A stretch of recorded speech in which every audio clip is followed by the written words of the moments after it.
Good morning, ladies and gentlemen. Today we get the Spiritborn level journey with a new and improved eagle into more eagle with a little bit of eagle on top of eagle.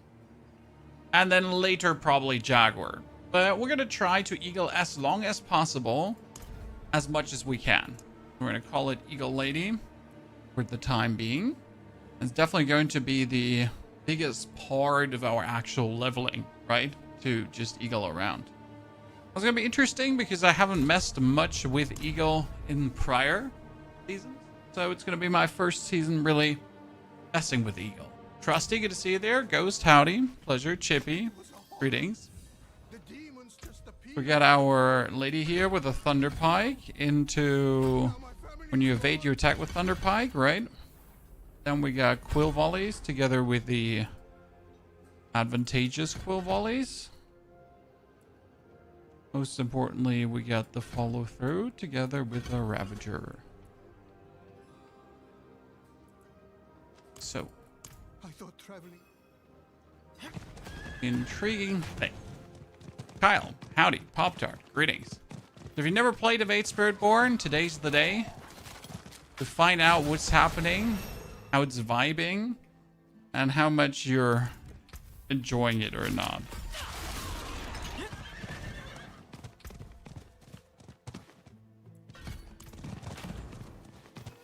See, Druid Raven is beating Sorg on Speedrun Pit 100. Oh yeah. Druid Raven is insane. Like from a timing perspective, what it can actually do. So do not underestimate what Druid got popping right now, and what Druid can actually do. Thing, good to see you there. Howdy.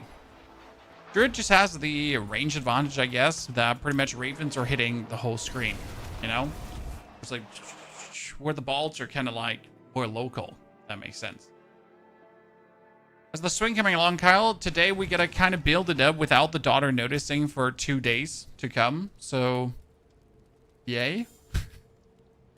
You know, somehow make her not see what's going on. That should easily be possible. Tiny Hoff. Oh, I got 2,500 obols, so not a single obol that we have will be visible. That's a problem. Armored Hide. And we're gonna start with our Helltide. I'm not entirely sure if I want to swap difficulty-wise already to a higher difficulty, like hard. But I need to test how well the Eagle Spirit Hall will work, right? If any walkthroughs for Diablo 4, Trusty, and when we have level builds for everything, we have explanations for everything as well. So that is all out there. Not sure what you mean with the direct walkthrough. They're like, you know, level guides that help you from one to the end.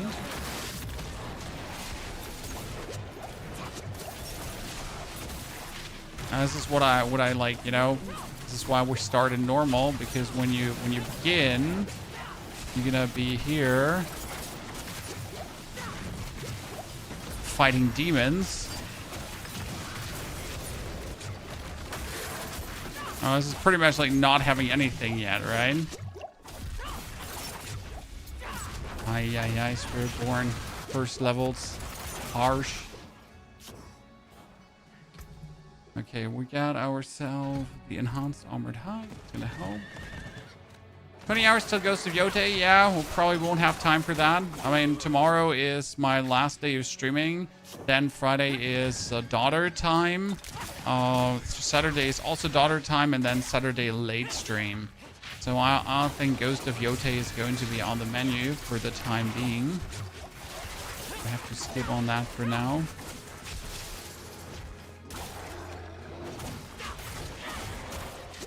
We'll have to see. We have 2 minutes of this left. Wonder if I could manage to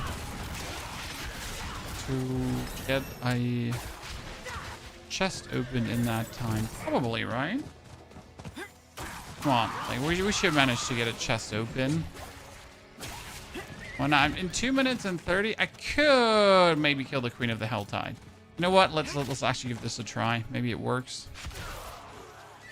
And this could end up in sadness, or it could be like a very epic ploy. It just works perfectly. The same.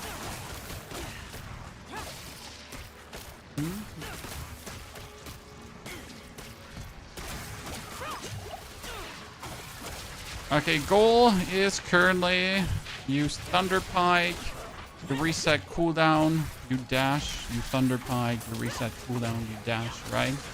And you Eagle Feather everyone, and we're gonna be doing the Eagle Spirit Hall for the time being, and then do a lot of evade Spiritborning around.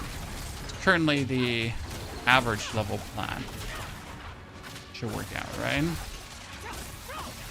I did Eagle Spiritborn with Gorilla Stomachs better than Quivolley. Quivolley's just for leveling, sir. Right now. I mean, for the first 15 levels, pretty much, right? So, you gotta get the actual Eagle Spirit Hall first, like step 1, right? Oh, I completely forgot to pick up my, what was it called again? My pet.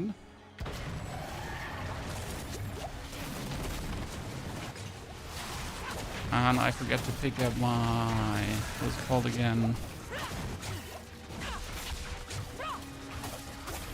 A mercenary.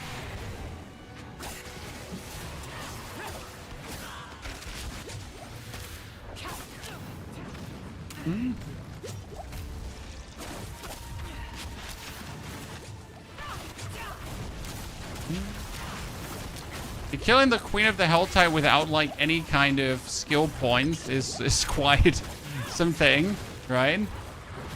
But it kind of works. Oh, ouch. Kind of works. Kind of doesn't work. Okay, let's activate our pet before we forget that. The flying dogman pet is the best. And let's get our these together. Our suit. Is this a leveling guide you're going to put out on the channel? Yes, Cloaked. It's always going to be 1 day of leveling, 1 day of torment pushing, and then the leveling planner together with the endgame guide in one video. That's how it works here. Higher.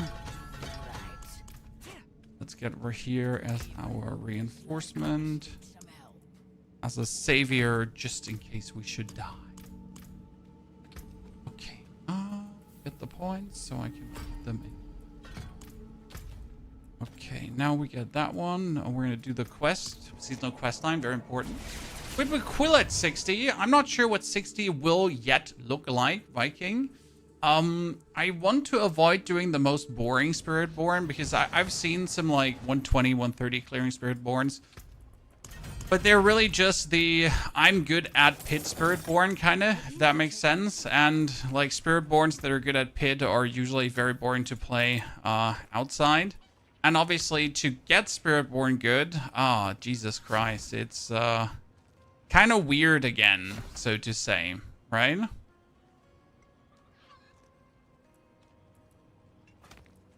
So yeah, we'll see. Let's do her quest line first because her quest line leveled you massively. I'm trying Payback. I don't like it. Payback is technically good, but practically it's missing still a lot to become that main skill that you want it to be, right? It's a bit annoying because you want Payback to be possibly something that you could single-handedly play alone, but it kind of doesn't work, right? The most fun Spiritborn, well, for leveling, it's probably Evade because you're going to be doing your Thunder Pike spam into Evade, into Thunder Pike, into Evade, into Thunder Pike, into Evade.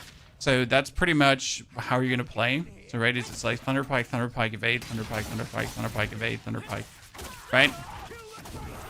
Because every third attack of the Thunder Pike resets your Evade cooldown. So you're going to pretty much just be busy hitting people with that.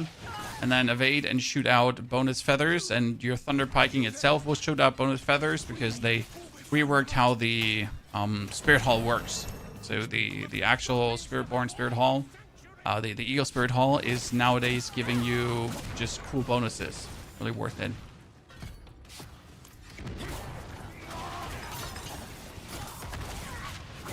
It's kind of nifty. And I'm going to be excited to see how that plays for leveling. Down here. But the question rather is, how long do you want to play it? And most importantly, how long does it stay efficient? Especially considering, and this is very important, the later uniques. Because most Spiritborns, like Sorcerer, need at least 2 specific chaotic uniques to be even functional. And that's a bit sad, because I want a build that does not need chaotic uniques to be functional. So it's going to be an interesting challenge as we get into the Torment tiers to find a way how to do things without having to, you know, resort to I have to have chaotic uniques or I'm screwed. Because what's that, right?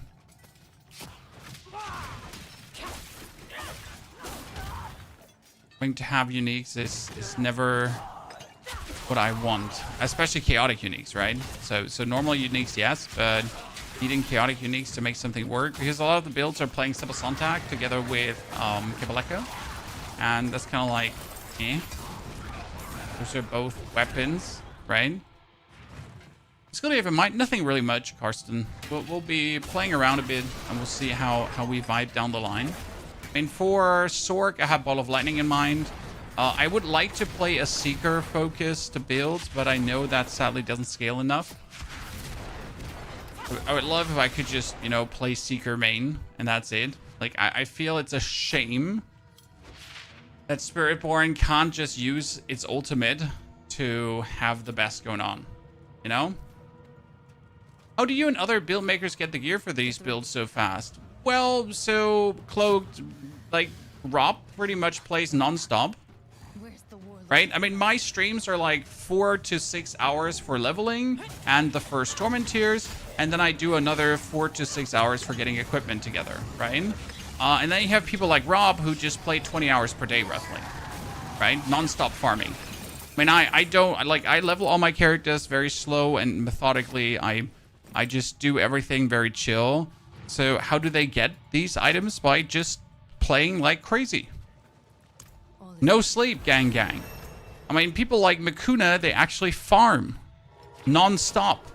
Okay, you have to understand, these people, they just farm. It's not like, oh, let's do some fun activities. No, it's like Infernal Horde, Infernal Horde, Infernal Horde, Infernal Horde, Infernal Horde, Infernal Horde, Infernal Horde. Right? Until they can't breathe no more. And there's nothing wrong with this. So, like, don't take this as a ha ha ha, they're so freaking super nerds. Blah, blah, blah, blah, blah. No. That's just how they play. Right? And then, obviously, there's the handout perspective. So, I, for example, don't take a single handout, but a lot of the creators obviously get then stuff delivered to them, and they play together. So, if you have, like, 3 to 4 creators playing together and sharing items between them, that also leads to better builds right away, right? So, all of this comes kind of together, right? And then you have, like, people having, like, absolutely insane builds in almost no time, but it's obviously not the realistic thing. That's also why I just structure my guides, my builds, my everything completely different, because, like, I want to make it realistic.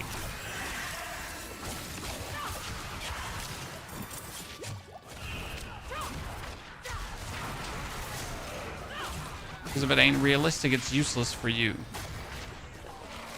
Right?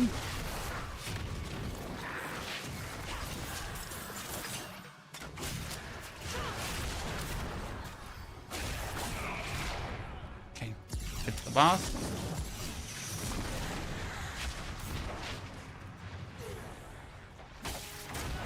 Again, each to their own, right? Each what they want to achieve.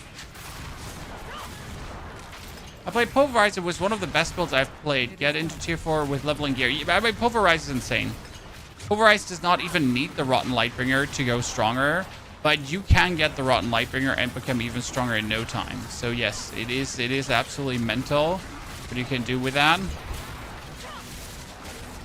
And it's beautiful because that's how it should be. I mean, I feel like that core skill overpower build should be insane. because they have a hard time scaling. Like overpower in general has a hard time scaling, unless later you're obviously forcing overpower with certain items. But usually, like when you level overpower, you have to find all the sources of overpower to make them go strong. But once you found the sources of overpower and it goes strong, then you should also be powerful.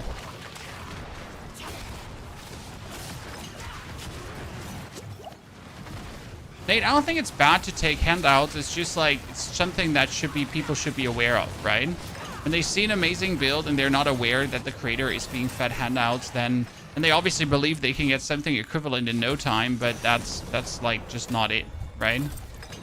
That's not what's going to happen. That's not what you're going to achieve. I guess that should be always communicated to a degree that like the build is fueled like that. People just know what they're getting into.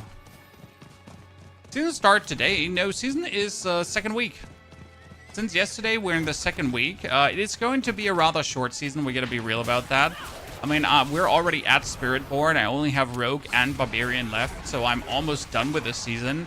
And I'm already noticing fatigue in the viewership. I mean, like generally, like you see like how much people are interested and want to see new things and so on. I do believe it's a very good season personally, and I think it's a good 2-week season that I'm going to enjoy the rest of. But like always gotta pay attention to how much the people are actually enjoying it down the line, right? Is Poison Spiritborn fun this patch? Sadly, Poison is still an afterthought, right? So Poison Spiritborn exists, but it's nowhere near like complete or has a full functionality. So no, sadly not. You can play it, right? You can get into Tormenteers with it, but there's just not enough scaling. Damage over time is generally cooked.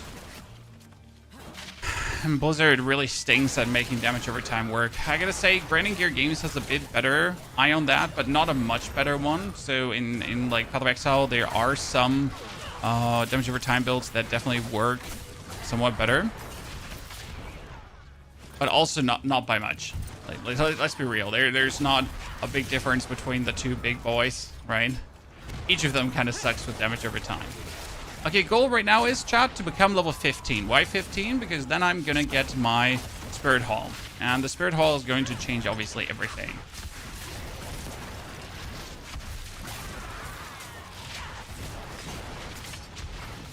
Soulspire should have been fixed day 2. Yes, Soulspire should have been fixed day 2. I'm really looking forward to the fix, though, because it's going to make playing the Infernal Hordes way more interesting.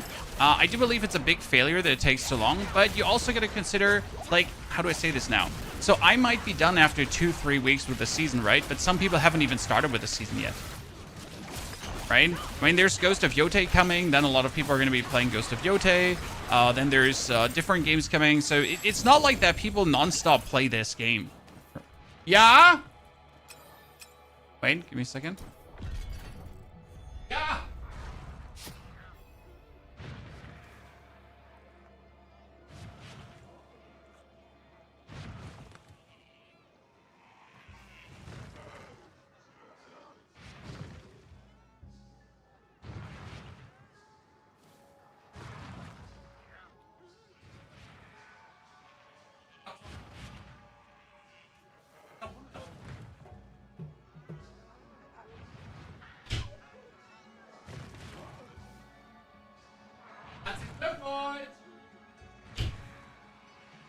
So, yeah, I mean, I personally think, yes, it should have been fixed earlier too, right? But on the other hand, like, it's only a problem for people that have no life, like me. I mean, you could easily just stop playing for a week, right? And then just return and just have it fixed then. So that's something, like, on the one hand, yeah. On the other hand, like, maybe we should just take a chill pill, right? I mean, in my humble opinion, the bug, like, the season should have never been released with the bug in the first place.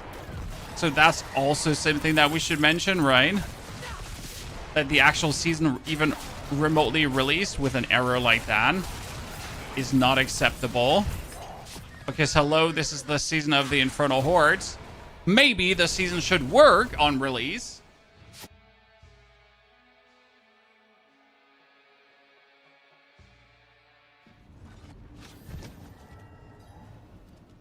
Yeah, Bald's big brother. I'm looking really forward to experiencing this because I have not played Evade Spiritborn very much. Like, I dabbled with it, I looked at it, right? But now that they buffed Evade Spiritborn, I'm really excited to just see how it feels. Right? What we can get rolling here. So we're 14 already. We're very close. With 15, we get the Spirit Hall. Then we can have the new buffed Spirit Hall and swap around and see how beautiful it feels. Hopefully.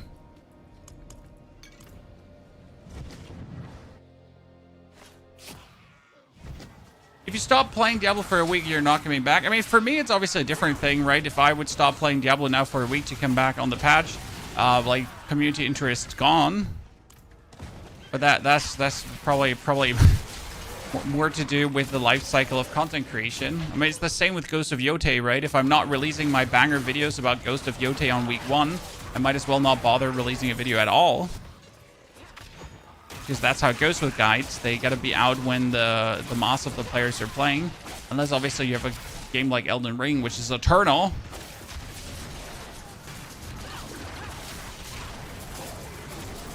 Different again. How can you play this shit when PoE2 exists, Arian? Very simple, because I want to, and it's fun. I mean, the bigger question should be, how can you have such a weird opinion when you could also just play both games and enjoy yourself? And even Titan Quest 2. You should check out Titan Quest 2. Great game.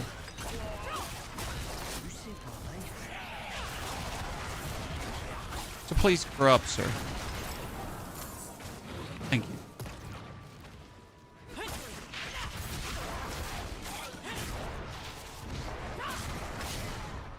D4 is fun for a week or two. I think this is one of the best seasons so far. Absolutely. I mean, for now, for like the way how the season was announced, for how negative people were about the season, and now to play and witness how interesting chaotic armors are, I think it is one of the better seasons for sure. I wish chaotic armors would stay. I mean, the cool part about chaotic armor is and stays that Diablo finally created something not interchangeable, right? Because usually you can trade for everything, right? You can trade for boss mats, you can trade for runes, you can trade for uniques, you can trade for, right? Everything can be traded, but not chaos armor. Chaos armor can be traded for. So you either find it and grind it, or not. I think that's kind of cool. And it's different to how it used to be, right? Do you have a favorite class, not build overall class? Necromancer is my favorite class, but Necromancer has not gotten enough love over the years. I mean, some love, some betterment, yes, but not enough. Vastly not enough. Okay, now we get the new Eagle Spirit Hall, chat. What changed about the Eagle Spirit Hall? Casting an Eagle skill or evading shoots 6 Storm Feathers. The casting wasn't part of this, okay? So now whatever I do, whatever skill I use, I throw out Storm Feathers, which is fantastic. So now we gotta change things. I gotta get the Rock Splitter going. I gotta pull the points out here. I gotta...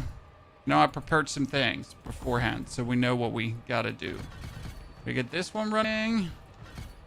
That one. Got here. We should pull that one out. This one's stronger, so that's what we got. Probably need the movement speed. And now, what changes that we're not using Quill Volley anymore. Actually, we need to pull the points out of Quill Volley. Thank you very much. That one more, and we need... What did I miss?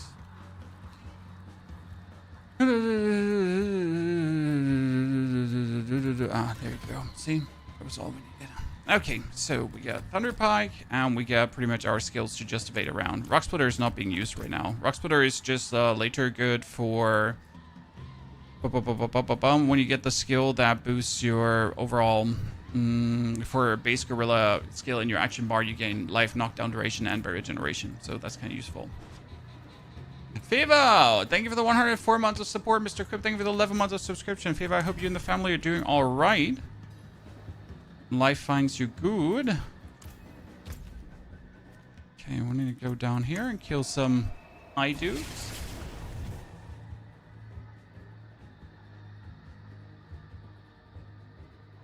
Yeah, welcome back, buddy. In D4, the Ultra Endgame can be easily achieved compared to PoE 2, where you need a PhD. True?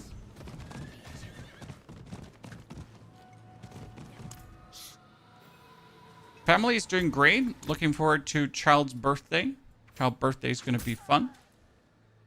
So now we get the Eagle shenanigans. We're going to be mostly evading around.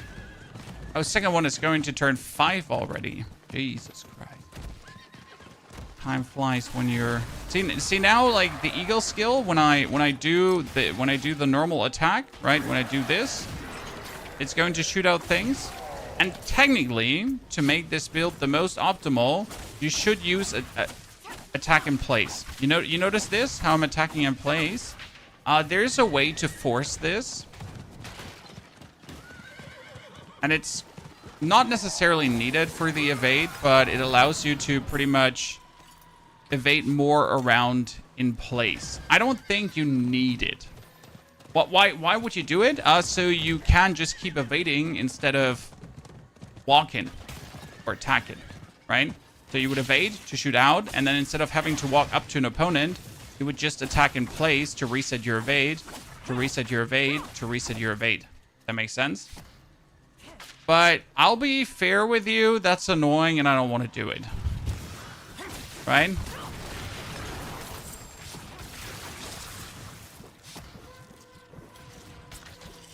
That's pretty much a choose your poison, right?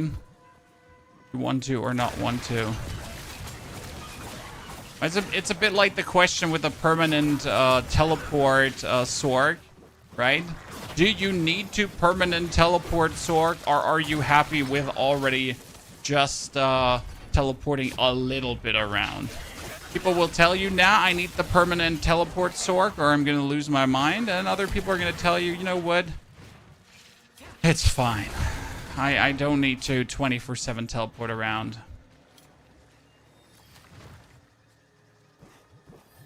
Netter, I mean, I choose the skill planner as it works, so I did not do anything untowards. You might have missed some skill points there, sir.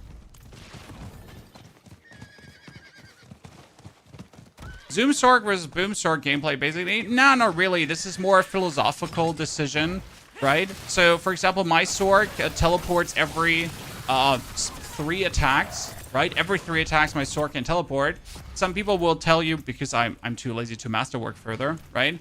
Some people will tell you, unless your Sork is teleporting every 1 attack, it's bad.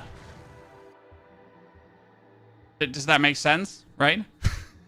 so it needs to be attack, teleport, attack, teleport, attack, teleport. And if it's attack, attack, teleport, that's terrible. How can you even play the game, right? So it's more a... Yeah, how far do you want to go question. Same I feel a bit with Evade. That's why I'm probably not going to play Evade too deep into the Torment tier, right? I'm going to play Evade into Torment. I'm going to play Evade in Torment 1. Maybe Torment 2. And then see what we swap into. What feels convenient. What feels fun. Do you need to go to the Jack Spirit Hall early? Can I keep Quill Volley? Because I kind of like Quill Volley. I like the idea of it. And what can you even go into without Chaotic Uniques, right? That's always the question.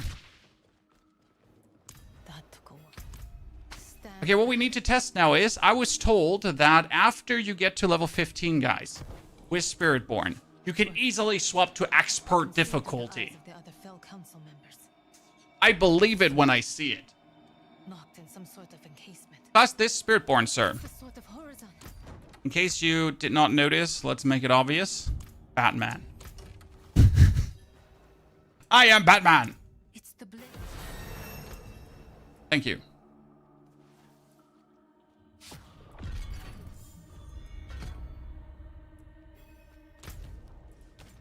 So, let's teleport back.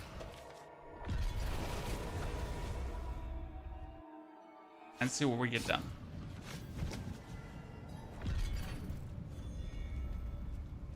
Can you remove the glyph tablets once you place them? You mean in the Paragon board? Yes, sir. You can. Okay, I was told I could swap just easily to expert without a single problem. Like, you know, I'll believe it when I see it. Show me the zero problem, right? I hate doing the evade teleport. It hurts my hand to press B all the time. I'm not changing the button binding. Play the way it's fun. Exactly, Katie. You got Shroud Asian. I was recording my Mythic Farm video this morning, guys, and guess what I got? A Shroud. Yeah, how much damage does the evade do? Well, the evade does a surprising amount of damage. Seems like the Spirit Hall itself is overpowered, right? So I can see why people say you can do it because it's because of the Spirit Hall, right? So my actual attacks are not doing any damage. It's just the Spirit Hall that's doing all the damage, and therefore things are dying. I mean, no complaints though. Don't get me wrong. See, see, one evade things just die. Okay, interesting.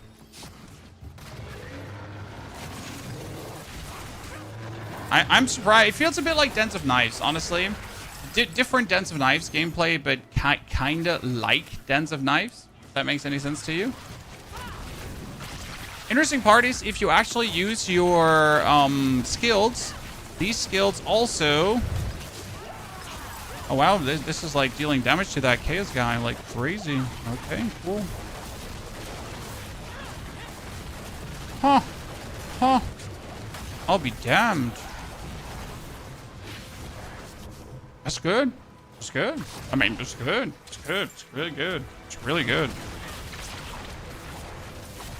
Baffled. I did not believe the lies, Chad. I was wrong. So what are we doing right now? We're pretty much just spamming right click and evade and right click and evade and right click and evade. And that's it. Ta-da.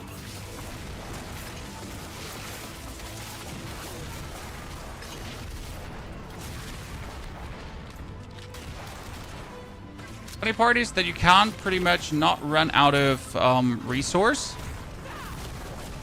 Right? Because, well, what resource? Right?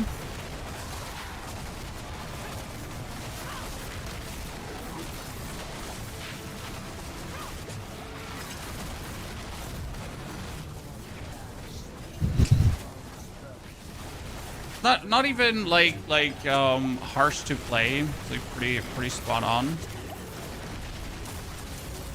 Okay, that Hellborn here is obviously resisting police brutality. But even that one is getting hit. I mean, for being jump, like if I compare this to the Druid, for example, I mean I have it vastly easier. It's funny.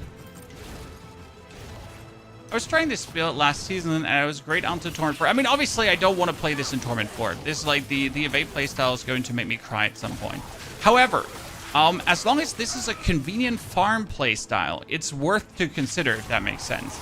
Because let's be real, being able to just evade and kill things without having to touch things really puts stuff into perspective and makes it quite the convenient thing to do for farming purposes, right? I mean, if you can farm the Helltide like this, that makes you getting your Whispers easier. If you can farm the Infernal Hordes like this to get a 666 Ether, that makes it convenient, right? So these are the things to consider, right? How, like, could I use this to get the Chaos uniques that I need to then potentially be better?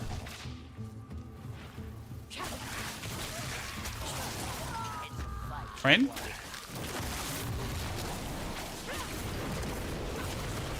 I mean, it's alone funny that we can just kill the chaotic guy here. I mean, if I was trying this with my Necromancer, do you know how quick my minions would die in expert difficulty with the Necro? Like, it's not even funny if you think about it. Like, they would just keel over. So the actual thing would just do one pulse, like one, and all my Necro minions would be dead. That's it. From 1 second to the other, completely wiped clean. Did they fix the spires yet? Nope, sorry, spires not fixed. That fix is coming next week. Not before.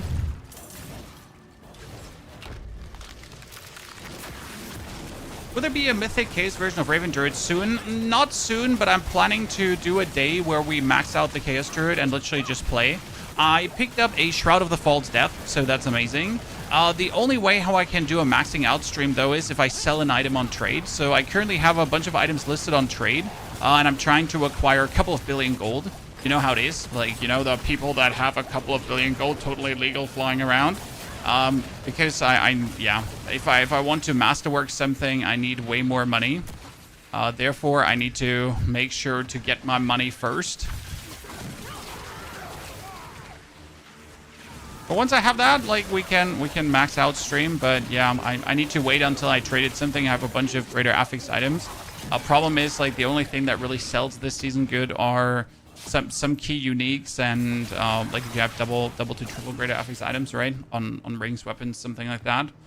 It's actually less stuff sells good, at least from what I've noticed. Problem is you can't obviously sell chaotic uniques. So, like, for example, having a Rotten Lightbringer with 4 greater affixes is still good, but everyone wants just a chaotic unique Rotten Lightbringer, so they're not even interested in your hillbilly normal Rotten Lightbringer.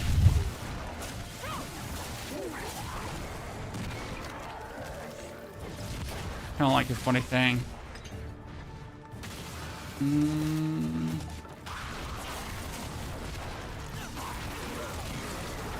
Oh, sorry. I missed you, madam. I can see the advantage of, like, attacking in place to make the build even stronger. But I can also see how I really don't want to do that. Only yellow masterworks for me this season. I mean, it's always only yellow masterworks for me. If I get an orange masterwork, luckily, then, well, yay, hey, right? I'm so happy that we achieved that, but I'm not going to lose sleep over not getting it. It's the #1 rule I think everyone should follow. Yellow masterworks is enough, because down the orange masterwork line just lies misery. Essentially, when you're, how do I say this? When optimizing games ruins fun, right? I'm all for optimizing games, don't get me wrong, right? I'm all for trying to get the most out of games. I'm myself that person. However, there is a point where that's gonna kill your fun, right? There's a point where that's going to make you unhappy. And we all know that that point exists. And we all know when that happens, right? When you finally get there and it's like, oh man, I hate the game. You're like, yeah, so I did have fun until this very moment, and now I hate it. With a passion.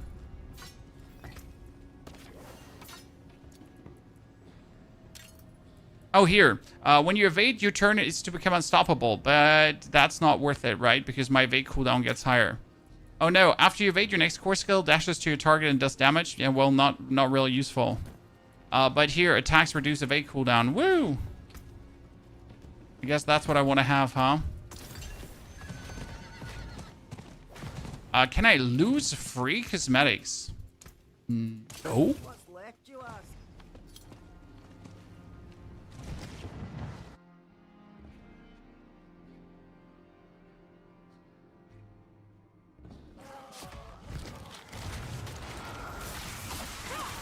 I love teleporting out, teleporting back in, and suddenly having a Chaos Rift in front of you. Sorry, one of the most efficient Chaos Rift farm strategies is just teleporting in and out. Right? Any one of you ever noticed that? Like, when it happens? Oh!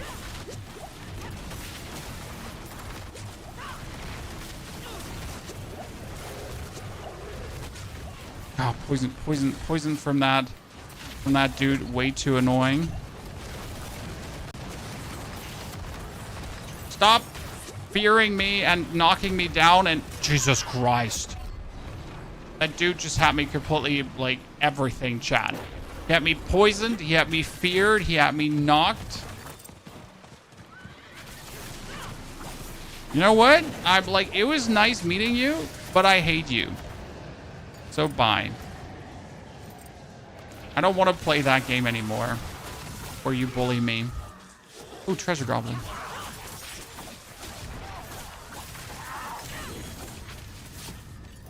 Mom, I got bullied by opponent. I'm not happy.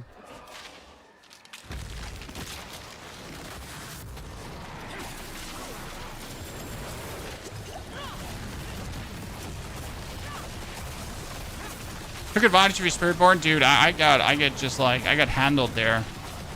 Absolutely manhandled. Not cool. Much not happiness. Much not wowzers.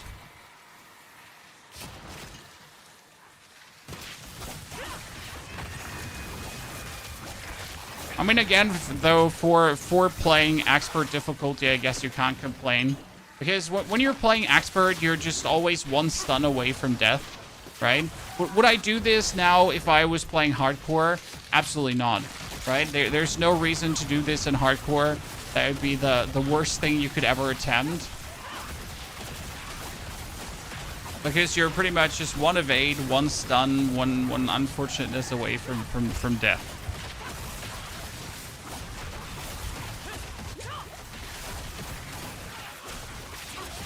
If we ever come back to COD, no Bleach.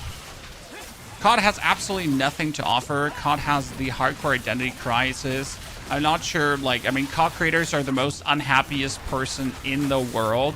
Content is hardcore lacking. Game is struggling. So, no. There's nothing to return to. It had its golden time. Like, you know, Activision fumbled it. I mean, just almost like Diablo fumbled it, let's be fair. But Diablo's actually, like, in a very good redemption arc.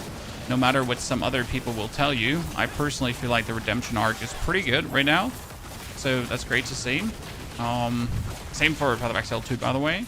But yeah, COD fumbled it. COD is going to be having an interesting struggle with Battlefield now coming. But I'm also not going to plan to play Battlefield. Just FYI, right? If you're wondering, is you going to play Battlefield now? I'm also not planning to play Battlefield. Shooters are just not my cup of tea right now. Like, you know, if I want to bang my head against something, I'm going to do it against your mom's headboard. But I'm definitely not going to do it against a massive multiplayer shooter game where riddled with cheaters and other shenanigans, right? There are definitely other things I prefer doing. You just found a plus 12 ranks Oculus. Is it any good? It's not bad. Okay, the 12 rank Oculus can be played in the Zoom Ball of Lightning version for another 12 ranks to teleport, but then you actually have to play the different version without Tenuous Destruction, because you're going to use the more ranks for the Essador's Overflowing cameo. I don't like the random teleports. I personally prefer to just play the evade teleport and screw those 12 ranks. Like, it's not bad, it's not good, it's not exceptional, it works. Choose your poison. Right?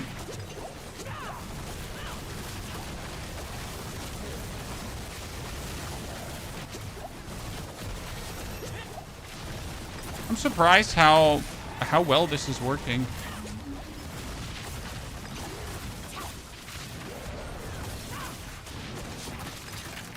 I'm very happy. I mean, I'm surprised, but like it's the good kind of surprise. It's the oh ho ho ho, this is very good, far too nice. You know, that kind of surprise where you're just enjoying yourself.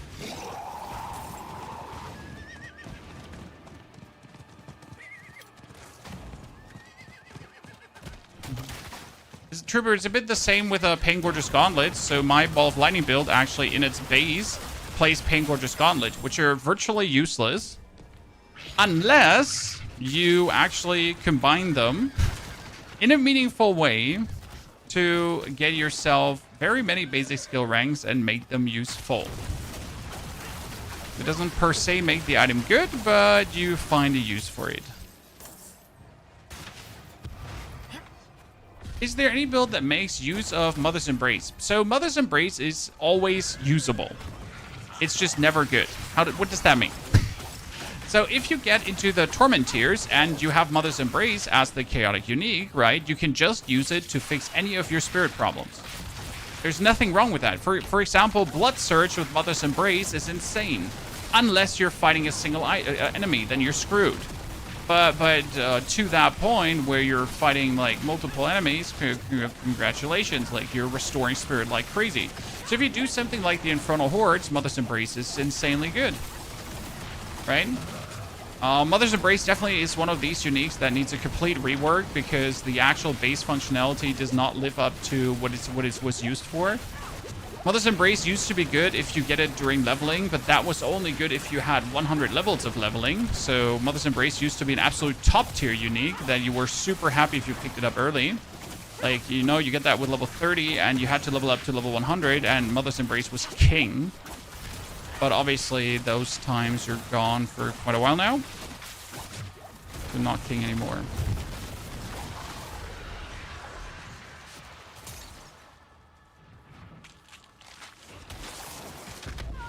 So long things long, short things short. It's not bad.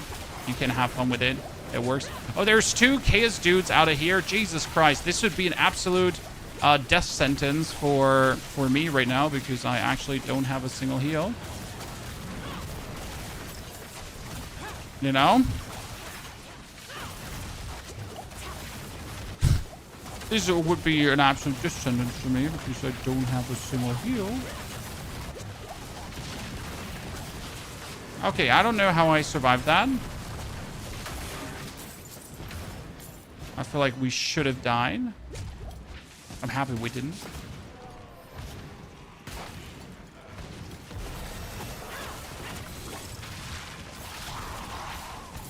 Okay, leveling is so quick.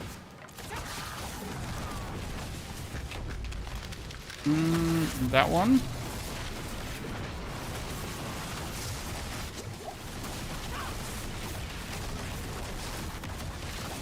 Not get feared.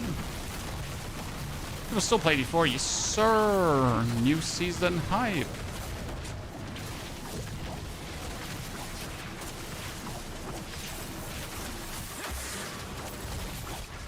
I don't know under which rock you have been living, my friend.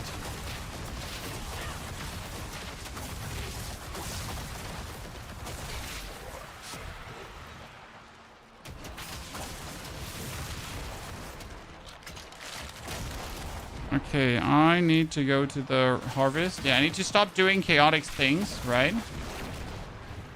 And I need to start... I wonder, if I'm in expert difficulty, I should also get more reputation, right? I'm not sure if the initial difficulties also grant you more reputation. I actually never cared to figure out. But you should. See how the Queen of the Helltide is faring, ladies and gentlemen. Shoot that one. Kill everyone.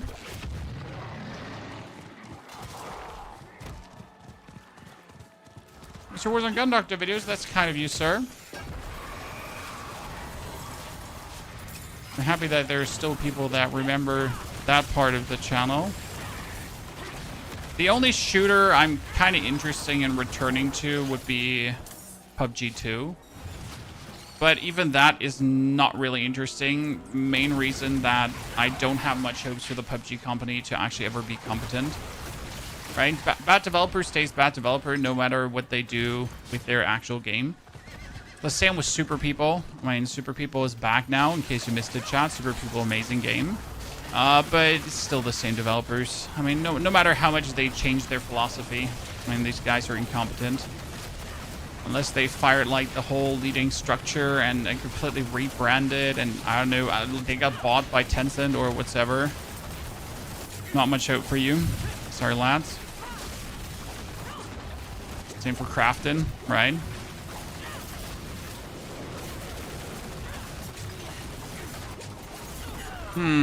Yeah, that was a bit gritty. Okay, let's try to get the Queen of the Helltide. Wonder how well that will go. And the only thing that I can imagine happening here is that we die. Right? Because, well, you know...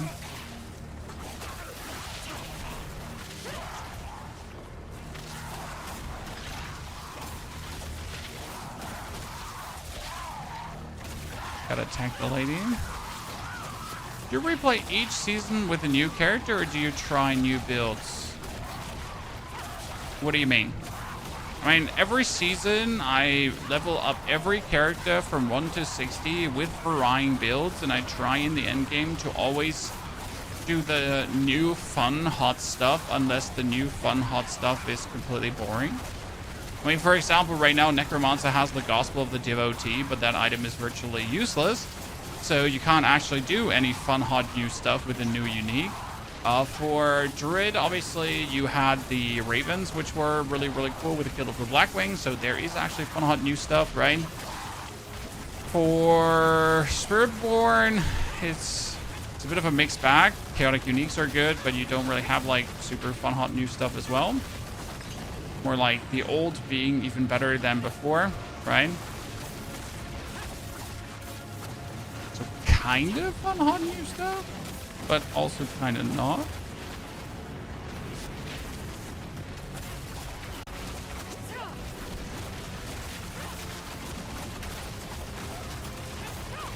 Okay, the lady is just going down, chat. Chaotic armor is best for pulverized, rotten Lightbringer.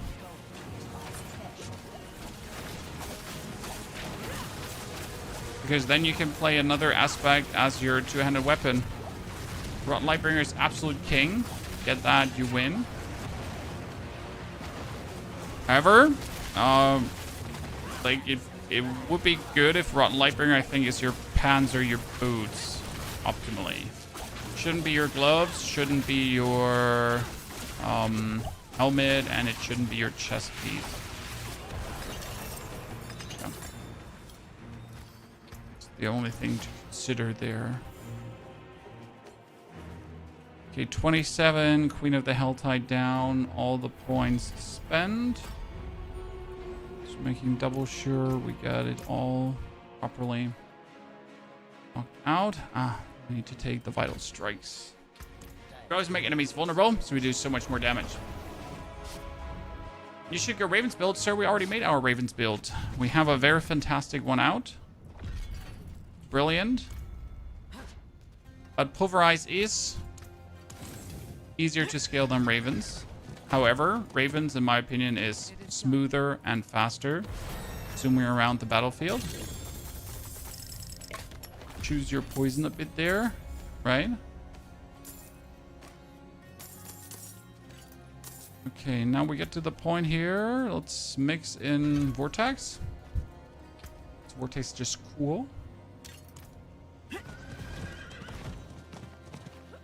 I'm about to start the Necro build, and you're gonna love every single second of it, or I'm gonna put my hand in the fire. So the Necro is just love, sir.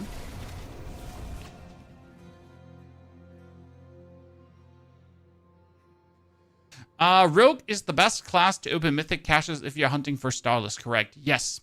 You have to consider that some classes have more mythics than others.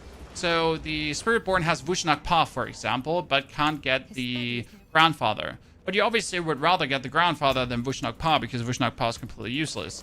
The same goes with the Shattered Vow. Shattered Vow is that two-handed size of a Hellbard thingy for Barbarians. You also don't want that. Necromancer and Rogue are usually the best to open caches because you do not want to get a Havarian, the Spear of Lycunda. Might as well just shoot yourself in the face if you get that, right? So these are things you're trying to avoid at all costs.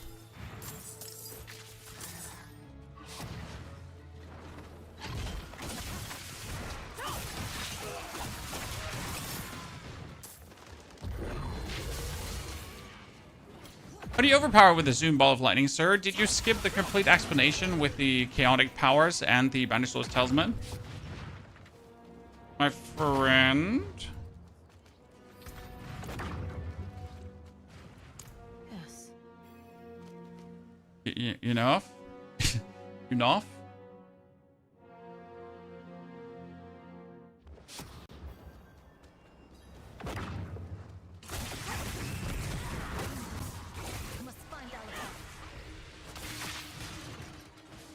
They may have skipped that. Well, then, re-go.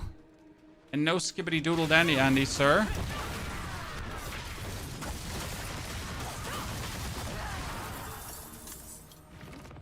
This is a study. No skibbity doodle dandy, Andy.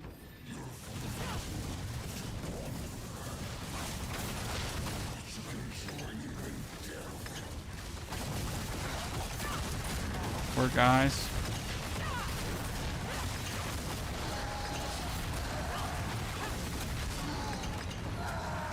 Yeah, that Eagle Spirit Hall is definitely out of control for leveling. You can see that.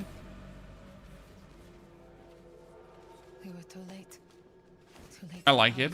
No complaints. Too late for... Wait, what is this book? There, I read it. Give me level. I read your book. Give me levels. Right now. And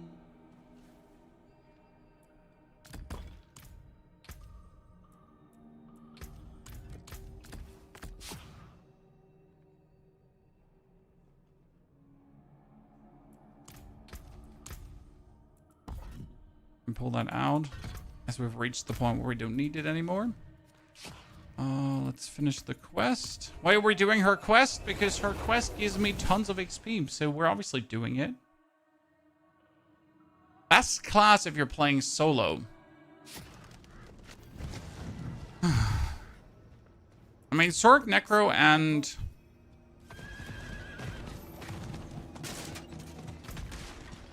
Druid are all easy to fully equip solo. But there's... I mean, Sork is probably the hardest, because the problem with Sork is that she needs at some point perfect masterworks to get stronger. Whereas my Druid with the most imperfect masterworks in existence is just so powerful already. Right? So make out of that what you want.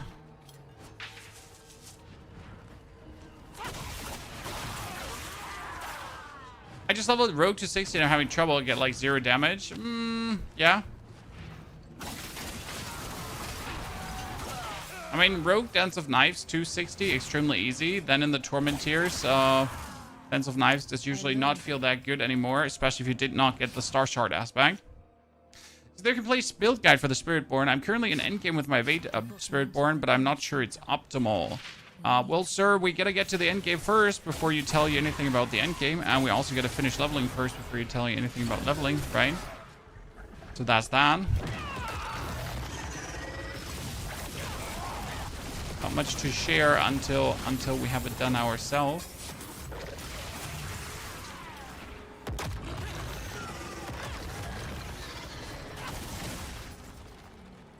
Poison Trap, Dance of Knives doesn't feel horrible, just squishy in Torment 4. Welcome to Rogue, where you either have area or you're dead. Right? What's your favorite? Spiritborn? No, Druid this season, by far and wide. Druid has absolutely won my heart. Already last season with the Pulverize, very good. This season with the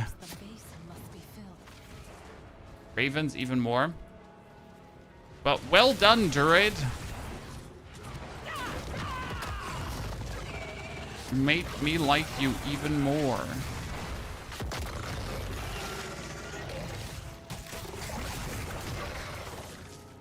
I think Flurry feels better to play instead of Dance of Knives in tier 2 at the moment. I mean, for leveling, I'd really not do anything but Dance of Knives. For Torment, I can't give a valuation right now, because I haven't done it myself, right? I always wait until I've done something myself before I try to waffle about it. Otherwise, it's like senseless waffling, right? We don't do that here.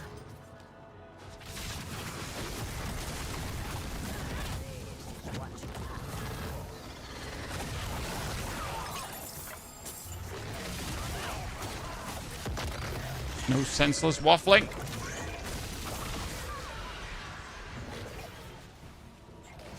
Boop.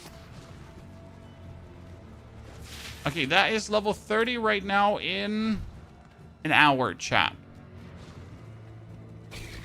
Feels good.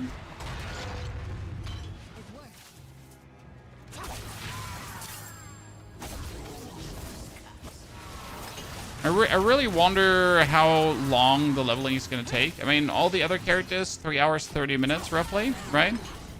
How much faster can Spiritborn be, considering that Spiritborn is easily able to go into the expert difficulty?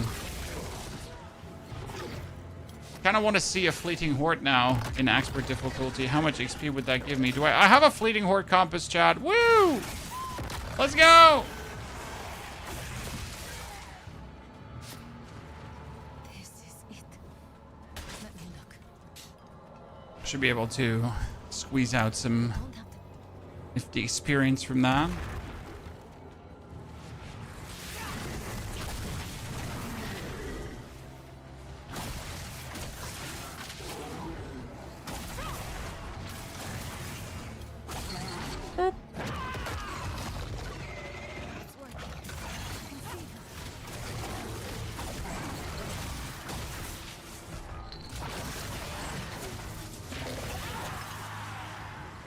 This is way too easy. I wonder how the Tormenteer I think I've got it. Just need a little longer. push is gonna feel when you finally apply one or two aspects, right? I've got it.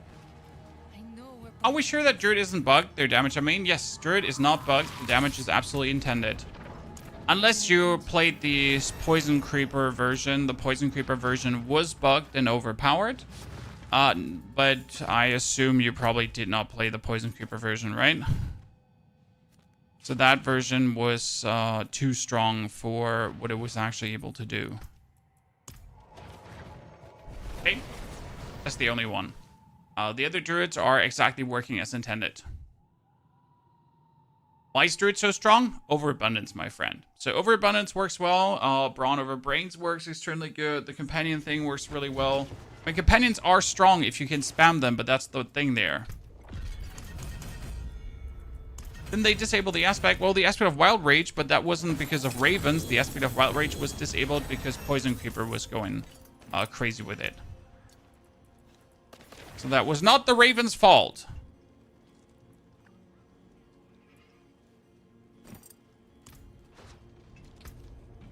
Ravens did nothing wrong, okay? Chat.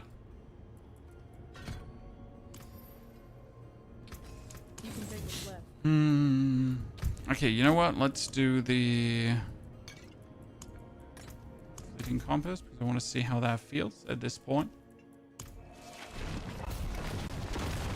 Can you make Sork do non-stop teleport? I couldn't figure out. Can you please explain? Very simple. You get your boots with evade cooldown reduction.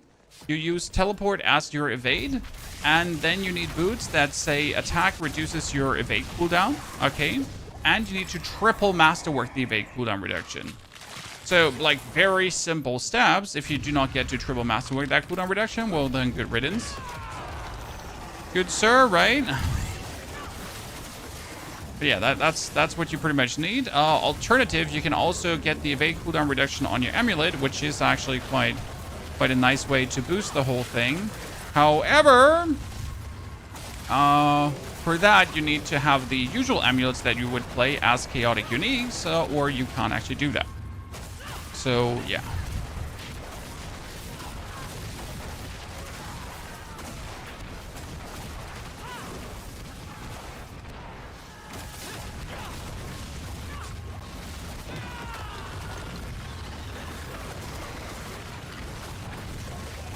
And that's pretty much how it works. I hope that was clear. Now, you shouldn't really aim for a permanent teleport. I mean, you want to have like 1-2 attack teleport, 1-2 attack teleport, right? Kind of like what you want. This is like really illegal level to clear at this stage of the game. Summon Hellborn is terrible, but you know what? All the other shitters are even more terrible.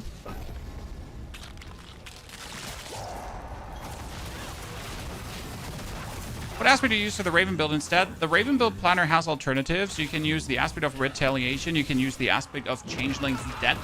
And you can use the Ashmaster's aspect. All of them are actually viable substitutions for the aspect of Wild Rage. I think retaliation might be one of the best ones. Changeling's Debt works as well, but only if you crowd control something. So against bosses, it's kind of like a little bit of a, how do I say this now? Conditional damage. Should be good enough. Yeah, so this is working way too good. Stupid druid. Stupid druid, sorry. Stupid Spiritborn. You know what the only thing I don't like about Spiritborn is, Chad? My biggest dislike, that you usually have like your key ability in Spiritborn, okay? Like you have your one ability that you spam. And then all your other abilities don't matter, right? So like you tend to like use your Thunder Pike or your core skill or whatever, right? Which is good. Congratulations. And then you pretty much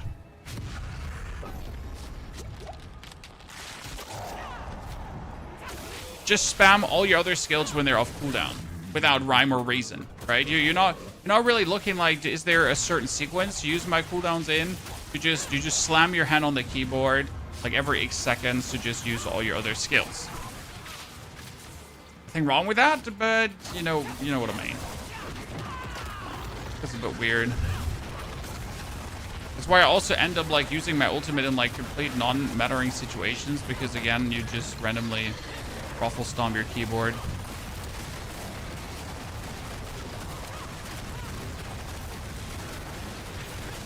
There's a lot of Spiritborn here, Hellborn here.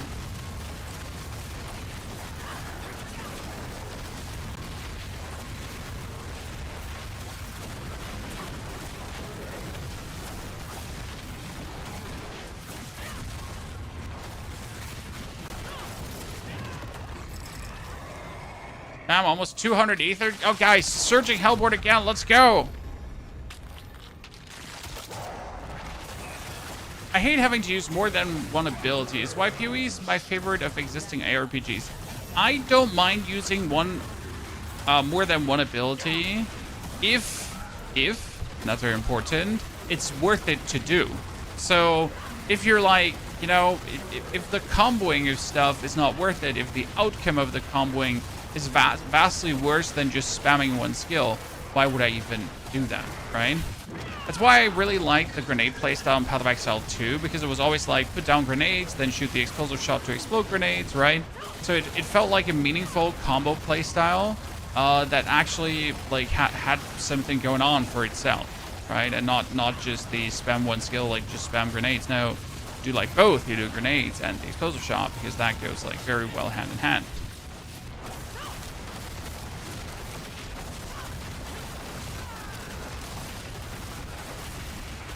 And again, most builds should use 2 skills at least. When it gets to 3 skills, it gets complicated, right? Level guide. Oh, there will definitely be a level guide for this. Don't you worry. There's always a level guide.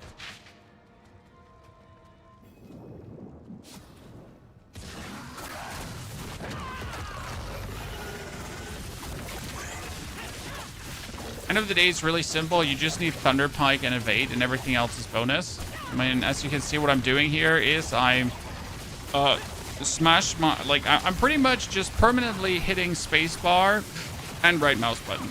That's it. Okay? I'm not doing more. It's a right mouse button, spacebar, right mouse button, spacebar, right mouse button, spacebar.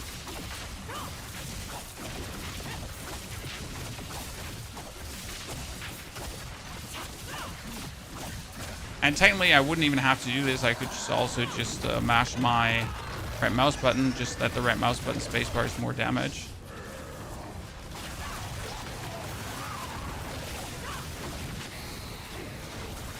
Technically, I could also just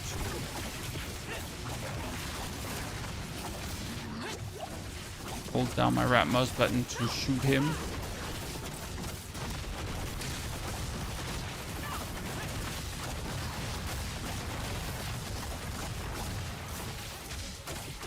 But even to start building towards a build, well, you gotta identify what you need for the build. And usually when you get to 60 and for Torment 1, you're gonna try to do something that does not require any kind of uniques or anything, right?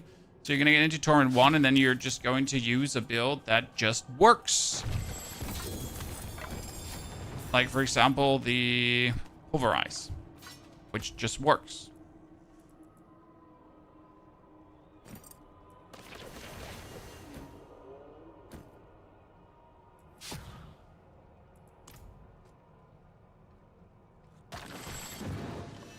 Experienza. Okay, that was 2 levels or so from a fleeting horde. That was pretty good.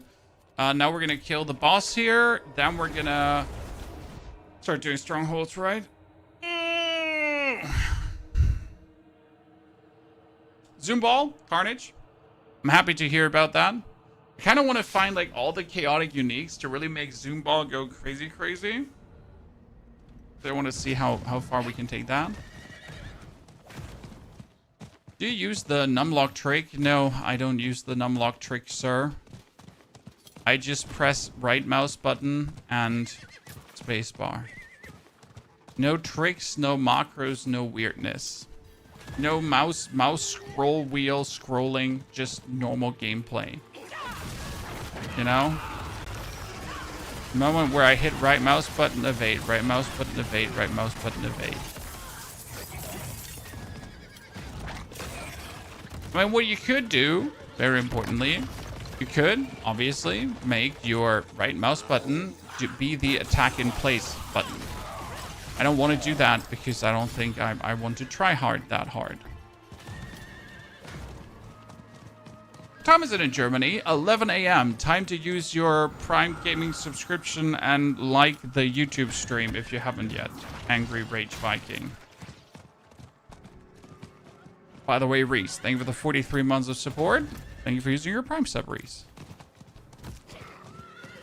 Good morning, Klerica. Schön, dass du da bist. Okay, let's see how much we're going to take to kill that dude. Now, there's a level of optimization that doesn't necessarily make the game more fun. That just makes things more optimized. But that level of optimization is not necessarily needed. AKA setting the attack in place button to evade even faster or be able to evade even if there's no enemy there. Which leads to gameplay that's just unnecessary. I don't need to evade if no opponent is there. Like, I'll evade if there's an opponent there, and then I'll be happy, right?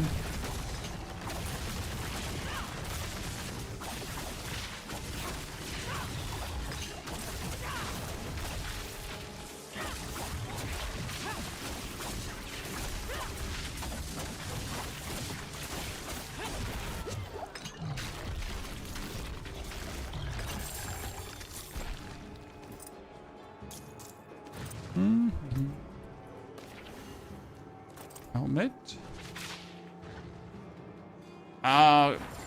Evade Spiritborn is control friendly. Yes. Klerica, I don't think I have to remember that you're German. Your name is as German as they come. Otherwise, you would be Cleric instead of Klerica.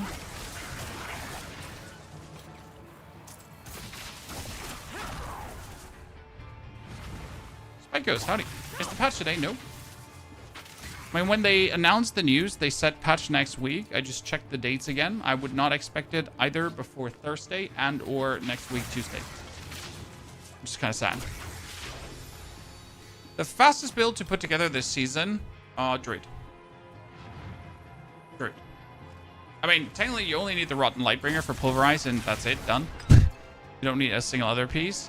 And the Companion Druid is then easy to put together. Just do like Infernal Hordes, get the power done. Same goes actually for Necro though, so don't underestimate how easy Necro is to put together. Because for Necro, you get to Prominent 1, do an Infernal Horde, get yourself all to the balance, you're done. Do you know a good build for Necro? Not only a good build, a godly build, Dave, in case you have missed it. Absolute super S tier Necro Soul Rift spam maximum fun is out. Sankey, appreciate it. Happy you're enjoying the guide. Stay for your sake, but I don't have to like it. Okay, 200 weapons, please. I never get 200 weapons. Robbery. Level 35, ladies and gentlemen. That was quick.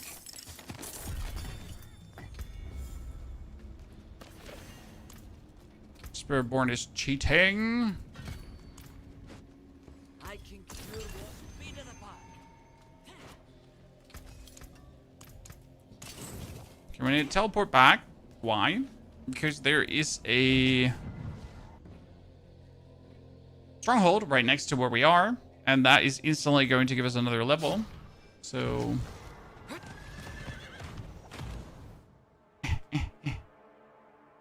make sure to use your mythics at level 35. No, we don't do that, sir. All our builds are not being juiced. They're leveling in their own right. That's important. Obviously, I would expect you to use all your mythics, because else, right? Where's the fun?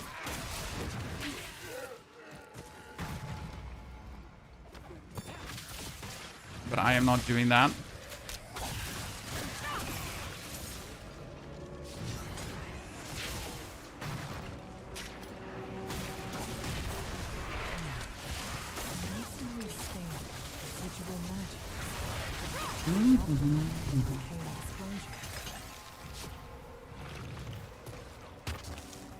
Good.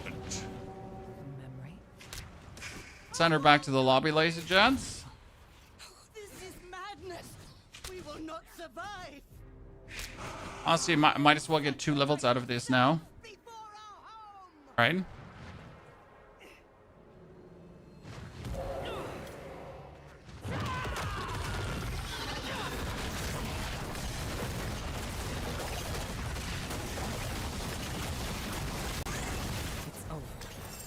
One level, but that wait, there's more.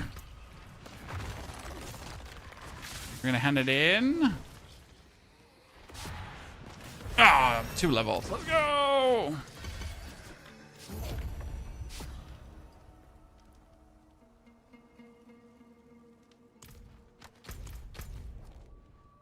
We could do one of those. How long is it? 34 minutes. I might do the Temple of Rod.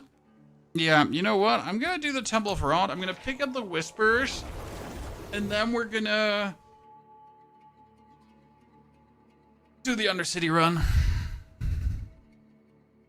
For fun, could try level 35 full mythic items. I mean, you could go for the Air of Perdition together with Turald's Might into Ring of Starless Skies together with the Grandfather and... Oh, what was the last one? Soulbound? No, Soulbound. What was this sword called again? Jesus, I forget the name of the sword. But one-handed sword thing, you know what I mean. That used to be useful. Definitely an easy way to just level like that. Yeah, Melted Heart of Selig also possible, even though that's kind of useless, right? A Doombringer, thank you. It's funny how Doombringer went from one of the most desired items to completely useless. I mean, at this point, like, Melted Heart of Selig needs to go, Doombringer needs to go, Tarrel's Might needs to go. What other mythic is useless? You might as well also remove Darrel's Visage, right? I mean, all of these, like, no one wants them anymore. I mean, would I use an Darrel's Visage if I get it and I have no other helmet for the attack speed? Yeah. But that doesn't make the item good, right? Would I ever use the Melted Heart of Selig? No. Would I use Tarrel's Might? No. A Pole Arm, completely useless. Failed concept. Bushnag Paw, failed concept. So there's like, you know, at this point, like, why are they even in the game? A Havarian, yeah, cool, kind of fun, but fuck that. If I get Havarian over anything else, I'm just going to yell at the screen, right? I mean, they're literally at this point, they're not even fun, they're not even niche. There's just no reason they exist, and that's it, right? There's a big difference being like, oh yeah, there's a niche use for this, kinda. That's like, fuck this item. Completely. Right? Get it off my yard. PoE 2 update hit. Yes, sir, it did. And I can't wait to drop a video on that and analyze a bit how much I enjoy or not enjoy the update. Okay, we're here. Now I need to get there.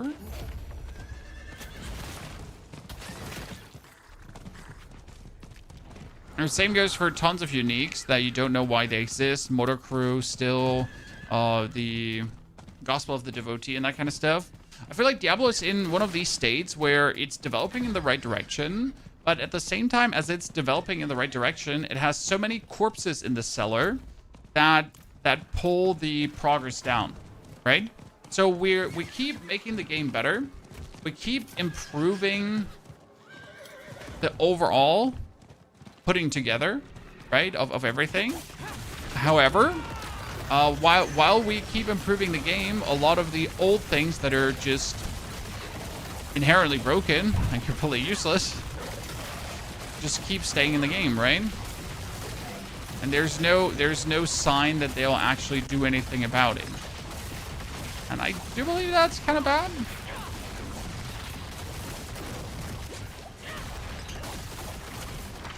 Because I can't see them like actually removing like useless uniques, right? I can't see them removing any kind of mythics, like, I don't know. I mean, mythics should be amazing, and we're at the point where you might get something that's just completely useless. Is Touch of Death currently viable? I mean, you can play it, right? You can level with it, sir. Can you absolutely dominate Torment 4 with it and hit 100? No. But it comes down to your goals, right? PoE 2 get like 2,000 useless uniques. Yeah, but PoE 2's loot philosophy is different, because PoE 2 does not mind giving you too much that is useless, and you have to sift through the shit. And you might say what you want about Diablo 4, but the loot in Diablo 4 is better and more convenient. Maybe too easy, right? I just have greater affix items, I have greater affix uniques, and so on, and I can sift through that extremely simple.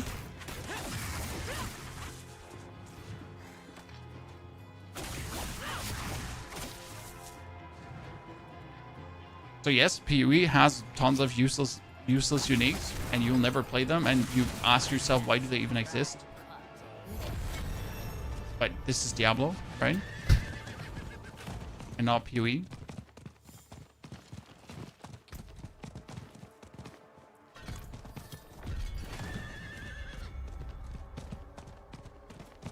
This is the first season I find no desire to play for whatever reason. A virus, there's always that one reason. A lot of people skip the robot season, and I think they made a big mistake. The robot season was arguably one of the better ones. It was so good. It was so much fun.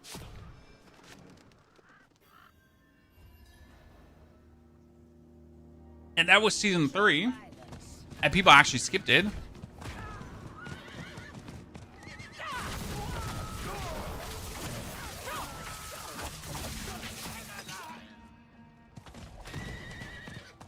So yeah.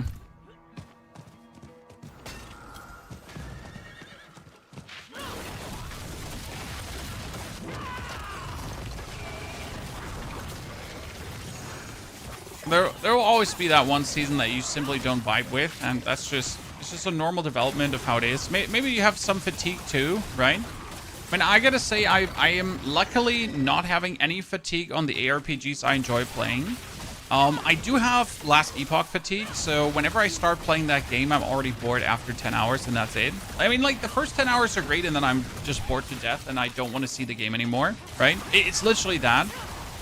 For Diablo, I have, like, a wellspring of joy. For Path of Exile, but, like, I could literally just keep playing Path of Exile leveling builds like crazy, right? 1 to 85, like, all year long, and I would not get bored.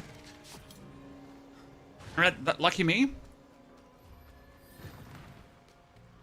I mean, sometimes you find your joy in the simple things, and if you do, that's amazing. If you don't, then don't, right? Don't ruin yourself. I know so many people that keep playing games they hate because I don't know why. I actually don't have a reason why they do it, right?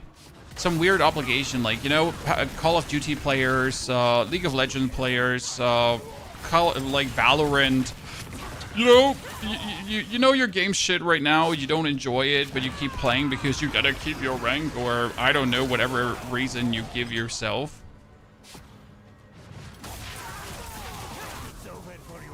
And you should have stopped playing a long while ago.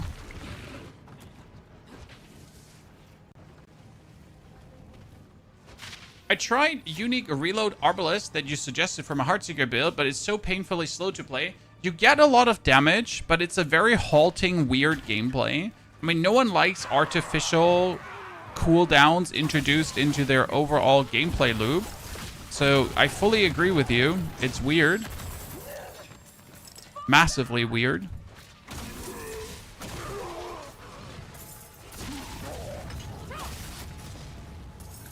games are you most hyped for? Well, I was very excited for Ghost of Yotei, but right now I just really have absolutely no time to play that, sadly. I'm looking forward to like the Titan Quest 2 new area that just got released, but I gotta wait.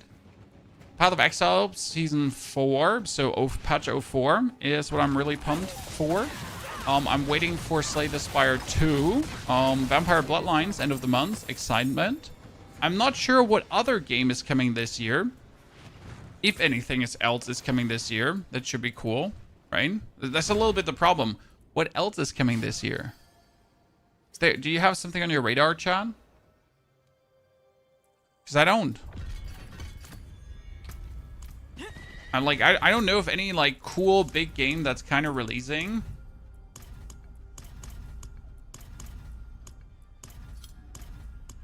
Slay the Spire 2 with a saying, dude, Slay the Spire 1 was obviously magical, and Slay the Spire 2 is in development for quite a while.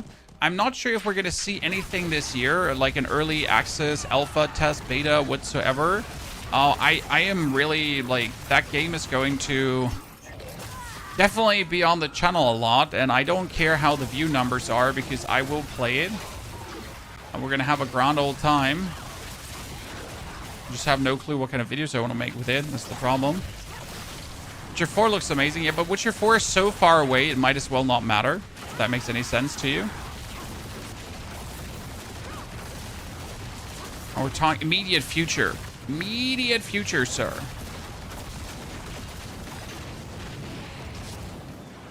Grim Dawn, never played Grim Dawn.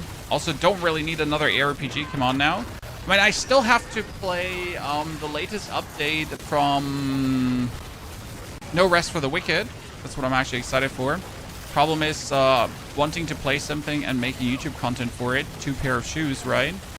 But there are a lot of things I want to play. There's a lot of things that just don't fit the schedule, right? I mean, No Rest for the Wicked has like 0 hype. No one's interested in it. So can I play it? No.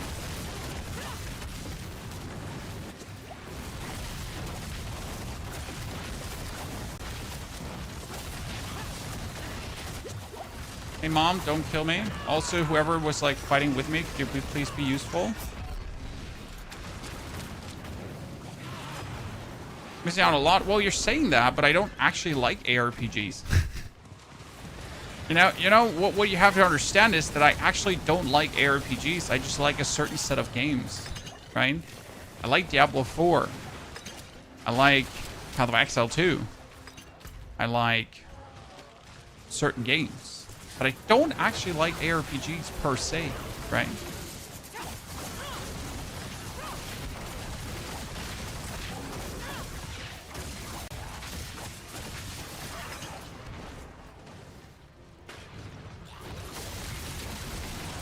I did enjoy Volson though. Like, anyone remembers Volson? Great game, great game. Very cool.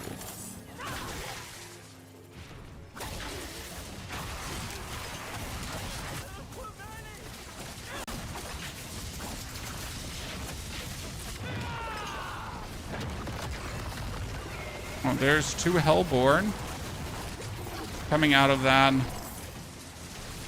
Someone just decided like he wants to. Oh no. You know what? I'm good. I'm good. No, I don't need to clear that. That's fine. Like it's all you. All you. More power to you, sir. I think whoever tried to clear that is already dead. Let him take care of the Hellborn. I take care of the Chaosbringer, right? And then we're gonna close that shit.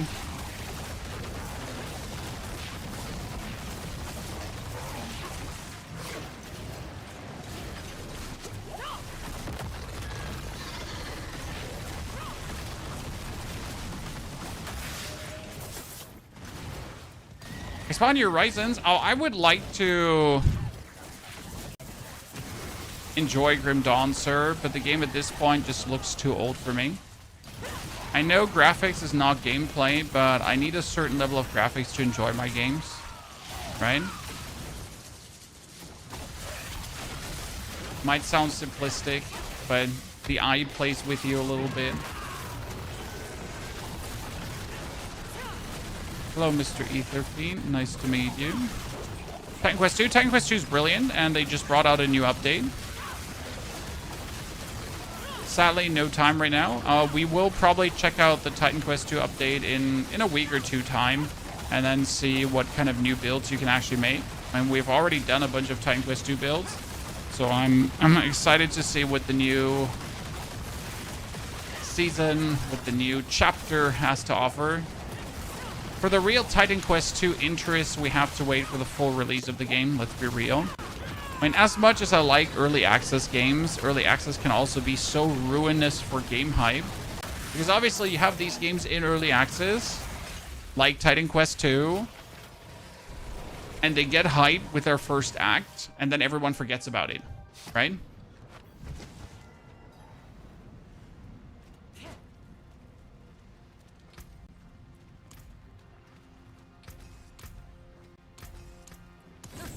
And then no matter how good further acts are or further updates are, but the internet is just like, you know, has moved past that game already. Always important.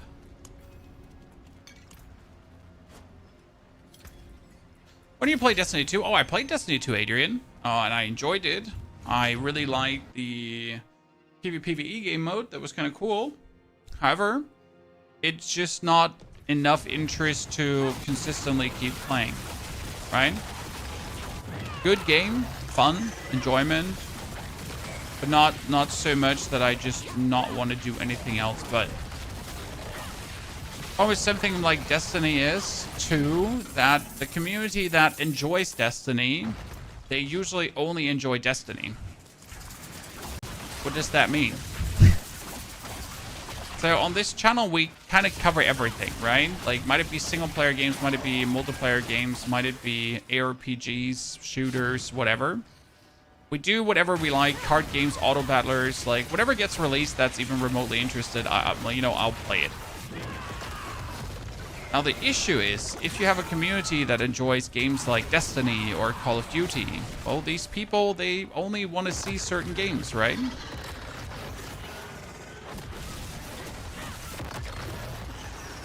And when you then play something else, they're going to be like, I hate you, I hope you die.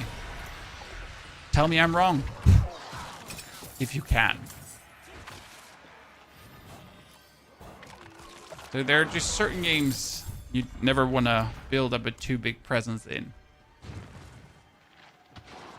Cram, the Titan Quest update, I mean, they got the whole new region. They got a complete new tier of skills. They reworked some skills too. So it's actually really big what they have done. Surprisingly. And also rather soonish. I mean, I was surprised at how like early we now get this update.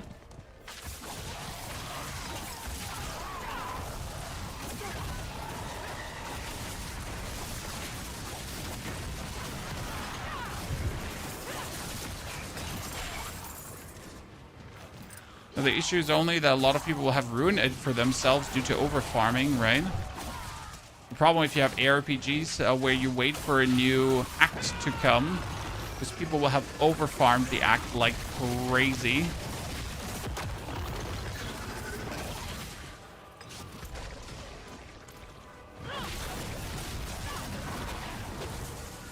Okay, 2 more cultists, a few more ether. And then we can leave the region. We're level 42, ladies and gentlemen, in a matter of 1 hour and 34 minutes. Pretty good timing. And definitely faster than the others. Definitely because we're playing on expert difficulty, right? So in the agenda for today, well, we're going to bring this Spiritborn to Torment 1, and then we're going to experience how long do we want to play Evade Spiritborn in Torment tier. Because that's the big question, right? How long do you want to do this? How long until it gets annoying to play the Evade playstyle, right? When does it get too much? When does it get stupid? When do you absolutely not want to do it anymore? And when can you swap to something that is like equally strong, right? Because right now, obviously, the Evade is overpowered. I mean, I was normal difficulty. Then for normal, I just jumped into expert without like a single struggle. Right? None of the other characters, no matter how strong, could just do expert without giving a flying fuck.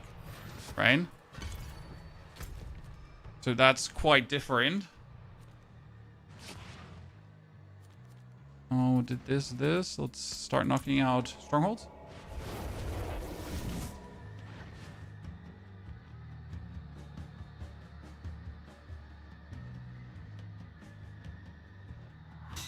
I have a question about the Sork build. Why do we have Elementalist on the Zoom Mythic skill tree? Which one was Elementalist again, Katie? Please jog my brain.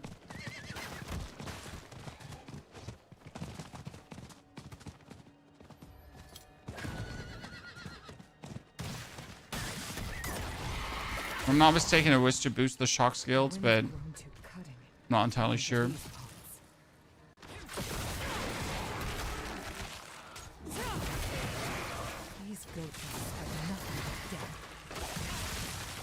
I mean, like, so why is Evade so much stronger? Because they changed the Eagle Spirit Hall. So the Eagle Spirit Hall now says attacks and evades. So that means you're going to be evading, and that shoots out the feathers, and every Thunder Pike attack we do in between does also boost the feathers. Like, right? So it says now attacks and evades, right? Oops, I could have gone for the gorilla the whole time. And that makes a huge difference. The familiar, Katie. I think the familiar, if I'm not completely mistaken, gets summoned by your unstable currents in between. That's why I had it in.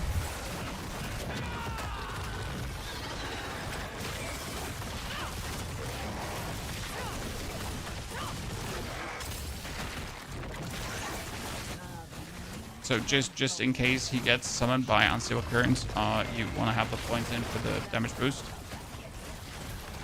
Correct me if I'm wrong.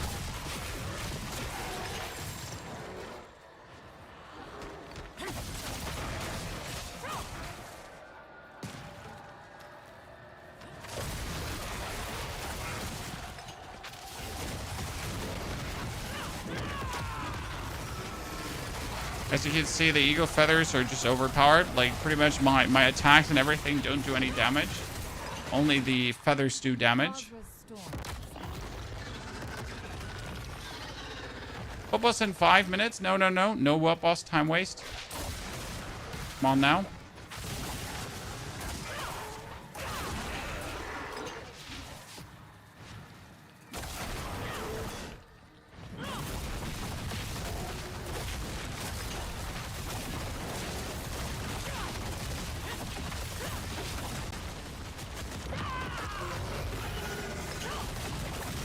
But when your character just has this random spin in a circle thingy.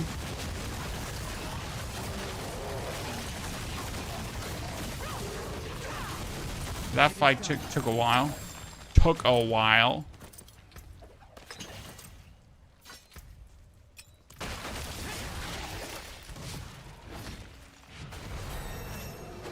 Is expert really worth to the effort experience-wise? Yes, boss. But only if you can meaningful quick clear the shit out of things. If you can't meaningful quick clear the shit out of things, then it's not worth it. Ergo, yes, but no, but yes. The reason why we're an expert is because our feathers are OP, and they just slap everything silly.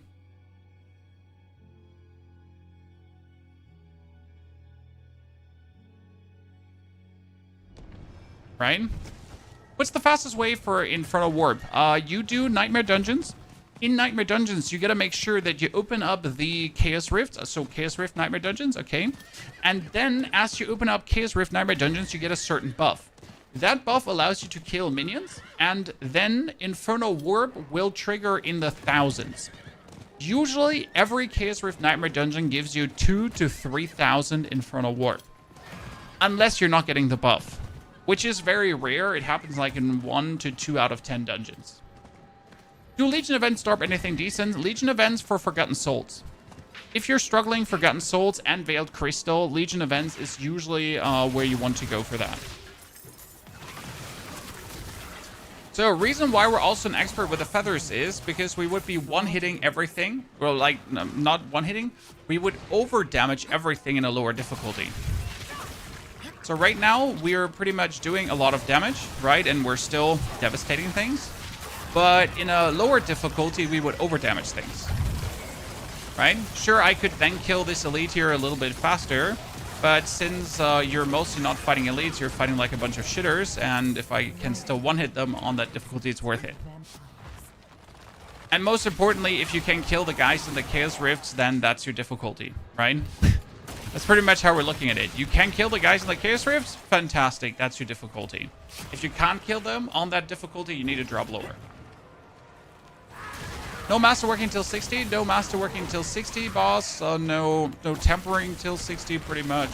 Standard.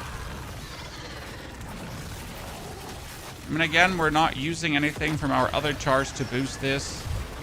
We're also not going to invest all the Paragon points as soon as we're at Torment 1, right? We're going to spend 25 to 50 Paragon points to just witness the early progression. Then in Torment 2, we're going to spend another 25, and in Torment 3, another 25.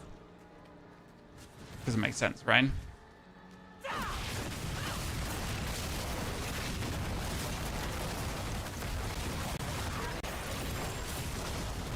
Are you engaging with case uniques on every character? Yes and no. So my first version of the build is always without case uniques, as we gotta make it work. And then I make the follow-up version with case uniques. Right? Some of the builds just need it. For example, the Boom Ball of Lightning needs a Banish Lord's Talisman. Like, otherwise you can't make the Boom Ball of Lightning. Otherwise it feels weird, right? Then for the Spiritborn, we might be forced to get a Sepasontak because you kind of want to have a Rod of Kapaleka for damage boost, but you also would like to have a Sepasontak. And that forces you to probably engage with Chaotic Armors, no matter if you want to or not. Right?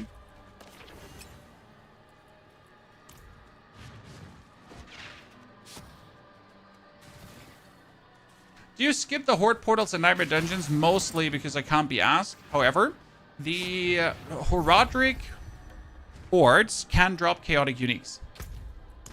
So I don't recommend skipping them. I skip them because I can't be asked.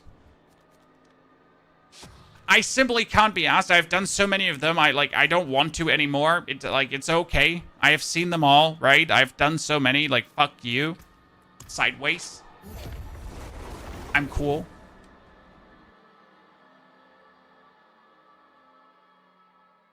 Maybe next season I'm going to start doing them again, right? But if I'm going through a Nightmare Dungeon, I want to do Chaos Rifts right now. Correct, chat? I do not want to do a Horadric Horde. I'm doing Chaos Rifts. I'm in there for the Chaos Rifts. What I'm doing.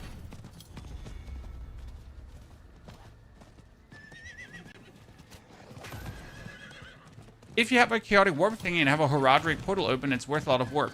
Good point. Valid point saving.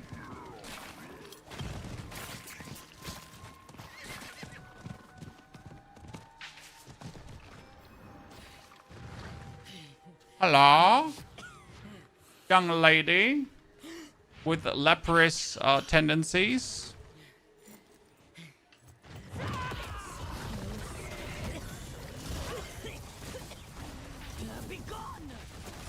Be gone? No, no, no, no. You don't talk to me like that. Bit tired from strong rooms last season. Maybe next season. I think the strong rooms are a good thing that they're in the game. The biggest problem is that strong rooms break the natural flow, right? So the natural flow is blasting through the Nightmare Dungeon. And then suddenly you get a strong room. And that's like, I gotta stand still there, then I gotta go through the portal, then I gotta like raid. So you're just in the process of just blasting, and then that strong room does not fit in the whole philosophy of you just blasting there. I don't know how to say that. He was reborn from those clothes. Must scour.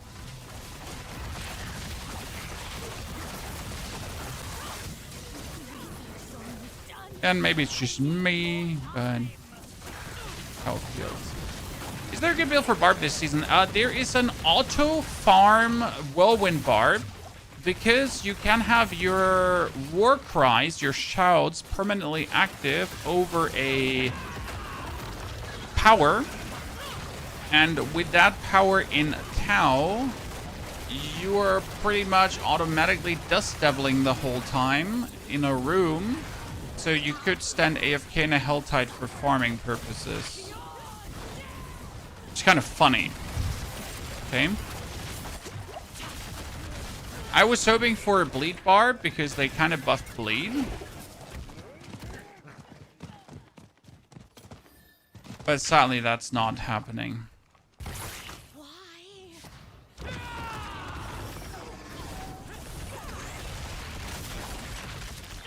Sadly, we couldn't kill her fast enough, ladies and gentlemen.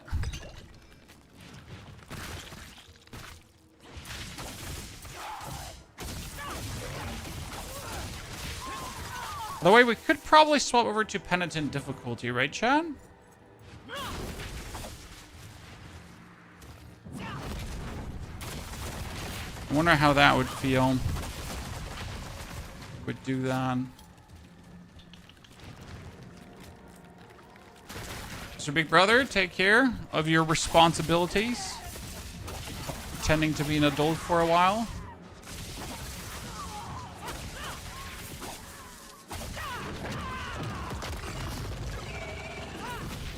Mom, stop jumping away. Get blasted, Chad. It is done.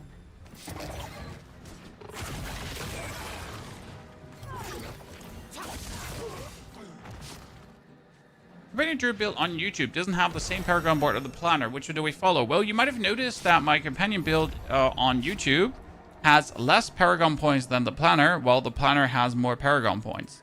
So the planner can do things more optimal, if that makes sense to you. Right? The video is always there to show you kind of like the state of the art, like at that moment. But the planner has a more optimized version. Now, obviously, you might not just have the 250 points, right?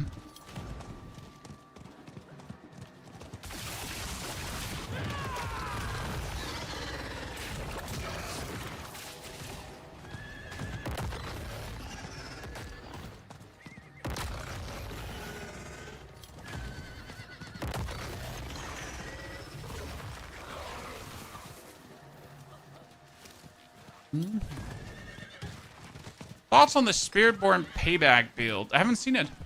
But well. Top of my head, I'd say payback not worth it. Simply because payback needs too much to make it good. Right? What's going on? There are other builds that are easier to pull through. But again, I haven't seen it, so no opinion.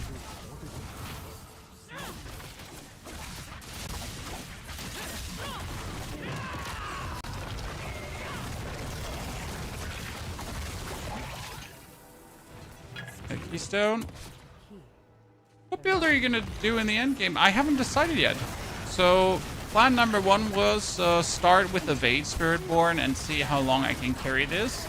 Obviously, we all know that in the end game you're gonna be forced to play Jaguar, and there you have to just find a skill that you would like to spam. So either we're gonna go for Crushing Hands or we're gonna go for Quill Volley. I generally haven't decided which one I want to do yet. I'm a big fan of Crushing Hands because I like the barrier that Crushing Hand provides. But maybe I just want to mix it up a little bit and just do some Quill Volleying. Because I simply haven't done that in a long while.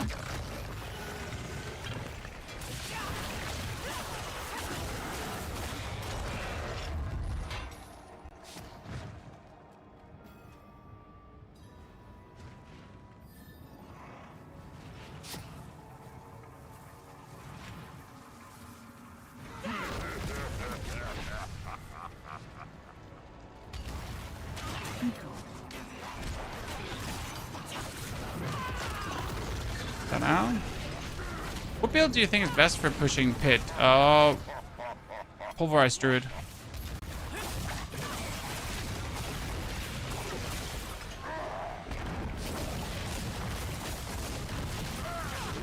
Illegal strong build. What build do I enjoy the most playing in pit? Raven Druid. Raven Druid is the one I've been enjoying absolutely the most for just from a feel standpoint. How good it feels to play the build. How good it feels to blast with the build through everything, right? And that's something to not underestimate.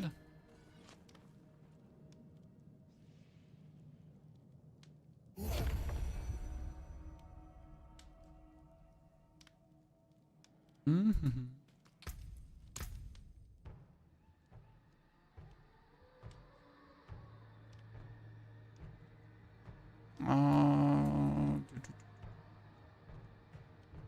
I want to get more life and more burial. We get this for another 17 minutes, but I don't want to interact with that. Oh, I forget about this one completely. Let's me jump into the fleeting hordes.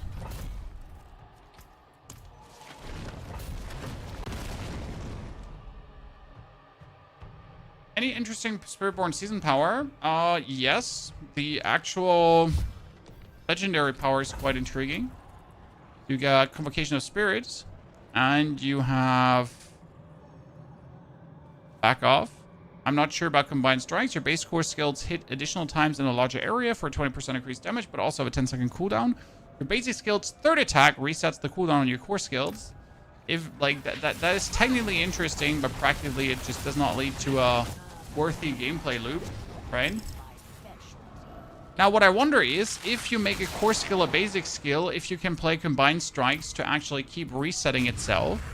Because the thing is, there is a way to turn your core skill also into a basic skill, and then technically Combined Strikes should work, right? Technically.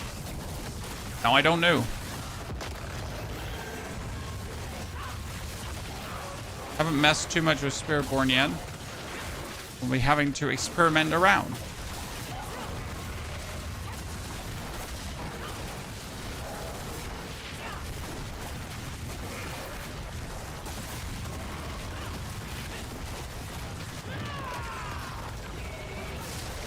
The weapon we're talking about is, I think the Rod of Capellecta does that.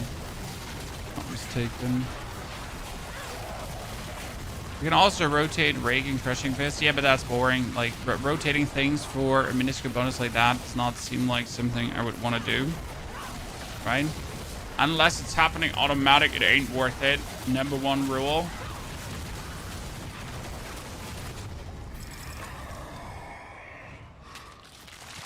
Colors masses. 2 masses at the start.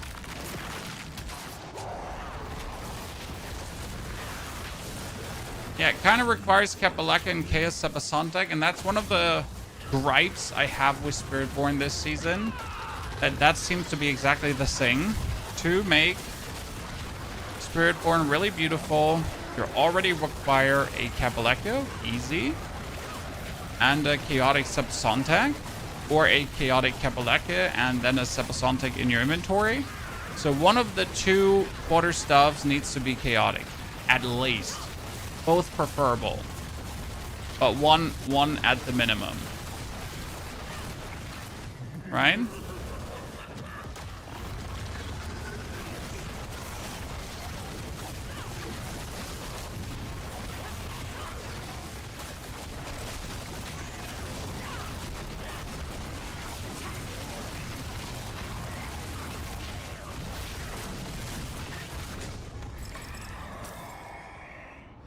Yeah, preferable both, but one at the minimum.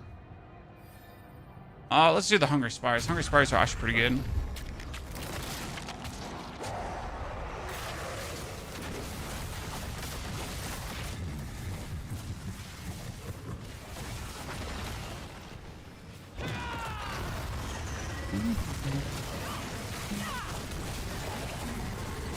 Was expecting more XP wise, by the way, chat, at this point. Might as well just go back to finishing our...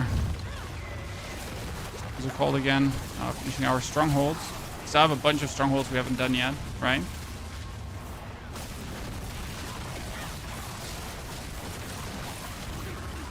There's definitely better things to do. Spire's good. Hey, that one pulling Inspire is actually one of the very good Spire buffs because it makes the Spires, like anyone that actually dies inside the Spire radius, gives you more or less guaranteed ether. Surprisingly efficient.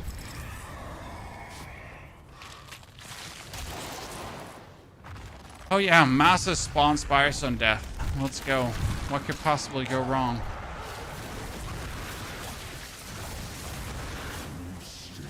Who is? No, you just got yourself a Goblin KS Wave. Goblin KS Wave is the one thing everyone and their mom wants. Goblin KS Wave are the new awesomeness, the new hotness. So that is ultimately what you're hoping for when you get KS Waves. You don't want any other one. You don't want the Worm KS Wave, like, right? You really, really, really only want the... Oh wow, he exploded into me. You only want the Goblin KS Wave.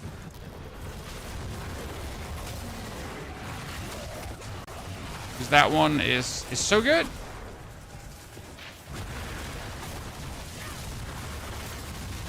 It's where all the ether comes from. If you hear someone saying, I got a 3,000 ether horde, if I got a 10,000 ether horde, right? I have like, yeah.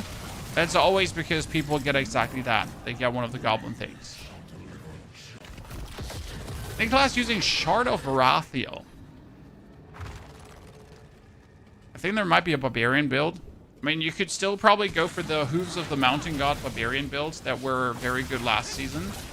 I don't see why they wouldn't be any good this season. They're just nothing exciting, right? They're the same Hooves of Mountain God builds that you just played last season. You can make out of that what you want, right? Lunging Strike using that. Ah, yeah, there's a Lunging Strike build. You're correct about that. I haven't looked too deep into Barb. I just know that Barb exists, right? Barb exists. That's it. End of the sentence. Heartseeker Rogue? Is Heartseeker Rogue even being played much? I know there's Orphan Maker Rogue. Is Heartseeker Rogue? I mean, I don't know if Orphan Maker actually does play Shard of Rathiel. Might be.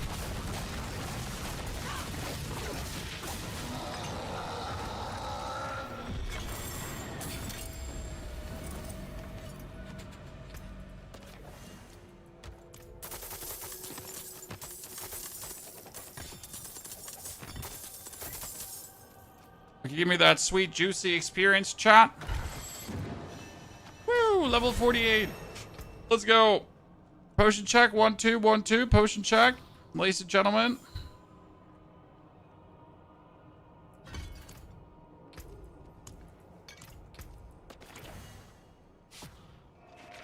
Level 48 in 1 hour and 58 minutes. I guess I can get 50 sub 3 hours, right? In my opinion, Barb is the least fun character. The most fun I've had with Barb was Earthquake Explodey Barb. Really brilliant. And before the Earthquake Explodey Barb, I tremendously enjoyed the Summoner Barb. Those were two very amazing builds, both sadly nerfed.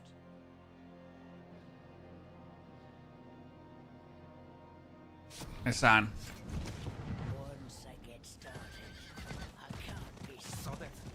Completed to 60 in 4 runs. Yeah, but that's not the point, sir. I mean, I could also just farm Tree of Whisper caches and level up my character. But it's about, you know, making a leveling build, going through the experience. Unless you do that, all your guides are useless. right? Whatever killed this one, I wanted him to suffer. Unless you went through the whole process yourself. Everything you say is for naught.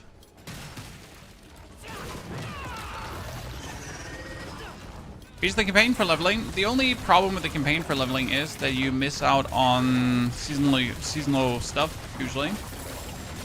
Right? It's the only reason I personally don't do it. And it's boring, right? Prefer to interact with the seasonal shenanigans.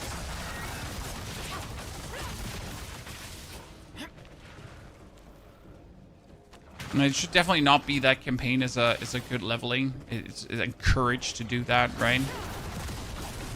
I don't think it sets a good precedent.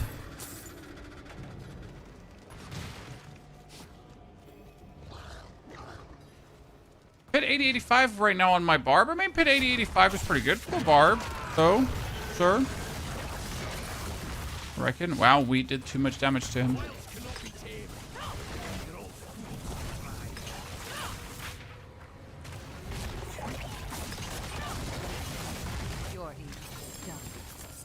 Thank you very much.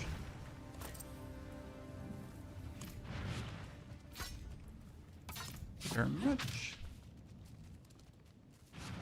Okay, which other haven't we done yet? Oh, Kararisu. We haven't done Kararisu yet.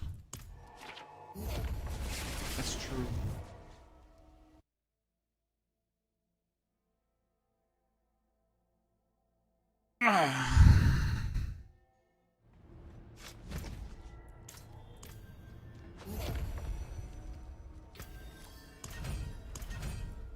Oh, I need to have more experience? Well, you don't say so.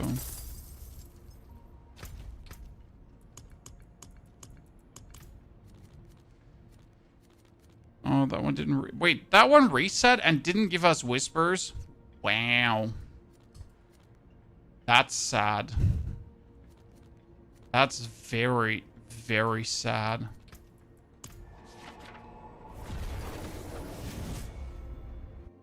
Right now, hordes seem a bit buggerooning, right? Because what is the amount of hordes that you did where you actually didn't get a Queen of the Helltide? Right? I mean, usually every thingy should have a Queen of the Helltide. But nah. Sorry. Can't have one of those. Sir, where are you going?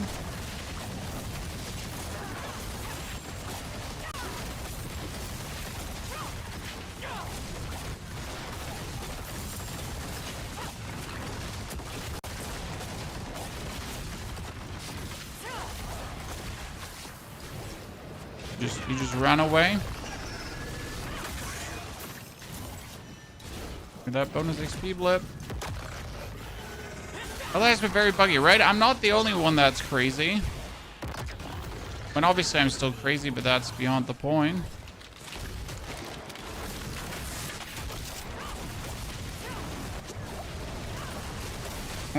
Among also random portals just not working in the Helltides, right? That one also being a thing. I mean, I found a chaotic unique portal and I was like, yay, I'm getting a chaotic unique. This is so cool. And then the portal just didn't work. And I was like, well, that's actually really not cool. And I'm really not happy right now. Now I'm very unhappy at the current moment. So I was really looking forward to getting my chaotic unique there. Urquiza, good to see you there. You saw someone with 500k in front of warp. How the hell did they get that? Well, so if you teleport around extremely quick in the Helltide, you can somewhat dish and dash between the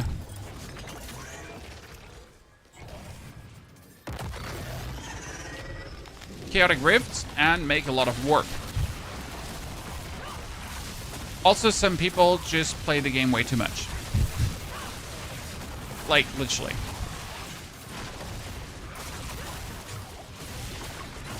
So, I mean, if you have a sword that has infinite teleports, like literally infinite teleports, right? You can make your way really quick through the Helltide. Problem is that gameplay is not really fun. You have to imagine like doing 2 hours of nothing but that. Infinite teleporting through the Helltide, clapping every single soul spire just for the sake of massing up Infernal Warp, right? I mean, these are the extreme edge case scenarios of people just hammering their head against the farm, right? Without a break, without doing anything else. If that is what you thrive for, be my guest. You can get sparks to use mythics. Honestly, I absolutely did not care about mythics this season. I don't know if anyone feels the same. What I really cared about was obviously getting my... Wow. Thank you for that, Poison. What I cared about was getting my chaotic mythic uniques, right? That's interesting. Getting chaotic uniques was kind of cool. But anything else was just like, yeah, whatever. I mean, if I get a mythic, I get a mythic. It's nice. I'm not going to complain. But it was not in the forefront of my mind that I have to get mythics now.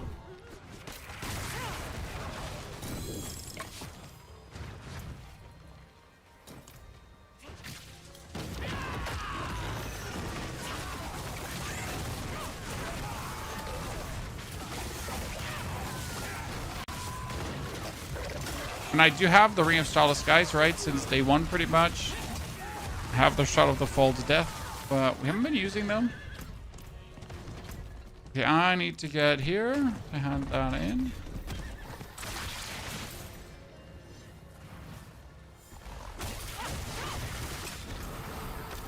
The maiden event seems to be the worst. Yeah, sometimes the mobs just stop spawning, right?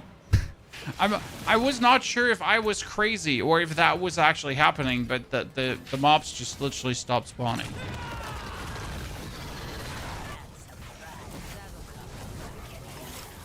The fact that Rob can get 40k warp in 10 minutes is a bit extreme. I mean, if you have the right character with the right things happening, then that is possible, right? But as you say, if for 99% of the people, that won't be happening. And it's pretty big snake oil to tell them that that's even possible. I mean, most people will not even get a 0-second teleport sword, right? I mean, already getting permanent teleport sword requires you to have either the...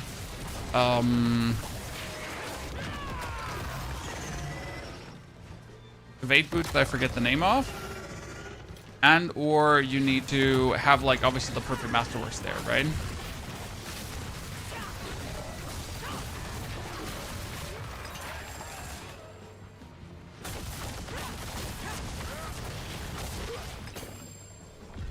Okay, that quarterstaff.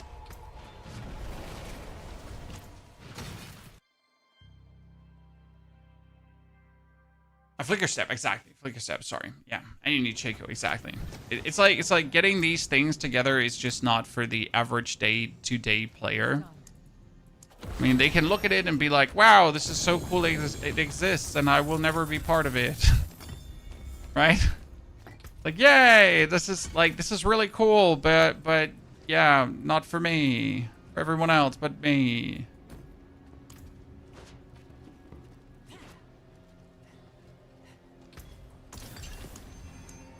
Advanced elixirs. Is there even an elixir shenanigans of like attack speeds? Probably. Okay, so do I have some strongholds left I like doing? I like doing Kararisu. Oh yeah, we can do Nosrova and Kararisu. I feel that way in PoE 2. This is so much fun, but costs 1,000 divines. Yes, Magina. There are a lot of builds in PoE 2 that are brilliant, but unachievable. Absolutely. And it's actually worse than Diablo. Because in Diablo, with a lot of grind, you might actually get to that point, right? Which, like, you know, with a certain amount of grind, you might reach the point, right? But in Path of Exile, it's just like, yeah, it doesn't matter how much you grind unless you're also like actively participating in the trade, and make sure to actually get that amount of currency to then be able to buy the things. You might never get to that point, right? Especially if it's like relying on one specific unique, and you might just never get that one unique unless you get extremely fortunate. And even then, like, right? You just found out about Lilith statues, Mr. Boobs. I mean, like, Lilith statues give you permanent stats, strength, in willpower, dexterity, I think 30 in total. And they give you 5 Paragon points that you otherwise never have. Yeah. If you don't have the statues of Lilith, your character will always be weaker than a character that does have the statues of Lilith. Very important lesson to learn.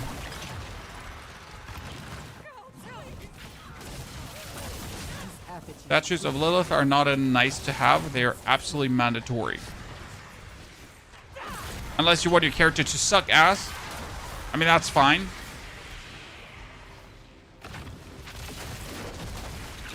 What's the chance for Ring of Starless Skies to drop from gambling? It is possible, but unlikely. Just as, like, you know, even dropping a normal mythic from a boss, right?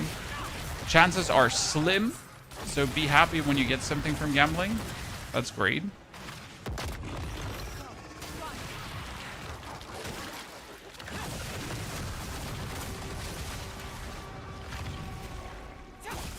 The same when you get a mythical rift and you're like, wow, mythical rift, so cool.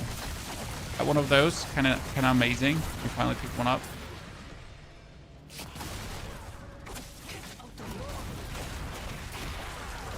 I can't find my Chaos Armor is pants because I already wear it as a chest. No, you can definitely find it. You're just extremely unlucky. Sir. Like, it doesn't matter what you're wearing. You can find anything. You're just unlucky. And I know it feels like the game hates you, because it does. Okay. Mythical Rifts are a myth. I found one first 10 hours of the season. They exist.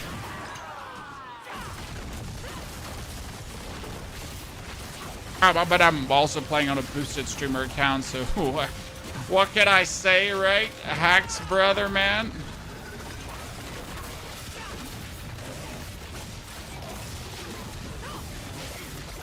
Good old boosted streamer account. Love to see it.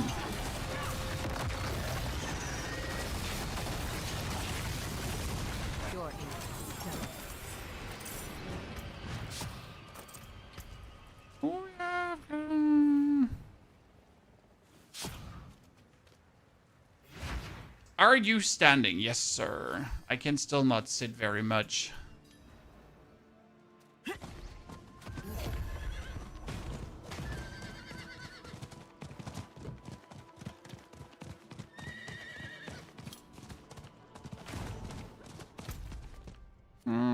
There you go.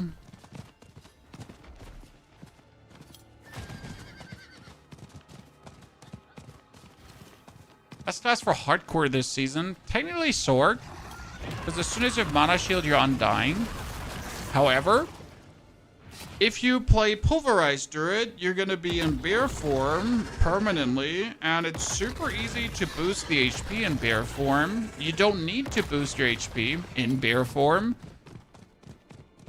Regardless, having like a 40,000 HP bear that at the same time does insane damage, that at the same time has insane amount of damage reduction and movement speed and everything, and it's super easy to equip.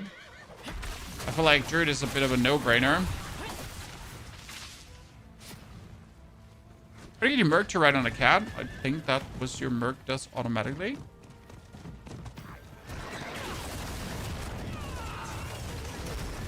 Let's hope this one does not bug out this time, chat, because last time I did this specific stronghold, and it was the first time ever, it actually bugged out, and I couldn't finish it. It was really weird. Like, the middle would just not open, no matter what I did. It was the first time for me.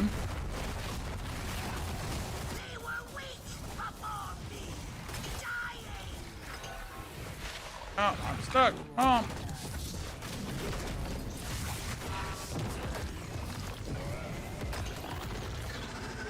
Always the first time for everything. Is Ball of Lightning better for controller or evade? Both work. Wouldn't necessarily say one is better than the other. Both work. Got a ring of starless skies from a purveyor the other day and was shocked. Yep, it's possible. Just like uniques are possible. Ah, see, now this time it actually broke. Cool.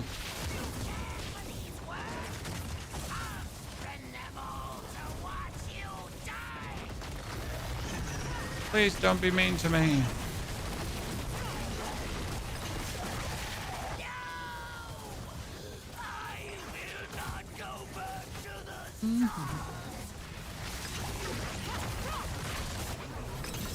Level 51, ladies and gentlemen. New pants. New rings.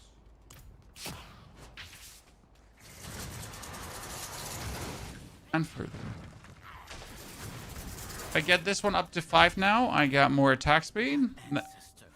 Oh, that is... Who is that?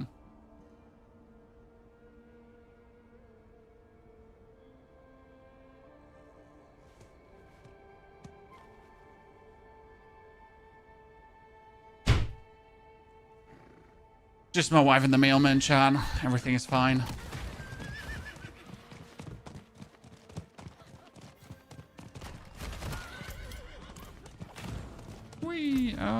Oh wait, where am I going? I need to go up there. You're gonna try Fireball this season. I can't pit push, but I got to pit 90 with my current setup. I don't want to try out Fireball. I want to try out a permanently overpowering Meteor Sword. Because with advanced techniques and the Starfall Coronet and all the core skill boosting things, you should be, and the Crown of Lucian, you should be able to get your Meteor to a cost of 300 yada yada yada yada, right? And if you get the cost extremely high, you should be able to permanently overpower then with a Meteor, and then suddenly you have a permanent, always critical striking Meteor, and that should be cool.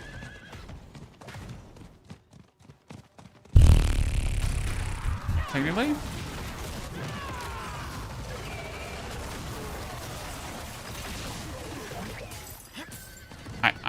I assume. I mean, it works for Ball of Lightning, and there's no reason why it shouldn't work for Meteor. The only issue you have is finding the perfect Starfall Coronet.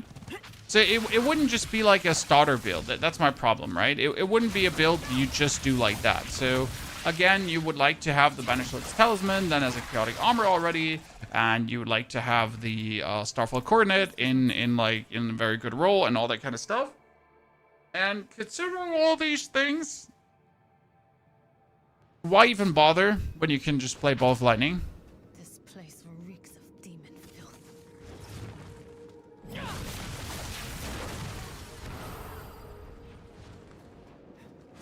Is Bartok supposed to be a guaranteed mythic? Absolutely not, sir.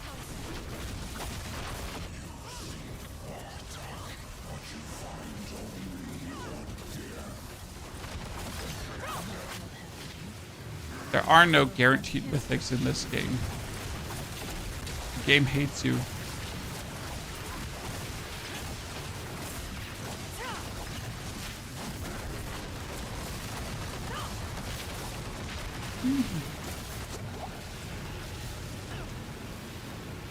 Where did you go, other dude? Oh. He was already dead, Shan. And I was wondering where he went. He was already about to die. Oh, you're still alive? Sir. I had you for dead already.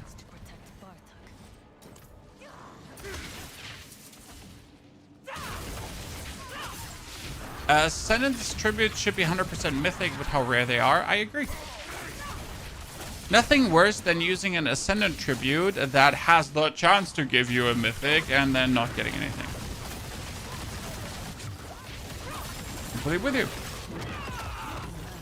Seems so weird. Now here's something far, far worse. Spawned in the pits of hell. If you enter one, it should summon him.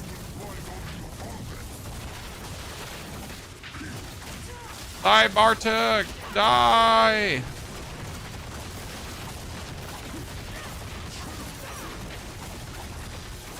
Oh, evading through the enemy is going to be hard when I have to, like... Can I just evade through the lasers and just not give a fuck? Well, the lasers always kill you on hit. Right, Chad? Laser didn't kill me on hit. What's happening? What's happening? Why laser me no kill on hit? I was waiting to get squished like a little bug. You found a Air of Perdition, but you really wanted Shaco? Sir! Air of Perdition is king. Shaco's usually an afterthought. I say usually.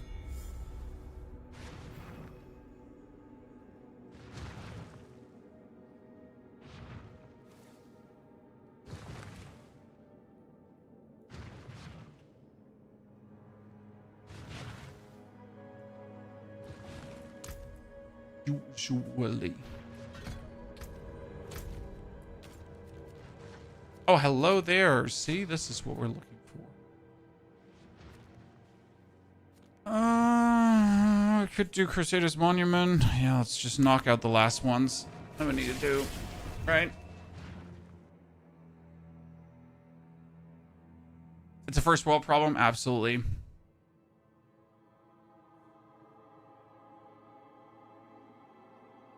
I mean, Air of Perdition is just, since it, what like Shaco was like the absolute #1, right? Then they introduced Air of Perdition. It was like, Shaco who? Air of Perdition king.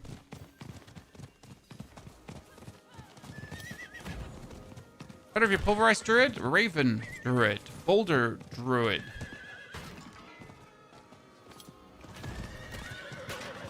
Even shred.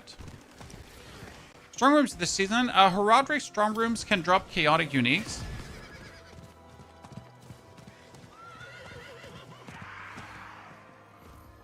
Right?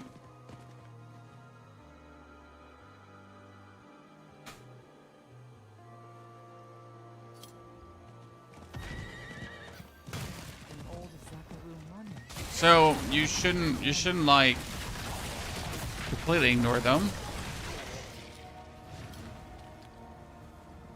I'm running a Raven build. I'm loving its farm. I'm sitting tier 3 currently. I feel like I'm not sure where to go progression-wise. Any tips? I have all the uniques and full GA gear, but I'm not sure what to do from here.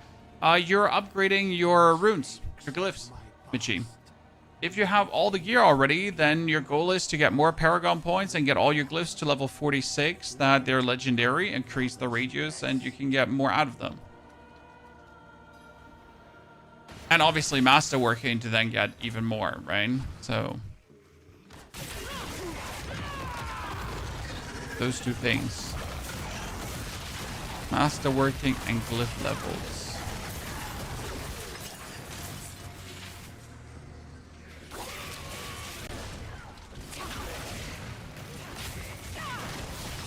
Raven's very satisfying. Yes, Raven's extremely satisfying to play. Game Marion, how about nope? Oh, you teleported away, Dame Marion. Not cool. Should I be skipping sockets and be going for legendary nodes first? Yes. Yes. If you have a few Paragon points, you always want to go for the legendary nodes first, as that is your biggest booster.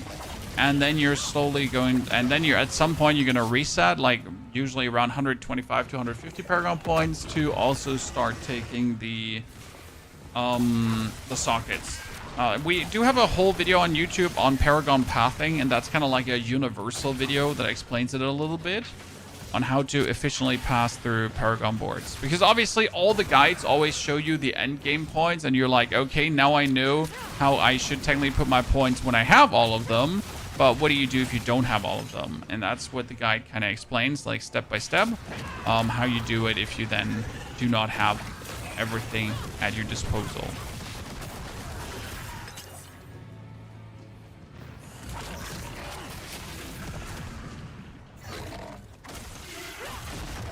My least favorite event. You there? Please help us get out of there. Nah. You're gonna be like, sorry, I'm just passing by. It's like, I'm sorry. Like, I didn't mean to. Apologies.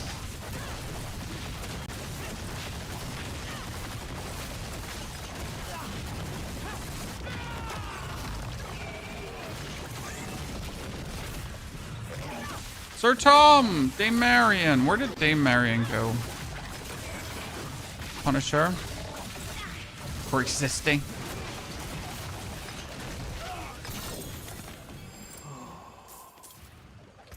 Thank you.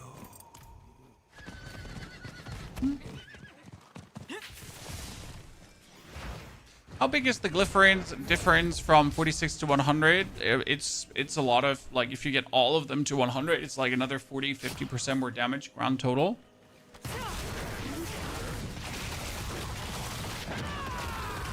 Depending on, like, for example, if you play the crit glyph, obviously the crit glyph multiplies your crit damage up, while every bonus level further multiplies the, increases the additive bonus as well. So you're getting the additive bonus up and the multiplier up at the same time, which is like the double, super double, right? Making it really good. Okay, we get that one done.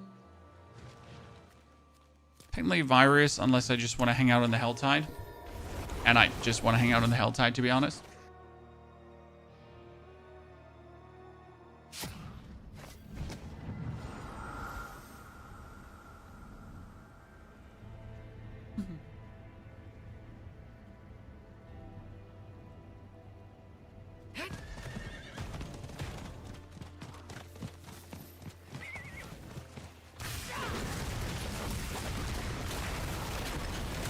We need to go to the bottom for the whispers. You know, that new weapon gave me quite some damage there, Chad. That new weapon that had like a buttload more item power. Like, I mean, we went from what was it, 514 to 600 yada yada, and suddenly we're doing damage. Who would have guessed?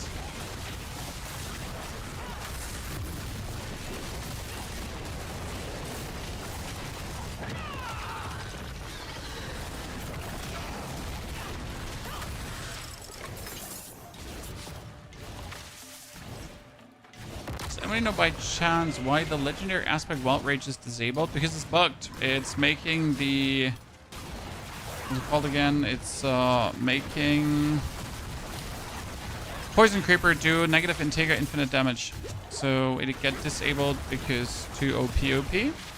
No worries though, the Raven build already has an alternative, and the Raven build also never needed it.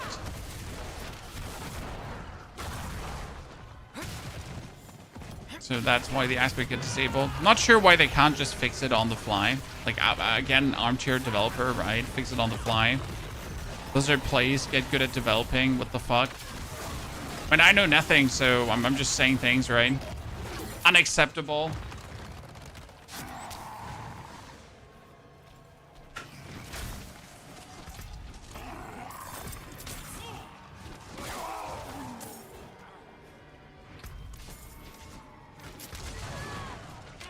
Oh, can you not get it done ASAP? Wow. Much unamusement. So angry. The usual. You know how it is.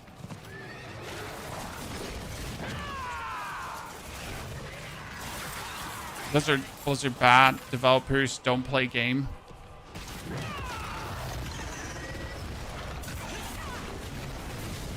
How long are blocked aspects usually blocked? The aspect will get activated again after the patch that's hitting next week. So until then, it's gonzo. Again, aspect of wild rage is not needed though to make any of the companion builds work. So don't sweat it. They all work without. They just work better with. But they fully work without. Are you going to do a Super Gear community build this season? Yeah, we're probably going to push the Raven all the way because I want to see what happens when you push the Raven all the way. Definitely have to use my chaotic kill with the black wing. I want to stay with the helmet that I have because I like the version that we're playing. Probably gonna try to get a Mjolnir ring that is also a chaotic unique, and then use like Ring of Starless Skies as well, and probably add a Air of Perdition wouldn't be possible. But maybe add a... Maybe think about somehow adding a... What's it called again? Fist of Fade. Plus potentially... Come on, brain, say it. Actual Talisman.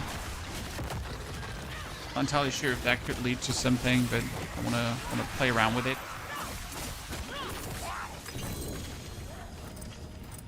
So some ideas, some things spooking inside my mind. If they ever get to something, I don't know.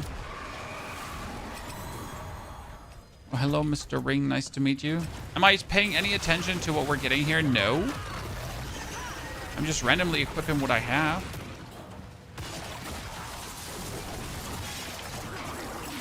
Oh, why would I pay any attention? I don't need anything for this build, right? The build is just good, regardless.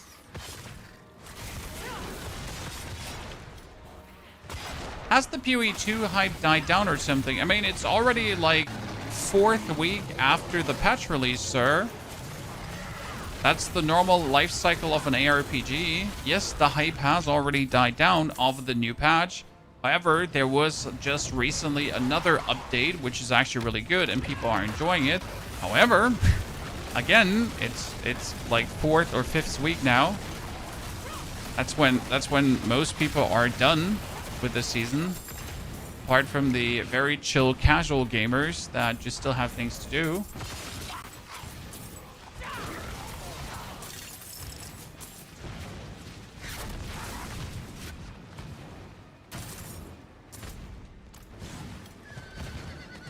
This really shows that a lot of people never played seasonal RPGs. Don't know about their normal life cycle, right? Not that the game suddenly became bad, it's just that people did everything for that season. Right?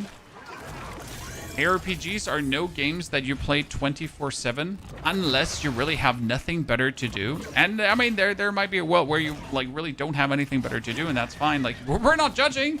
This is okay. Well, sorry. I mean to hurt your feelings.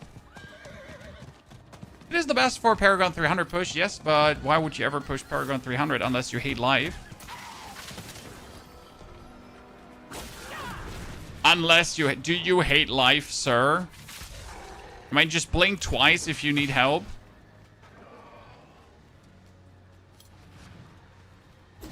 Lift the table a bit higher. The position's not good for your neck and shoulders. You are completely wrong, sir.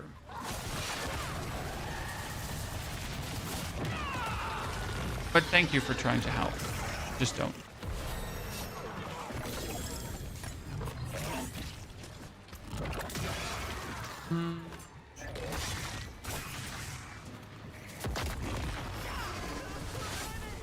Well, hello there. Let me just activate this. Even though I can't really do these things here with the evade Spiritborn, right? Because I just tend to evade outside of the circle. Just happens occasionally.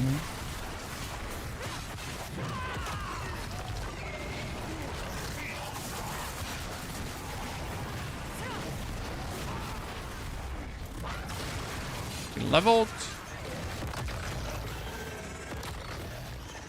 We got Harvest for that. Then we can hand in the Whisper. That would be level 55. And right now it's 2 hours and 34 minutes, ladies and gentlemen. Easy peasy lemon squeezy. Spiritborn going nice.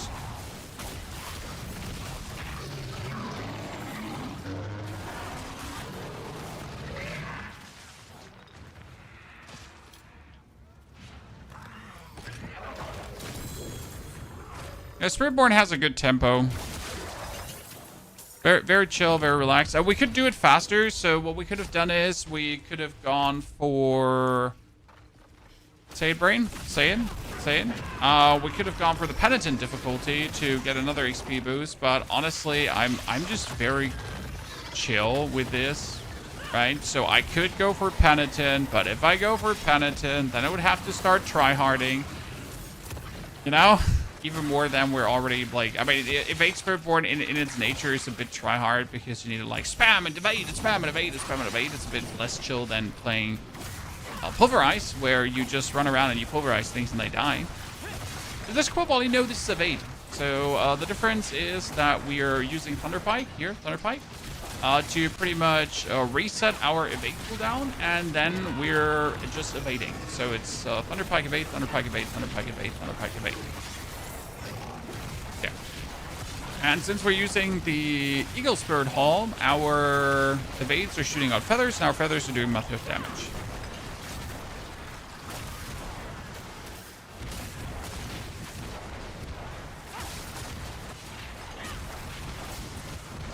Storm, you don't need the Unmaker. Unmaker is useless. You shouldn't be a glass cannon because you get enough passive to boost your maximum life. And if you spam Soul Rift together with Alter the Balance, you get so much barrier that you can't die. Not sure where you end up being a glass cannon. Honestly.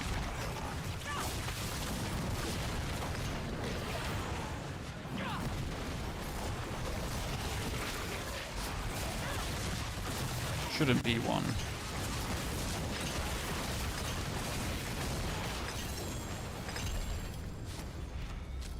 Okay, boots are made for walking.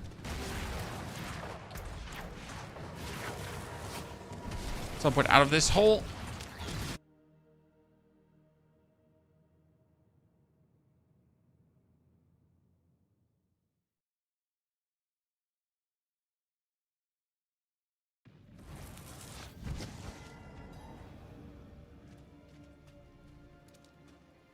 So, greater collection of amulets. Thank you very much. Level 55.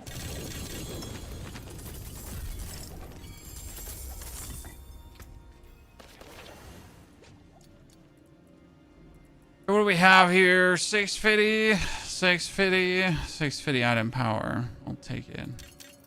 Oh, actually, his movement speed too. Woo!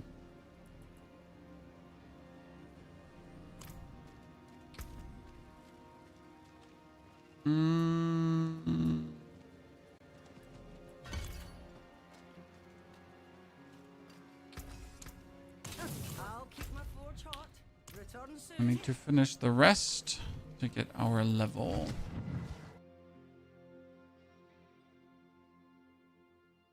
Has anyone else have been issues with Chaos Dungeons not giving much gems or whatever they're called? Which gems are you talking about? Do you perchance mean up the side? Even then, confusion.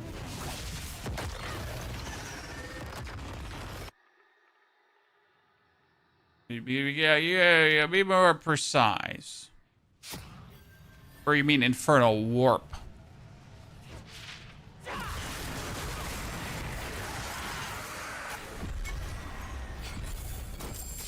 We're talking about that sweet, sweet Infernal Warp.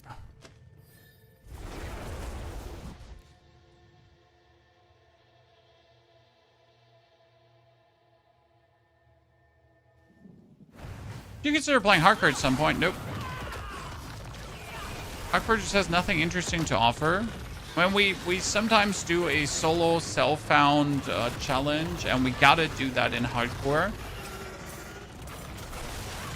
Not sure if we're gonna do that this season. Last season it was great. People loved it. It was kind of funny. I enjoyed it. So if I you know, am in need of content, we might do another solo self-found challenge. Will give me a reason to actually play Pulverized Druid because again, I think that is the best build for hardcore right now.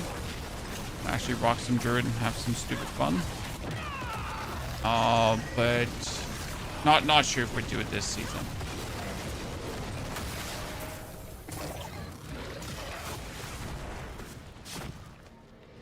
Last season we did it with a Sorg, and we played Hydra Sorg for the hardcore soul self-found challenge. Really cool.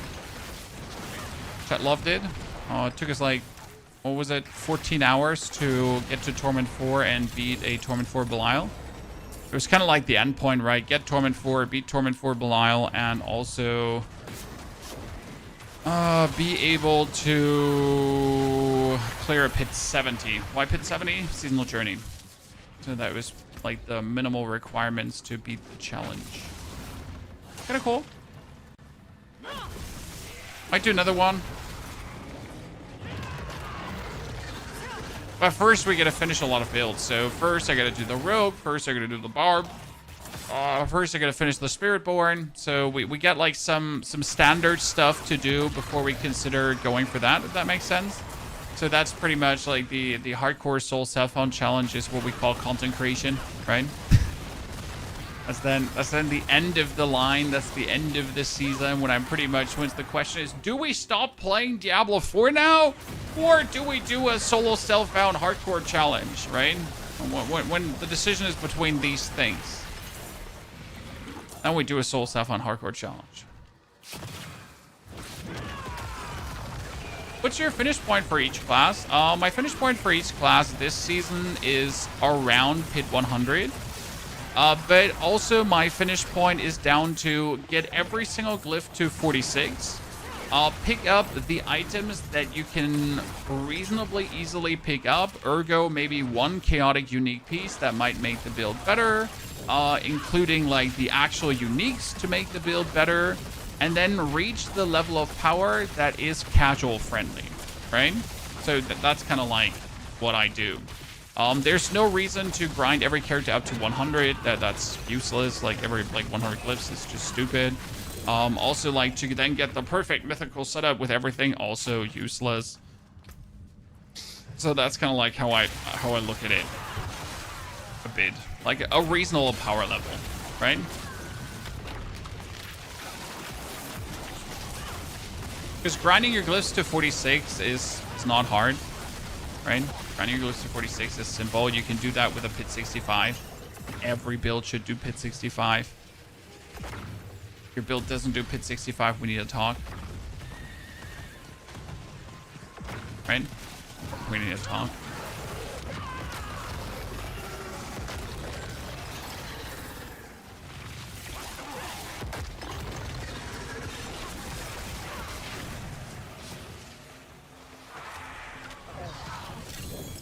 Oh, another amulet. Please show me the money. Oh, that's actually an amulet of adaptability. That's quite good. I'll need that down the line. Because adaptability is for core skill boost.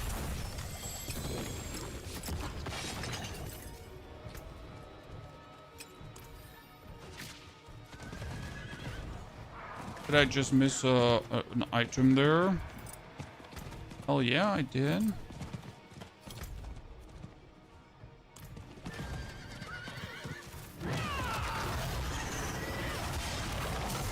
Okay, let's dash out of this again, accidentally.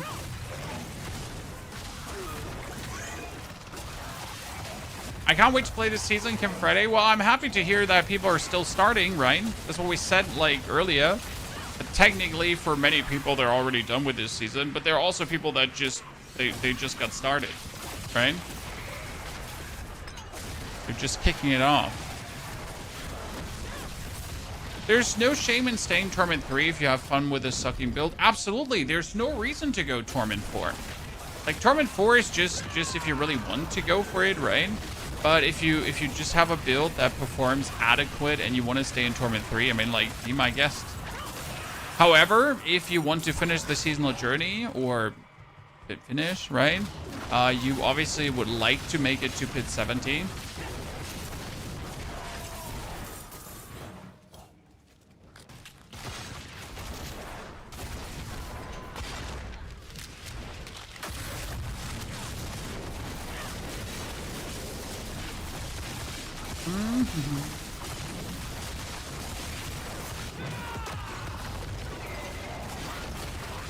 I think we're gonna replace that ulti here through Eagle down the line.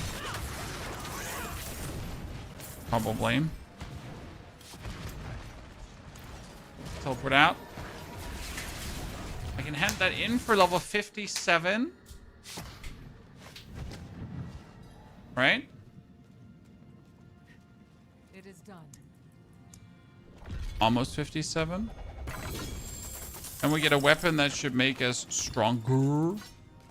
Ja, bitte, junge Frau, was kann ich für Sie tun? Warum brechen Sie hier in mein Team ein?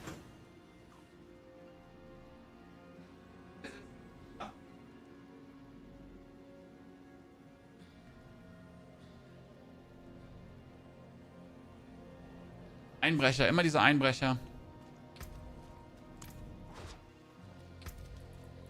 Should I just put on Lockrins for no reason?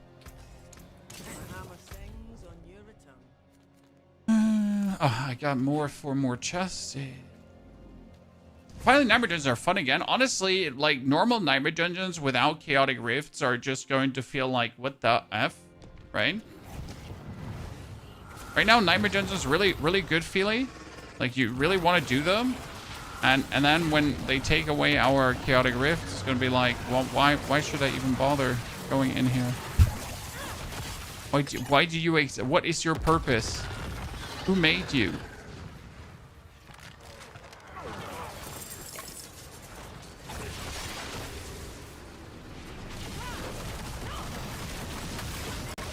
I closed the rift. I'm gone. Bye.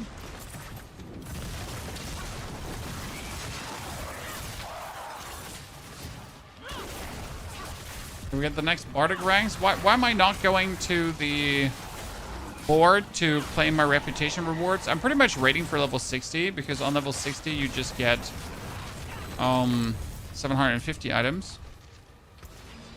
That's somewhat better.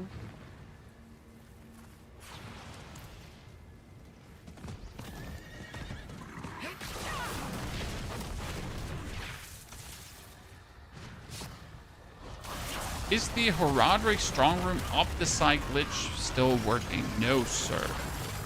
The Horadric Strong Room Opticite glitch is not still working.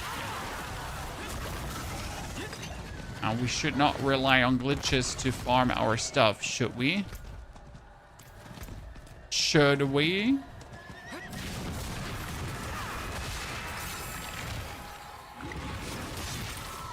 I mean, Opticite is really not the problem this season. I'm sitting at here 42,000 Opticite, and I'm not even trying. Okay. Most important lesson to learn, I'm not even trying to get Opticite. I just have that Opticite because I exist. Right? Because I play the Chaos Rift dungeons. Like, by existing, by playing, you'll be bothing an Opticite this season. You're gonna have a hard time not bothing an Opticite. Like, seriously. When you're gonna be in Infernal Hordes, you're gonna be rifting, like, yeah. Or are you not just going to have a gazillion of Opticite? I'm rather gonna question you if you don't have that. Gold is the only problem. Gold is always the problem because the developers play with infinite gold, obviously. I'm fully with you. Gold is an issue. And don't worry, I keep pushing the developers to give us more, like, to finally reset that gold cost. And we can only hope that the actual what's it called? We can only hope that the rework of the tempering and masterworking in Season 11 is finally going to have the devs cave in on the 5 million gold cost. I somehow doubt it, though, because, well, developers. Right?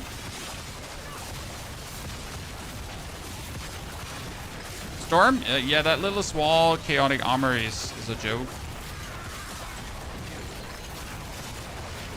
Yeah, it's a lot of opponents just coming here at me. Onto my horse. More chests.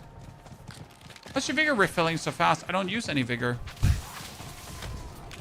So what I do here, sir, is I use my storm pike and my evade. That's it. I don't actually use any core skills for anything. Okay.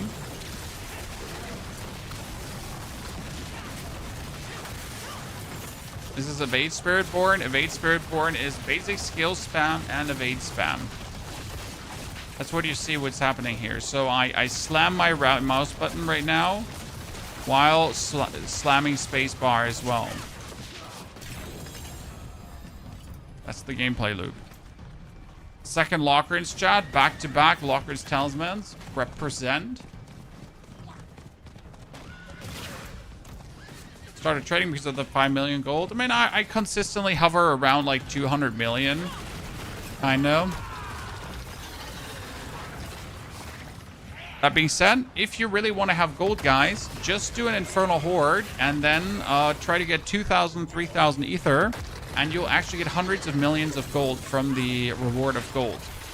Now the problem for that is that you're pretty much just doing an Infernal Horde to get gold and not even to fight Bartek, so I kind of feel bad. But there's a lot of gold in the Infernal Hordes right now.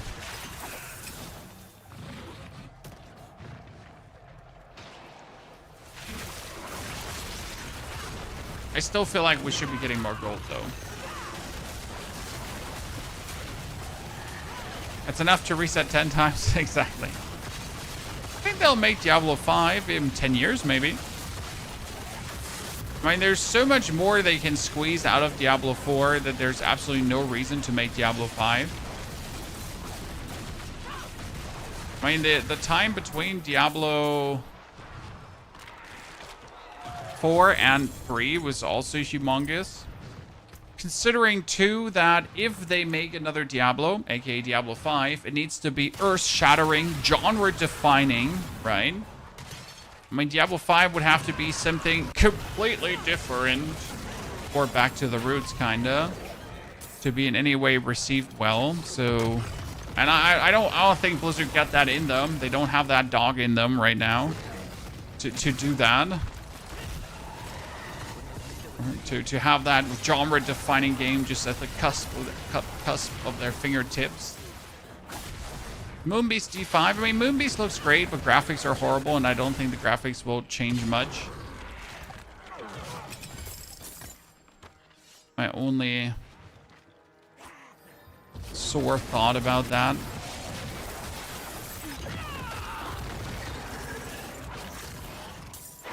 Well, any company, I mean, the size of Blizzard says nothing if the talent is missing, right? No matter how big Blizzard is, there's no talent.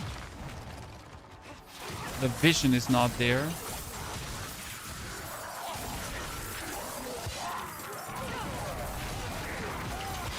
Want an ARPG style Megabonk? I haven't gotten to play Megabonk yet, but I'm happy to see the developer's success.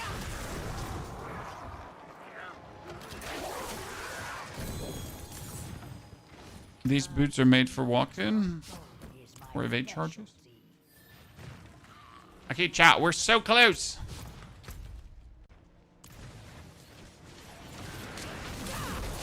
Oh, someone's actually fighting for their life here.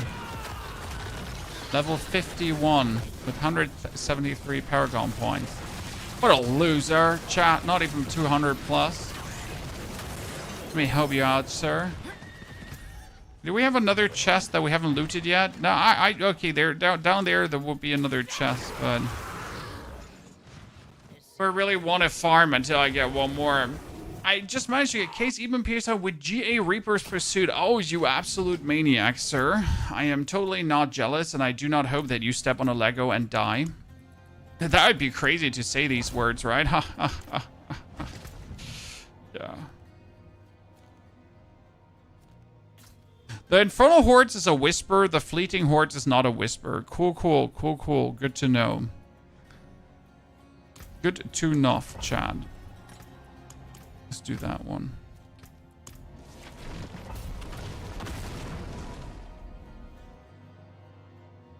Lion, appreciate it. I hope you have a good day. Thank you for sending your friends over.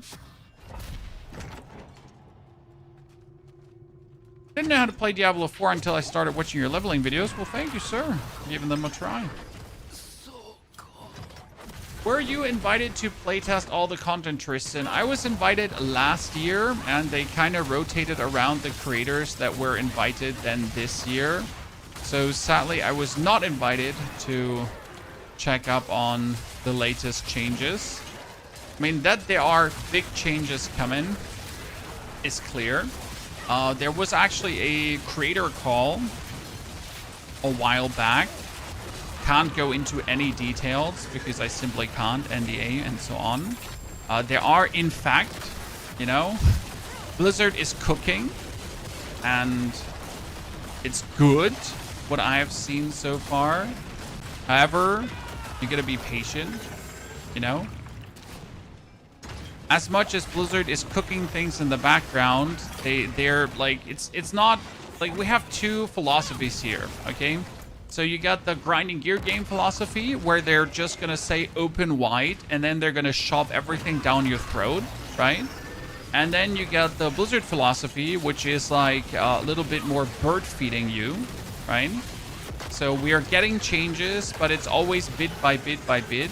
I mean, instead of having like a massive big rework like Season 6, every season is now picking a little piece out of the game and reworking it, right? I mean, this season was the season of the Infernal Hordes. That got the Infernal Hordes reworked, but let's be fair, that Infernal Horde rework should have happened a long time ago. We shouldn't have had to wait this long for an Infernal Horde rework. I am sorry, right? And the same goes for like the masterworking and tempering. Like, there does not need to be a whole season of masterworking and tempering reworks, right? It's simply, I'm sorry, the actual changes to masterworking and tempering should happen gradually in between of the season, even as mid-season updates whenever they are ready. I don't need this Loot Reborn again. Thank you, no thank you. But that's what Blizzard is doing, and that's what they opted for, right? Can you talk about the changes? No, Mr. Bruno. That's what I'm saying. Like, we Diablo creators have seen a bit of the future, right? We get invited to have a glimpse at the future of what Diablo is planning. And we cannot tell you anything specific. I can tell you they're cooking good. I think it should be turning out to be worth the wait. But again, the wait is there, right?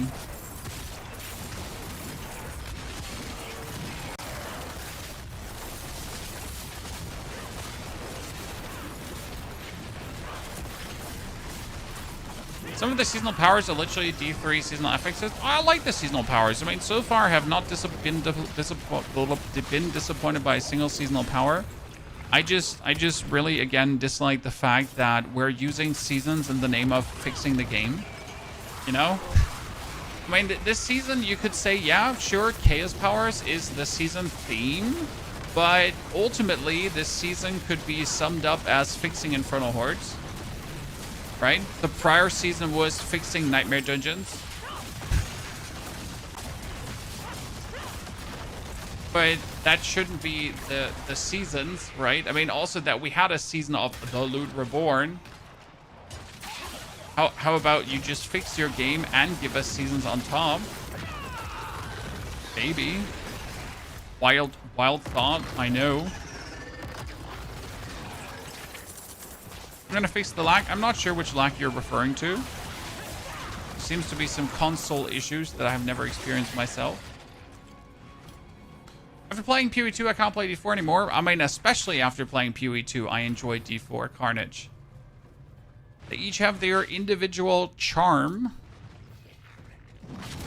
and things going on that makes them worth your while.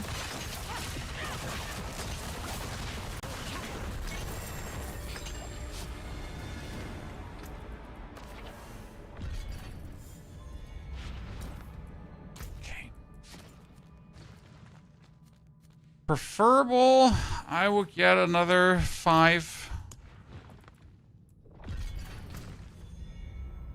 I need another 4. Where can I get another 4? I mean, I could just run through a dungeon like here. Probably.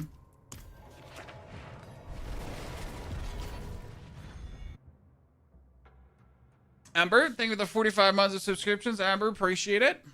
Thank you for being here for such a long while. As a company, bird feeding is probably the best way financially. Absolutely.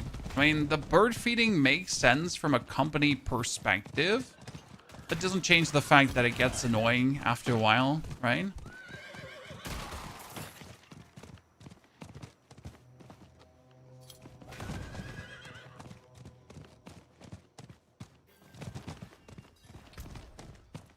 This game is still not optimized after all these years. Hey, tell that to any RPG, to be fair, at this point.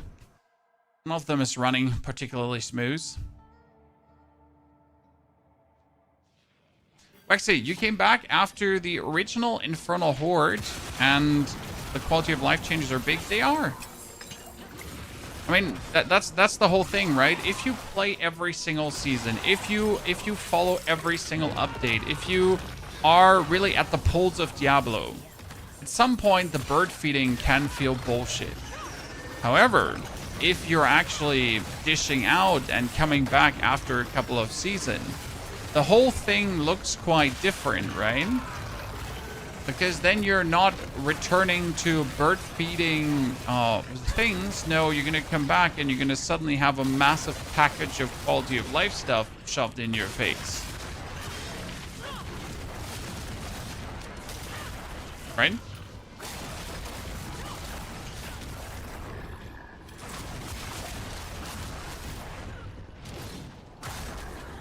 Wasn't this a Hydra stream recently? I mean, we just Hydra for leveling, sir.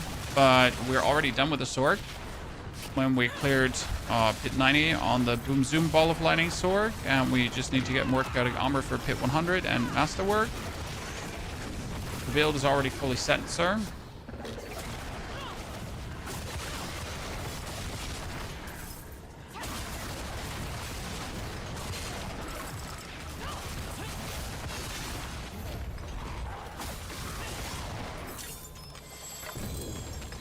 Hello, Mr. Pans.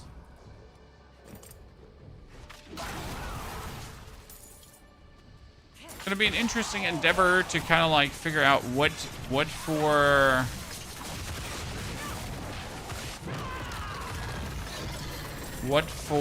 aspects do we want to take in Torment 1. So the name of the game, sir. This is Diablo 4. Welcome to the YouTube Shorts. You got Lochran's Talisman as a chest armor finally. Easy, Katie, easy. Love to hear it. But did I just ignore the two goblins? I completely just went past them. Okay, cool. This is the best goblin to get, right, chat? There's no better goblin in the game. That guy comes at you, you're just blessed. Especially when you get him in torment difficulties. I mean, right now it's like kind of sad. Moving with a mobility skill, evade spawn storm feathers along behind you. Right? That's what we want to have. Isn't that the aspect we would like to have right now?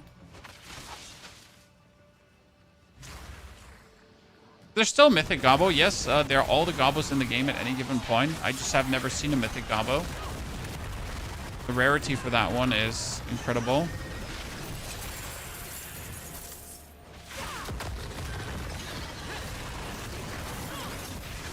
What mythic do you want, if any? I mean, you have Shroud. It always works for every build. Shroud of the False Death. Usually Air of Perdition too. Ring of Starless Skies. I would probably aim for Ring of Starless as always. That's a safe bet. Okay, we are 3 hours and 4 minutes, ladies and gentlemen. So right now the Spiritborn is 30 minutes.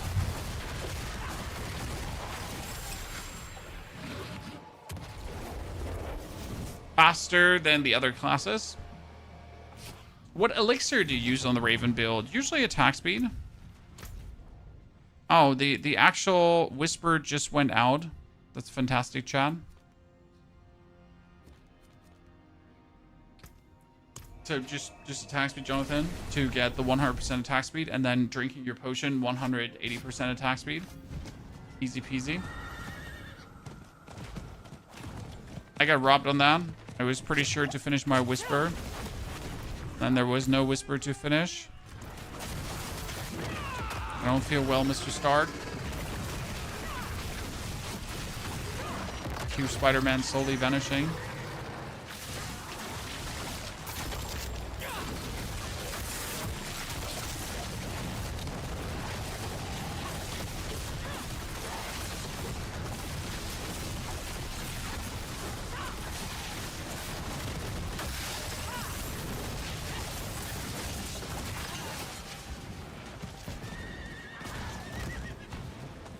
You only use 3 Paragon boards in the Druid build? No, sir. We use all 5 Paragon boards that are available to us. Are you sure you're in the right planner?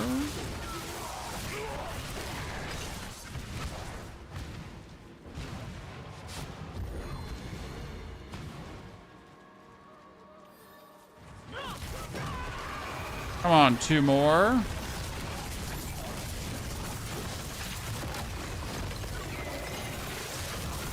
What happens when you're getting invaded and the Helltide ends? Do you keep getting invaded? And that's level 60, ladies and gentlemen. That is a wrap.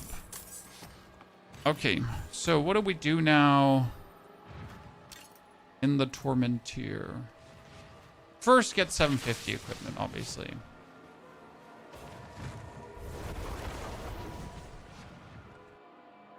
Tier 1 to tier 2 has 3 boards. Yeah, because, well, you don't need more boards for tier 1 to tier 2.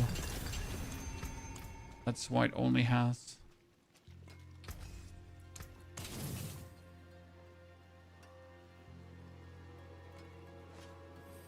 Okay, so what we're gonna do right now is we're gonna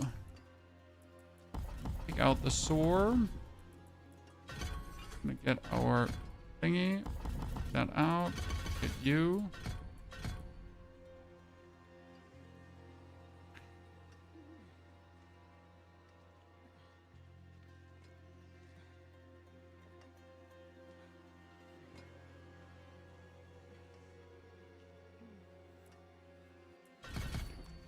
And last 2 points. Finally, I can play Seeker. I'm a big Seeker fan, by the way.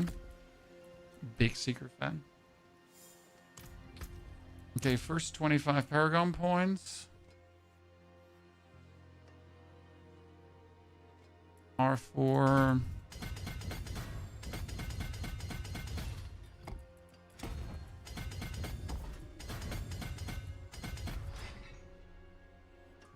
So, let's keep the evade, right? We do all of that. We should get 750 gear by going to the den. Always the den.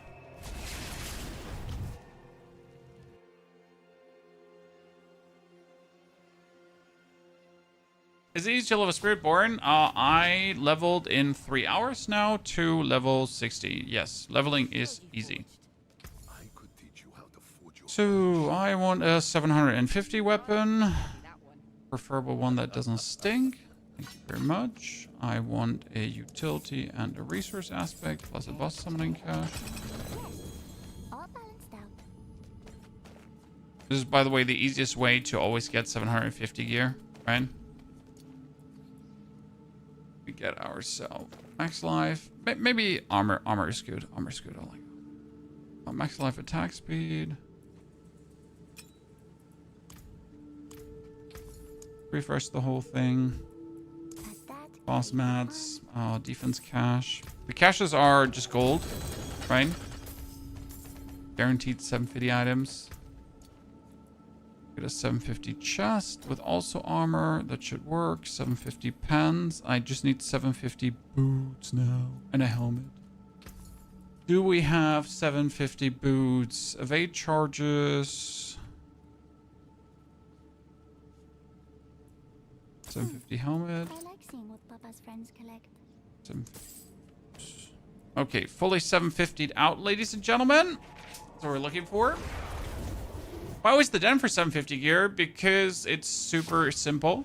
Like, I mean, with one of these caches, you pretty much are 750'd out already. And you don't want to waste your O-bolts because O-bolts are easy for greater affix gear and unique gambling. So that would be a mistake to go for, right? We're at 1,000 armor, but we're going to lose some. So let's see what we're going to get now. We want unyielding hits. Casting a gorilla skill increases weapon damage. Yes. And casting a gorilla skill, we have armored hide in between. Then we want the ultimate skill.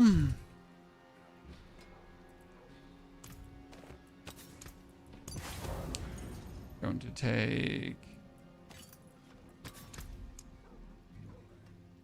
conceded for the time being. Oops, that's not conceded. We got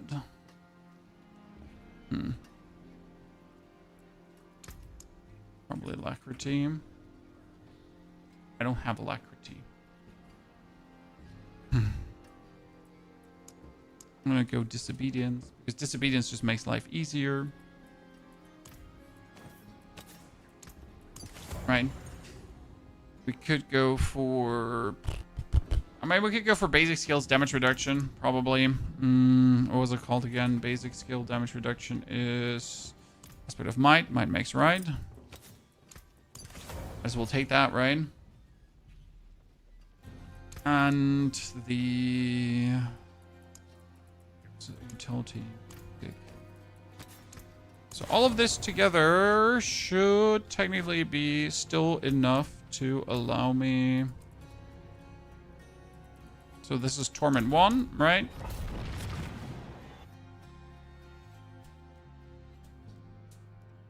You're doing nothing wrong, AirTags. You're probably just leveling inefficient. And there's nothing wrong with that. You're just not used to efficient leveling. Okay, so we're just jumping into Torment 1 without a problem. That's great. Love to see it.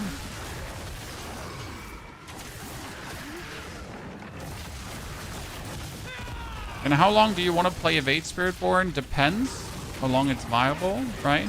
Well, we definitely need to play it on, for one Infernal Horde to get our power. It's important. And this is a good Torment 1 jump. It feels fantastic, that's for sure. So AirTags, at this point, you gotta consider that I have played every single season in Diablo since Diablo exists, right? And I have figured out how to level the most efficient and relaxed at the same time. And we're just not wasting any time doing activities that are not bringing us quickly forward.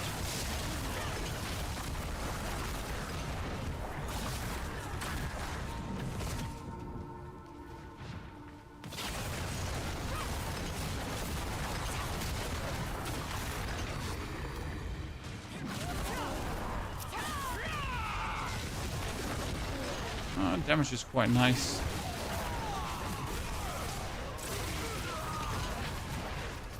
The game crashes when you change the area. You have to reduce your textures to medium or low. Shadows to global illumination off. Yeah, but mostly you have to reduce textures because there's some VRAM issues with the game, and if you reduce the textures, that pretty much fixes all the VRAM issues. It's a bit weird. It still happens occasionally, but it's the easiest way to kind of fix the VRAM issues.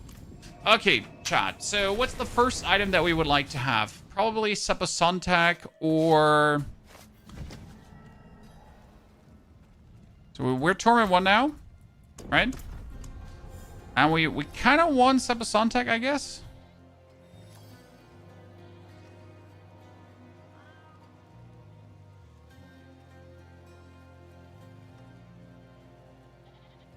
I assume.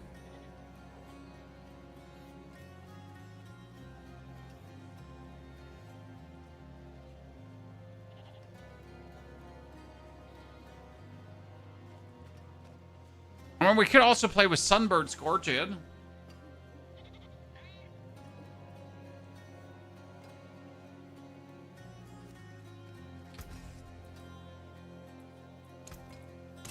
Ushia, thank you for the Prime subscription. Good to see you there, brother.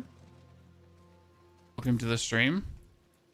Quarter stuff. I swapped over to Torment 1, right? Yeah, I'm in Torment 1. Okay, so Torment 1 is going to have me gamble for quarterstaffs. There is one sustained war crozier. From all the things that I could have gotten, that is the worst. But hey, at least we got a quarterstaff with critical strike, damage, dexterity, and everything. Great. I mean, that's probably the best thing I could have just pulled out there, because this is going to give me vast more damage.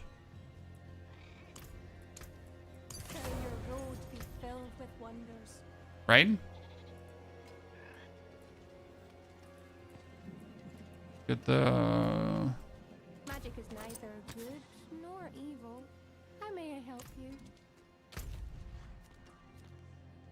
Let's pick that.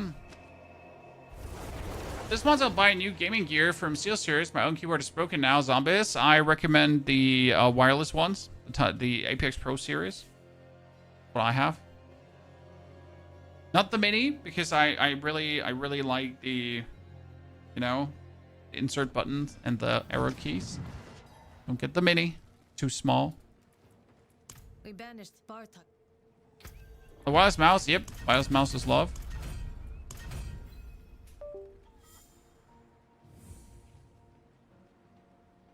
Even though I have it often connected because I'm just too lazy to disconnect it.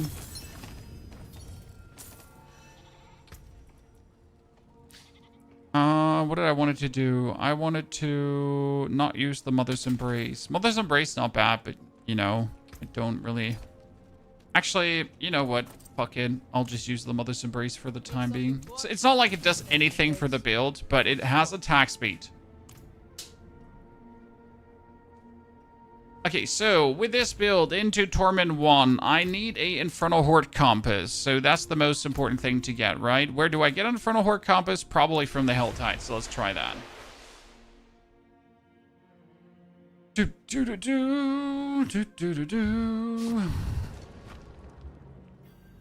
Also, what we could do to get vastly more damage, right? We could introduce 2 powers. We could do a Beast Cornered.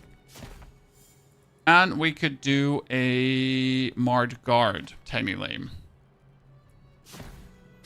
And still play Exhilarating Chaos and technically Alacrity.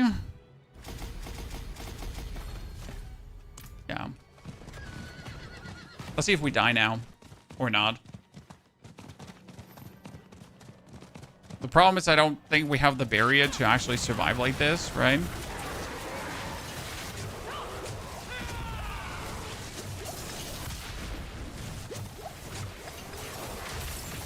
Just like instantly guaranteed to give us like tons of damage, right? So with Mark Guard, it's like another 180% bonus damage, right? Actually, not another 180, but like tons of bonus damage. My phone is ringing. Oh shit! Wait, my wife wants things from me, and I can't do things.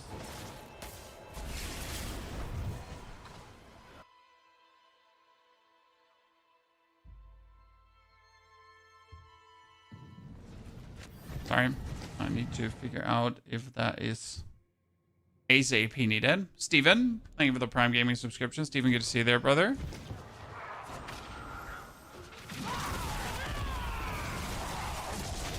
Ah, okay. So this is not an immediate issue, John. We're good, we're good. Everyone calm down.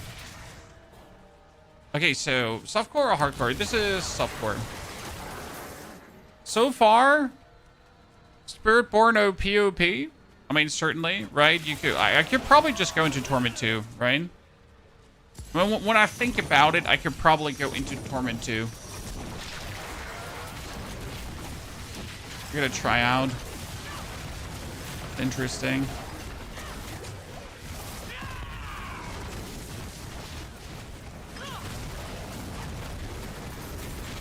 Without like any big master working and any unique.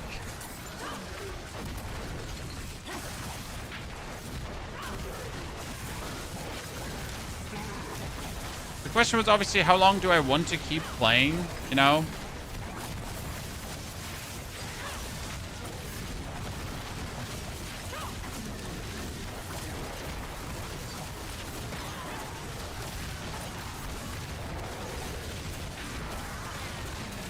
long do I want to keep playing Spiritborn? Or evade Spiritborn and then?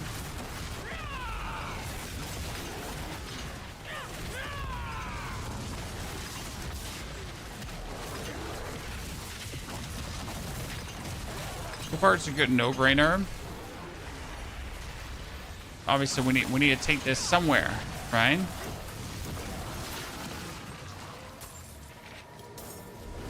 Open a 250 chest.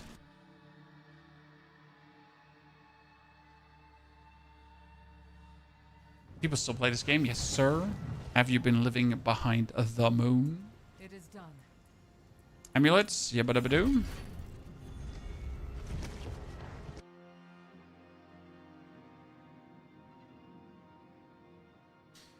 Wonder if we want to play Sunbird's Gorgeous and or not. Where do I need to go? I need to go there.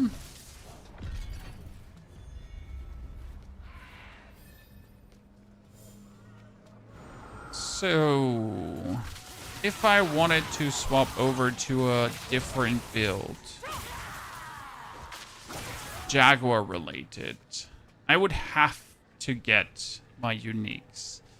Which boss drops Seppa Sontag? Which boss drops Rod of Kapeleke? And which would I need? I think in order to make the basic skill, other skill thingy work, I need Kapeleke over Seppa Sontag, to be honest. So it should work with Kapeleke and Ring of Midnight. Those are the two we're looking for. Yeah, we should be looking for those two, I reckon. Infernal Horde.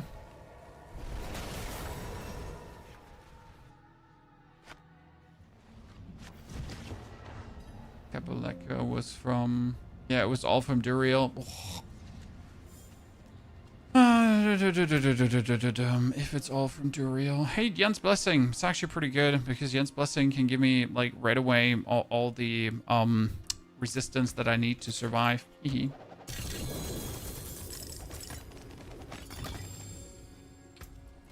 Not bad. Greetings. How shall I guide my hammer? I'll keep my forge hot.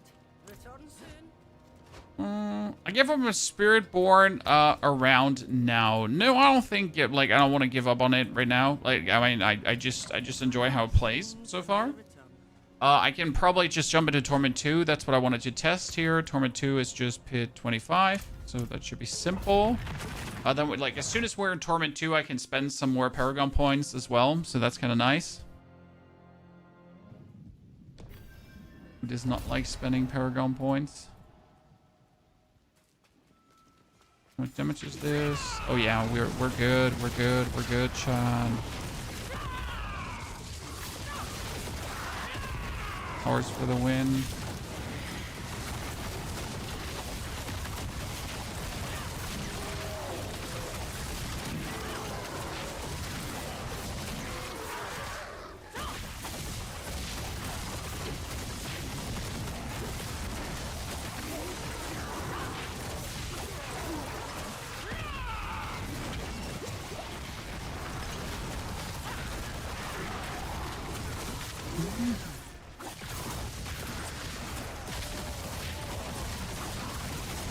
Thing is, like, evade Spiritborn, as soon as you have to, like, evade in one spot to kill one enemy for a longer time, that's when I lose any interest in playing that, because that's when it gets, like, really inconvenient, right? So if I have to, like, evade 5 minutes in one spot just for one elite, right? That's where just the evade playstyle loses any interest to me. I mean, right now I can still kill things relatively quick, so I'm fine-ish with that. But as soon as that one takes a nosedive,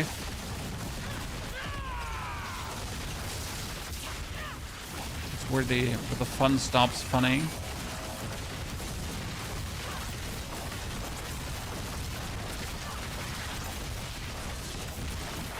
Okay, Torment 2 jump without any upgrades feels good. Mr. Mackes, Dankeschön for the second month already. Eagle.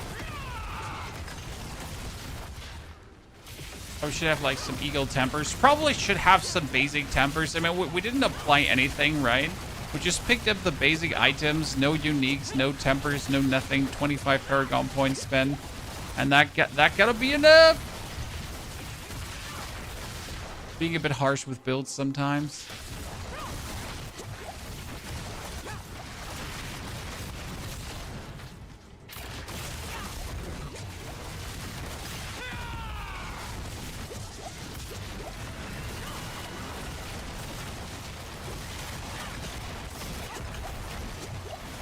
I guess we're also not getting the most out of the aspect of redirected force, right? Because redirected force says casting gorilla skill increase your weapon damage by 44 of your armor for 3 seconds, maximum 1,500 damage bonus. We don't really have that much armor.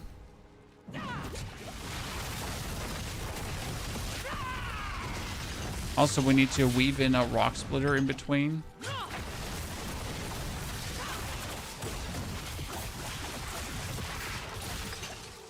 Right, to get the bonus.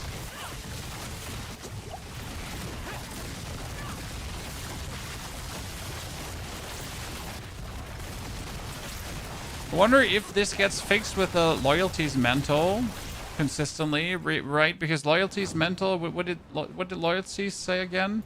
Wasn't it your skills are also your second spirit hall? Right? Isn't that how loyalties work?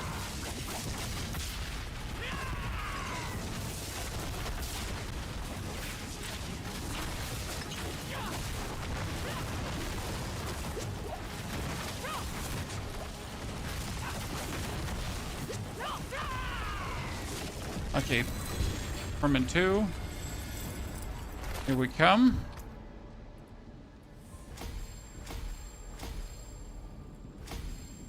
Managed to do it, ladies and gentlemen. Yeah, where did loyalties mental drop from? Again.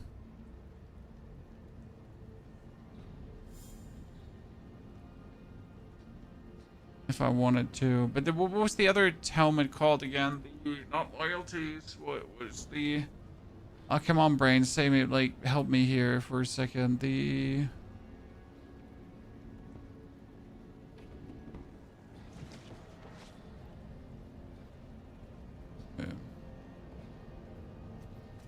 From Greg, right? Yeah, from Greg.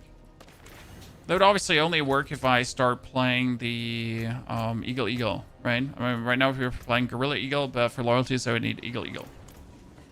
Greetings. Then everything's a bit more efficient.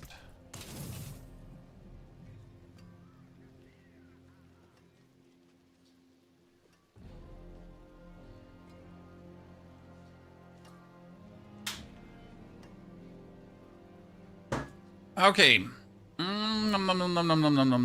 I would like to farm Gregoire. Yeah, let's do that first.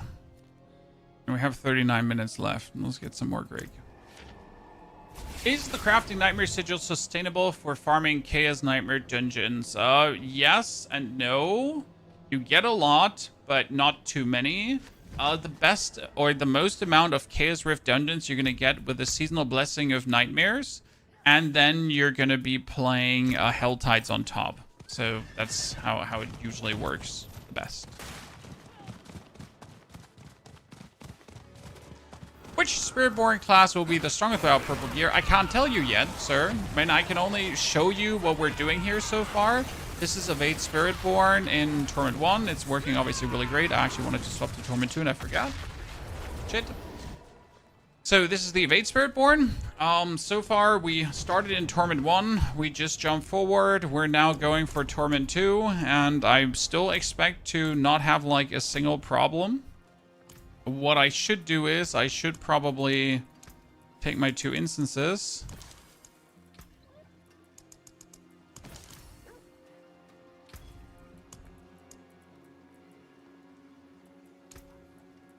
To push my armor higher. You know what? I could also just Wear the stars around your neck. for the time being. The stars made manifest. Get a bunch of normal flawless skulls in. For more damage boost, right? It's quite nifty. See how much we get out of that. So Evade Spiritborn is definitely the nicest to jump into things. There's like no questions asked, right?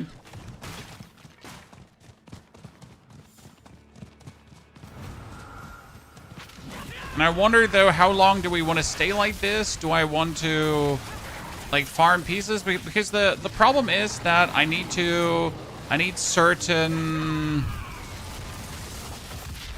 uniques for the other builds, right? So I already need the Rod of Kapalakia, Ring of Midnight Suns, and that kind of stuff. So I wonder if I want to build a efficient Evade Spiritborn to then farm the chaotic uniques for the other builds. So what's the process here? Like what makes the most sense? What should you do? Where should you start with and where should you go? I know not everyone likes the Evade Spiritborn playstyle, which I can totally understand. I mean, it's a specific playstyle, right?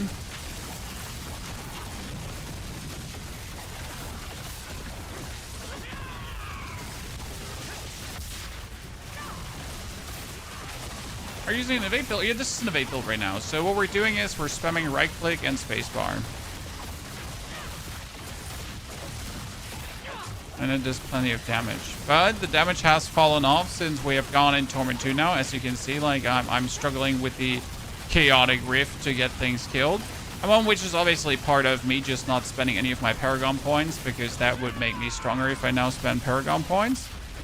Which we should probably do before we get stuck forever on this Spire. I mean, Torment 1 was obviously no problem at all. Now in Torment 2, without like any tempers and any masterworks and not a single unique piece, you definitely notice how the damage has fallen off somewhat. So we're going to consider like now is the time to actually invest a bit and spend some of those Paragon points. I mean, normal things still die, right? Normal opponents, normal harbingers and everything.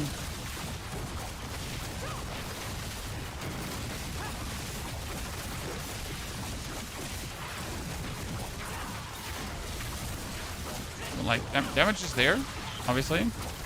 Biggest problem is right now that we like pretty much have like 11,000 attack power, but only if we do a rock splitter in between. So I pretty much have to hit, like I have to evade, right? And then in between I have to use a rock splitter. And that in between is actually not in between, it's actually every 3 seconds, which is kind of annoying.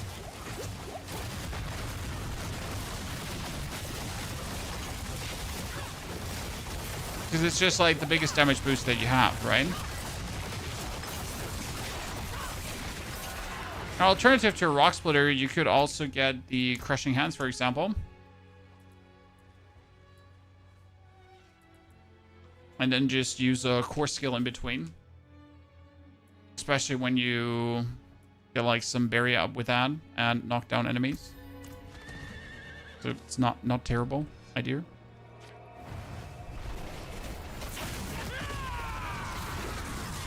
But so far we haven't swapped yet. We were streaming BF6 when it drops on the 10th. No, probably not. Beta was fun to test out if I have any interest in Battlefield 6, and Battlefield 6 is not horrible, but it's also not interesting enough to make me want to play it day in, day out.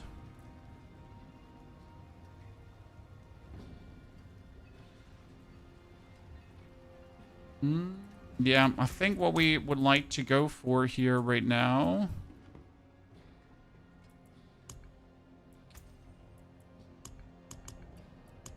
We could go for sapping early. When you cast 3 Gorilla Jack Centipede skills with the same spirit in a row, restore your vigor and deal 6% increased damage. Like, I mean, obviously we don't really use spirit, but the 60% damage should still work out. And the good thing is we get good resistance early on.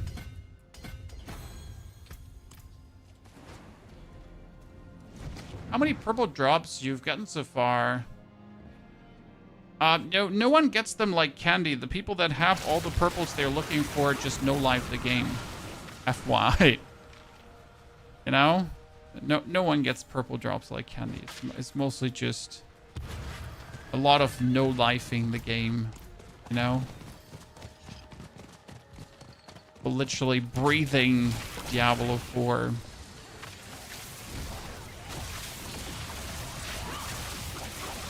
And when you feel like you're playing a lot, and then like you're not, okay, sir?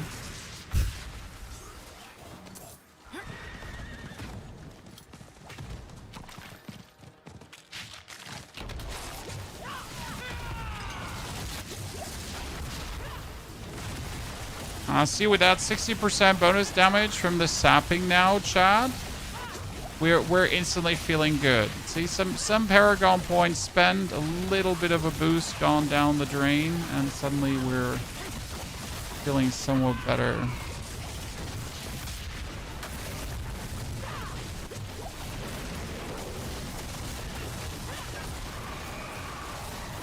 Yeah, it's usually like no one gets uniques like crazy. I mean, sometimes people get lucky, yes, but most of the time when someone has a lot of uniques, it's because they're really spending a lot of time. A lot of time, sir. And I got 2 mythics so far, and I could make a 3rd one if I wanted to, and I could make a 4th one as well. But that's mainly because I've been just leveling up characters, right? So every character gives you a spark, and this is now my 4th character 260. Alone that is already 4 sparks. Plus minus I have enough warp to give myself bonus sparks. So then I have found a unique. Ta-da, congratulations, I'm amazing.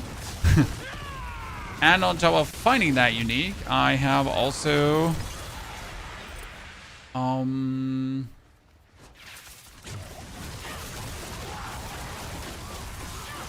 got a mythic rift.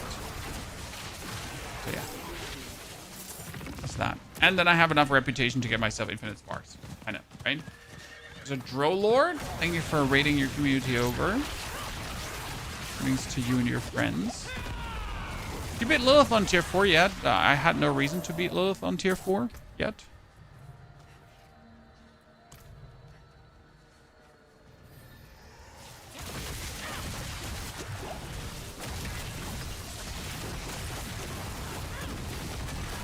I hate her no reason.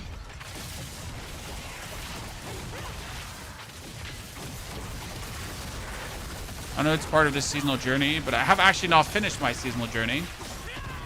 Like, I start caring about the seasonal journey like it's some very weird intervals. I'm just like, oh, maybe I should finally finish the seasonal journey. You know, maybe it's about time that we actually do that.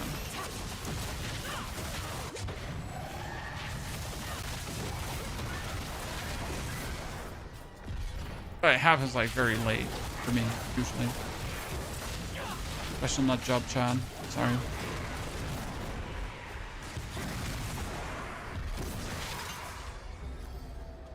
Okay, whisper done. That's good.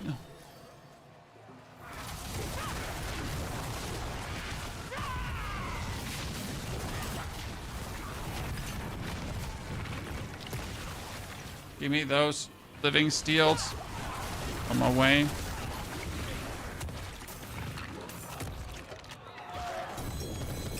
To get most reputation for the spark, you have to grind warp and then just buy the reputation. We just released a video on it this very morning, in case you missed it. How dare you? How dare you? I thought we're friends. So mad right now. If I go through this, it's useless. Technically, I need to go through this and instantly leave the board to get Vicious Shield.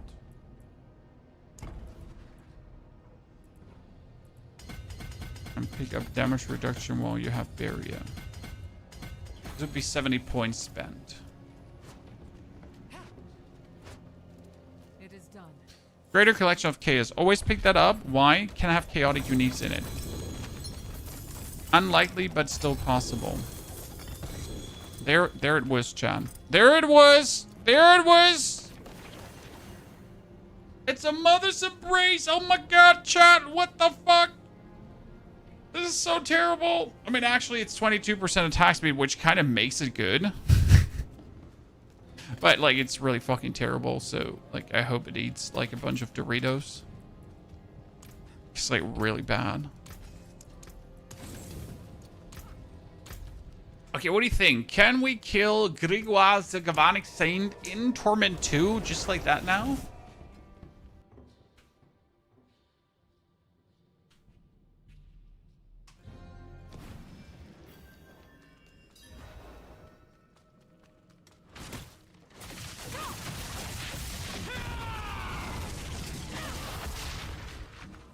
Can the V kill the dudes? Let's see.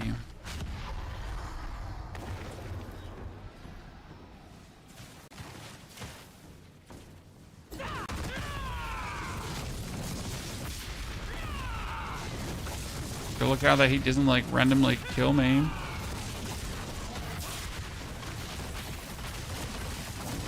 Whatever he does.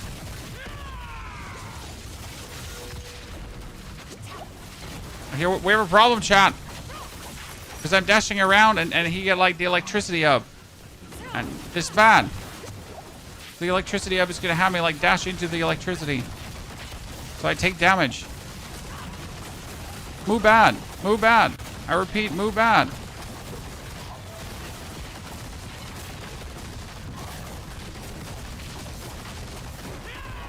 Please never do that again, sir.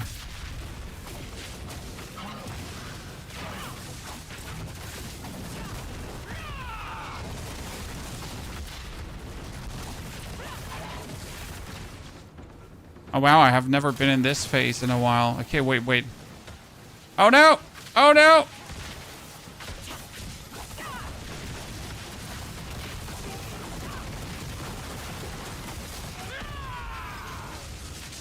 Sorry, you just avoided getting cooked by my eagle. Please come out of the corner. Yeah, thank you very much.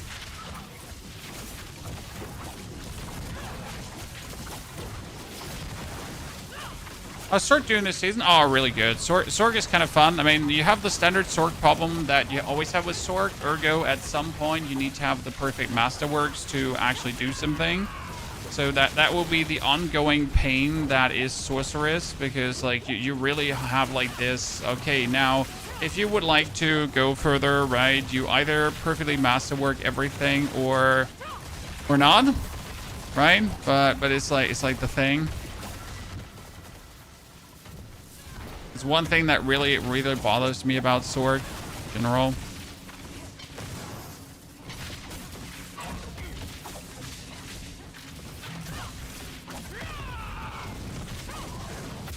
Oh, come on now. Okay, chat, we got this.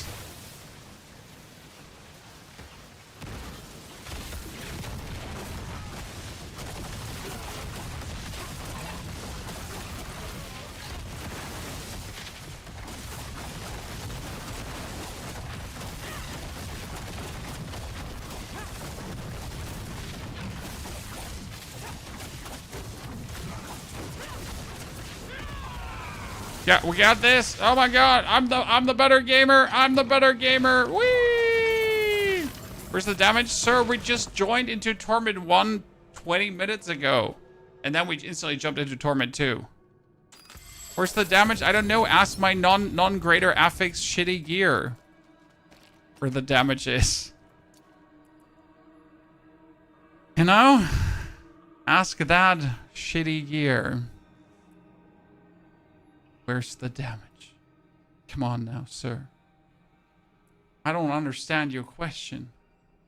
What do you mean, where's the damage? There is no damage. Okay, we don't need any of these, to be honest. I mean, that's a normal Banished Lord's Talisman. I actually want to keep one of these because I did not have a normal Banished Lord's Talisman in a while.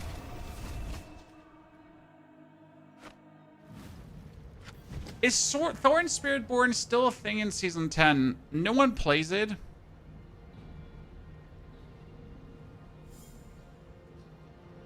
No one. Literally no one. I'm not saying it's terrible. I'm not saying, like, don't touch it, but, like, no one. What's left, you ask? Right?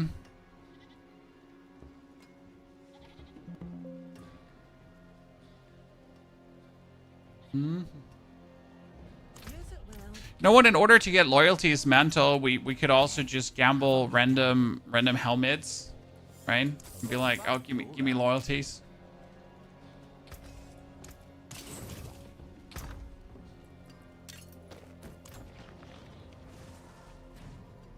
How's Thornsbarb feeling? Has Thornsbarb done anything significant in the past years? Honest question. Okay, more Helltide. I mean, what does Urivar drop for Spiritborn? Urivar drops Vushnuk Puff I wanted to have. What does Lord Zur drop?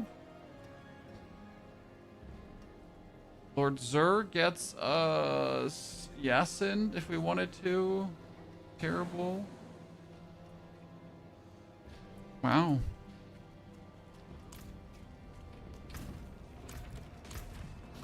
Nah, the Zur drop's like nothing you really want to have. I mean, apart from like general convenience items.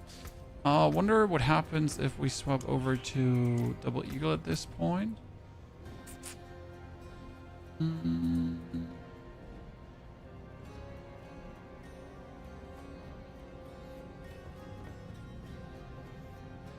See if we want to change some things in the skill tree.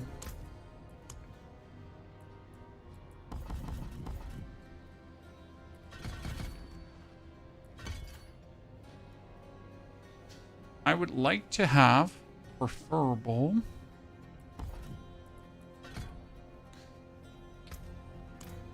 some eagle tempers, but they're not worth it to put on this.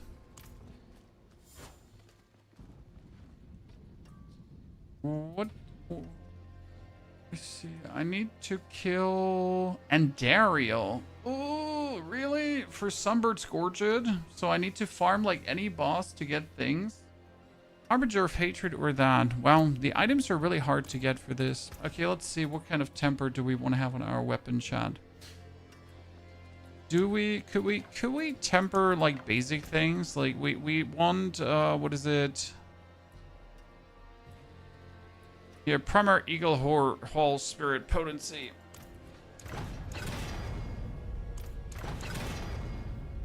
Yeah. And just some random. Do we have like, wow, that is so low. Like this, you can at least masterwork it, right? So that would at least be some more damage, right?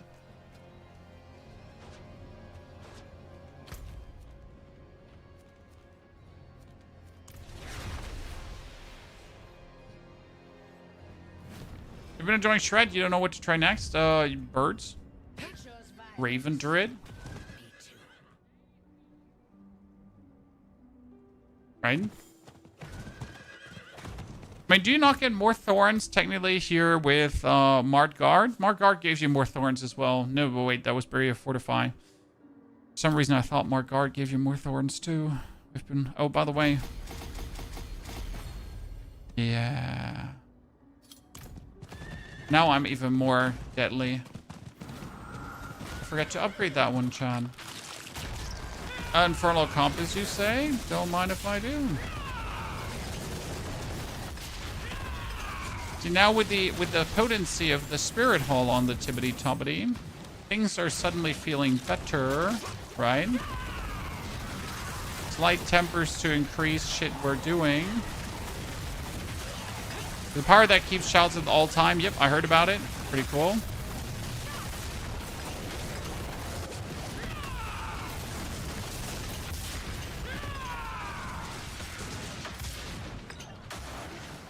Sir, can you stop, like, opening up my rifts? These are my rifts. It would be nice if you could not touch them.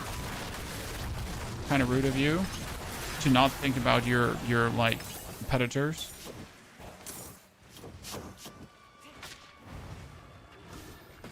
Terrible people, chat. Terrible people. Okay, so the Spirit Hall potency on the Tibbity Tobbity. Suddenly we're feeling damage-wise way better. So that was a good one, but we obviously need better tempers now. Or console or PC? PC, sir. PC. I possess a console, but it's actually not even connected to my system right now correctly.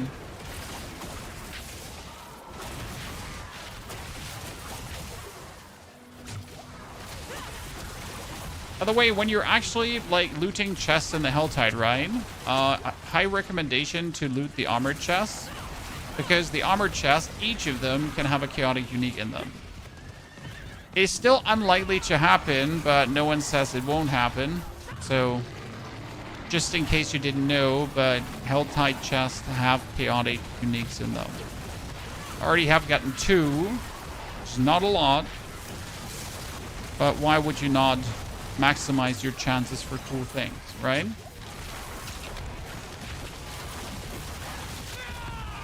When it's that easy to do.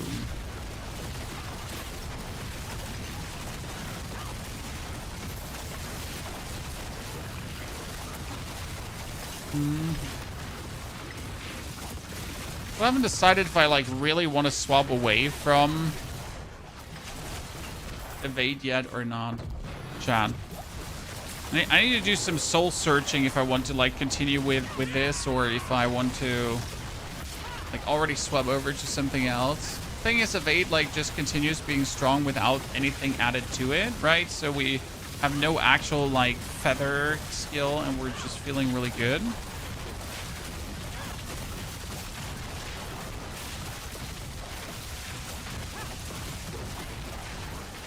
I guess it's decent to remain with evade. The thing about the power scaling. Oh, that Raven is just beautiful. I want the Raven tempers, you know? You get, like, the bonus ranks to Seeker, and you can just, like, spam, like, 28 Seekers.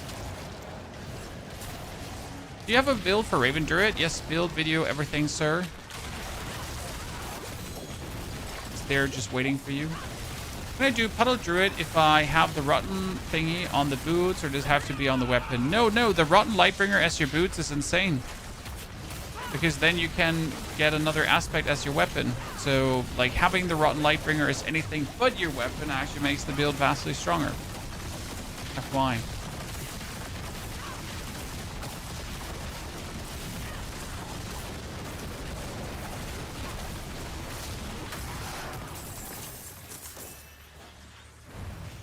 In case you were not aware. Now you know. Can we make a video on this build or not? What do you think, sir? Make a video on every build. Why would I even bother playing something if I'm not going to make a video on it? That would make no sense, would it now? Okay, I mean, like, in order to make evade stronger, I would need the Sunbird Gauntlet. But in order to get the Sunbird Gauntlet, I need to fight a Dariel. In order to fight a Dariel, I need way more boss materials. I gotta say, the Spiritborn definitely hasn't the hardest boss material-wise currently. Because all my other, like, the Sorceress just needed to kill Lord Zerg. Right? Mr. Send, thank you for getting us 50 memberships on the YouTube, ladies and gentlemen. That's 50 new YouTube members. That's a lot. That's a lot, sir. Thank you. So, Sorg only had to kill Lord Zur, and getting Lord Zur mats, ultra easy, right? Whereas now, like, I need to get Andariel mats, I need to get Duriel mats, I need to get, like, everyone.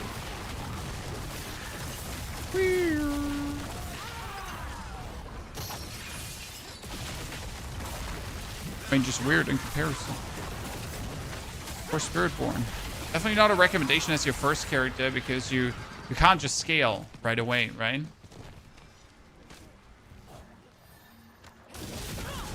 Well, that's good. That's a lot of new members, Chad.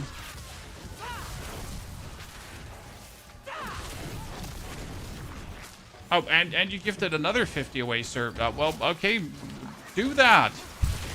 Ladies and gentlemen, that's 100 new members. The member high score. You don't transfer mats from the other builds. I could transfer mats from other builds, but that's not in the spirit of what we're doing here, right? When we're trying to go through the progression that you would go through if this was your first character, I mean, obviously, you are more than welcome again to do whatever you feel like when you try my builds, right? But I gotta at least go through the phantom pains of trying to scale a character properly.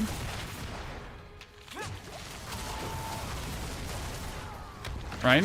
Because otherwise, like, everything I'm saying has, like, no substance.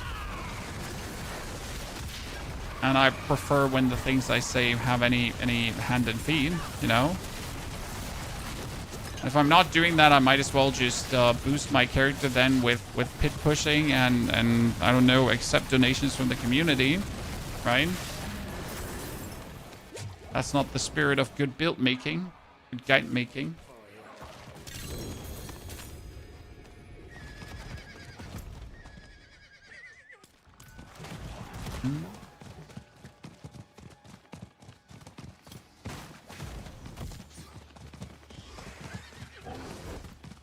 Oh, gotta, you know, put your foot down somewhere and just decide how you want to deliver your content to people. That's the way how we decided to do it. Definitely makes life harder, but hey. It's life without a little bit of a struggle, right? Oh, he got pooped on, poor guy. Okay, I need to put more points, so I need to actually go over to the other side.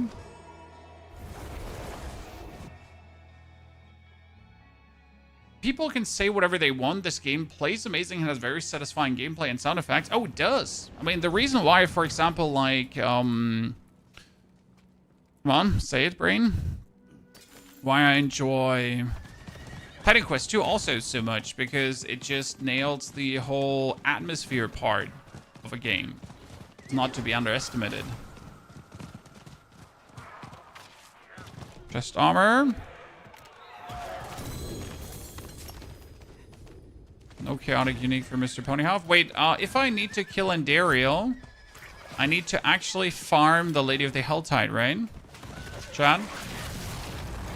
Andariel would be Lady of the Helltide. Because that would lead us to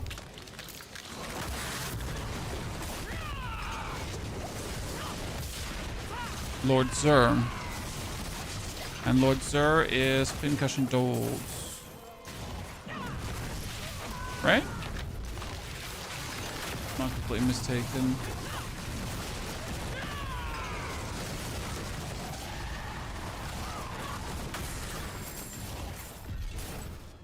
Okay, we're gonna do some more pits to actually push our glyphs.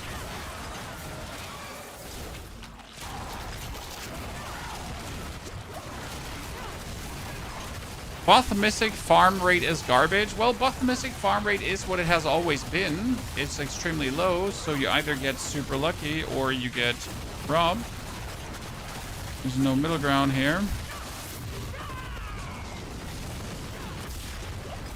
Right?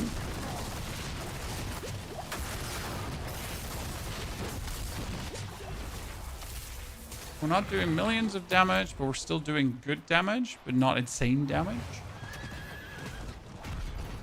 Farming Lord Zur's, by the way, extremely easy, right? You kill the Lady of the Helltide, 10 blood, 10 blood, 10 blood, 10 blood, 10 blood, 10 blood, 10 blood. It's really nasty.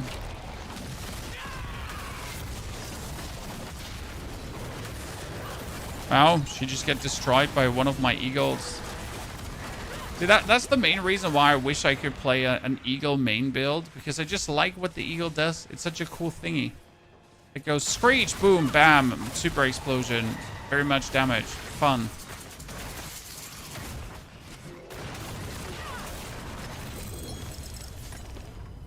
Always a joy to use. 2 Mythic Rifts back to back. I'm still searching for my second Mythic Rift. Exquisite blood, they say. Tony on his hunt for chaotic armors continues.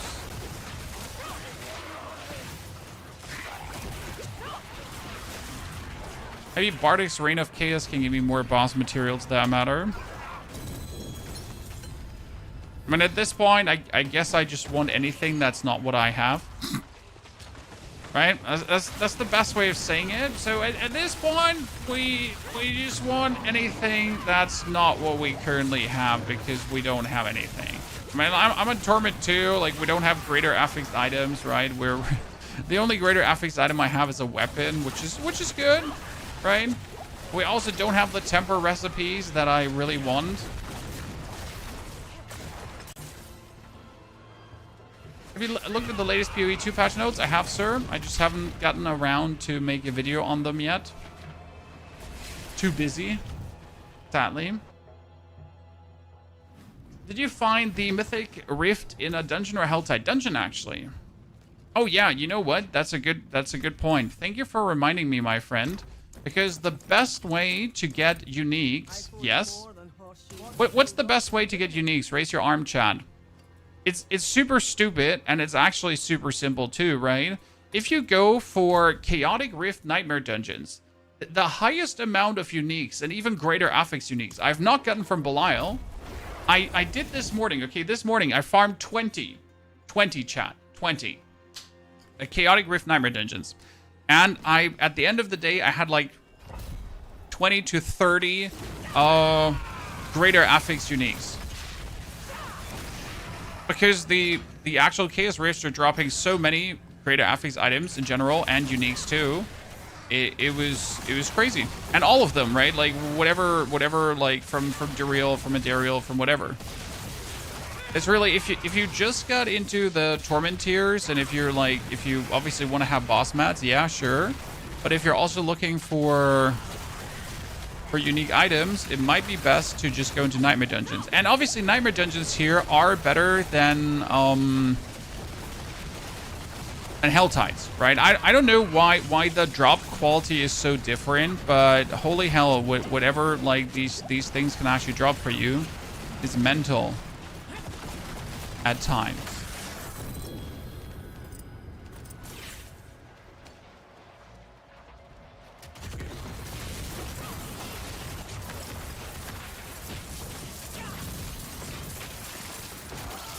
I'm just gonna go through, get myself whatever comes out of this.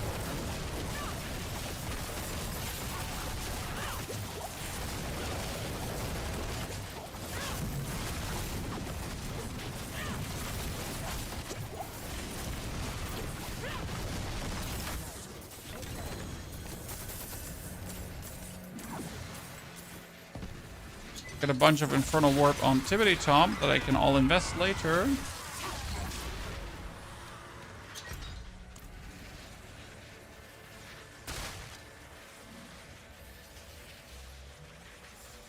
Best farm for chaotic uniques? Technically Infernal Hordes, because Bartek can drop 10 of them at the same time.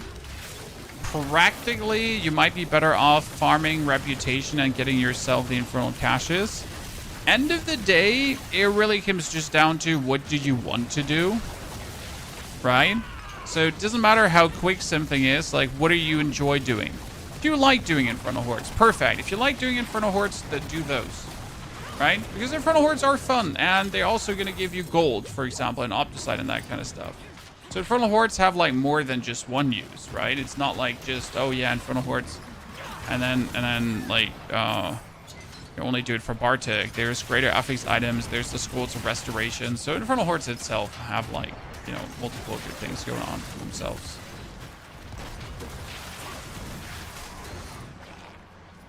The best class to start this season, probably Druid.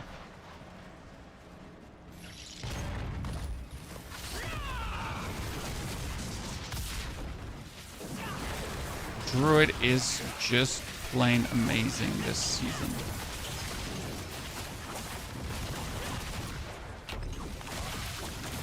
Oh, look, chat. There's a minion hidden in the wall. That sadly happens this season. So I can't finish this dungeon, but I can still get my Chaos Rifts here. So I'm like, see, this is a kill all minion dungeon, and one of the minions is stuck in the wall.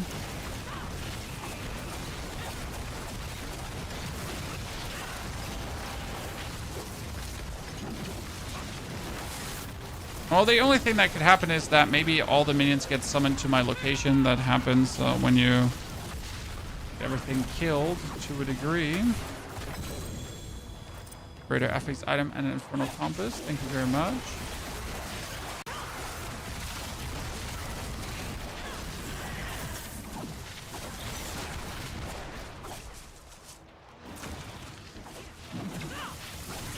No, top pit with Spiritborn actually. I think top pit is currently Spiritborn and Druid, very tight.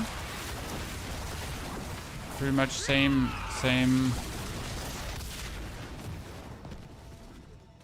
tier, unless something changed overnight.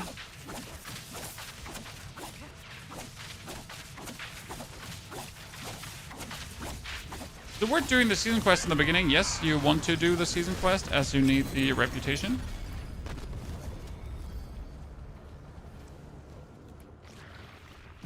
You need to unlock the reputation, and there's a lot of XP. A lot of XP.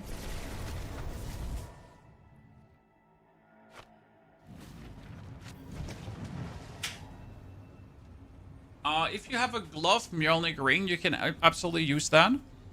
And then use the glove aspect out on your ring. No problem. Greater collection of boots. Actually, in this case, I need both, but I always want to have chaotic items, so go for boots with a greater affix.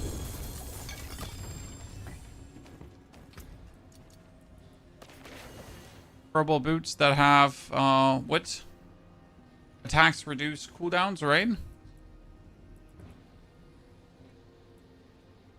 Okay, maximum life and dodge chance. Sure, why not?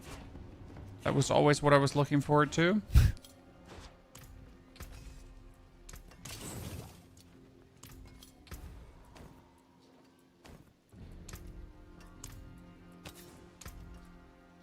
Let's get the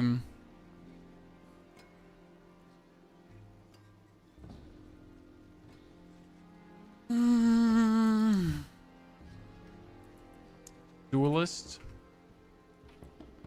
for more ferocity, for more attack speed, right? It's too good.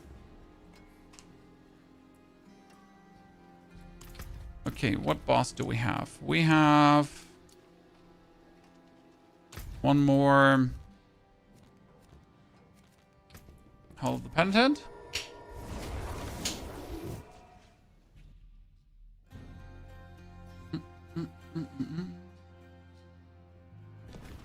Was the best way to farm gold in Infernal Hordes? Yes. Yes.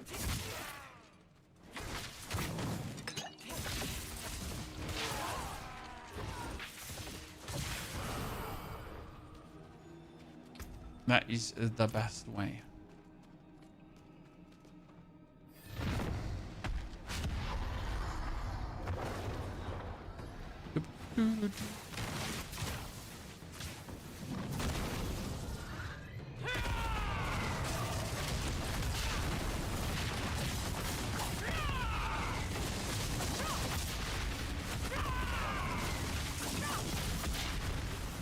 I gotta make sure to, like, every 3 seconds trigger my thingies for more damage.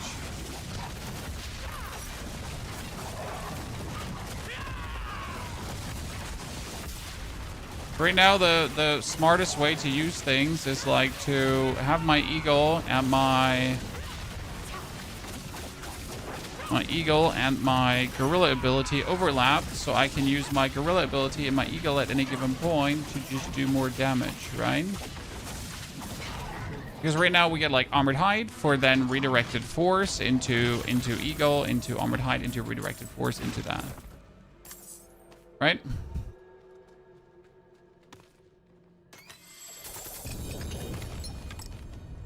Oh, the robbery, Chad. The robbery. The robbery. was really sad. You know, like a bunch of shit. Okay, what else can we kill?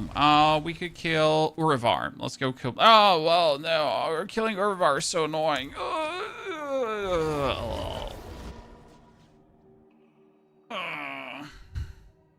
How does my mouse cursor look different? You can change the size and the color of your cursor under gameplay setting. It's a fight you want.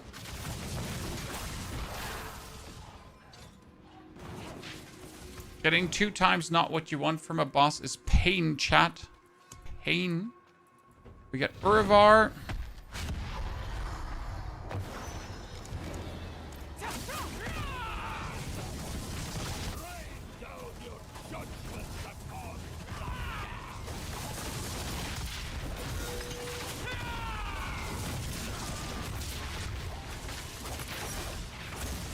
Almost with Urivar's like his phase in between, where he just pretends to be weird, right?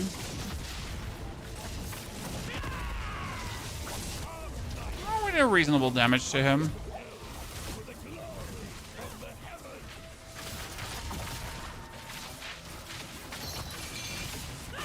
Never want to have that middle phase though happening 2 times, right?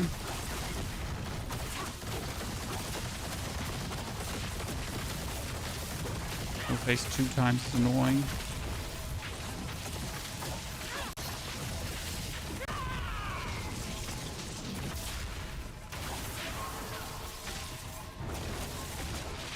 Where's your friend Urivar?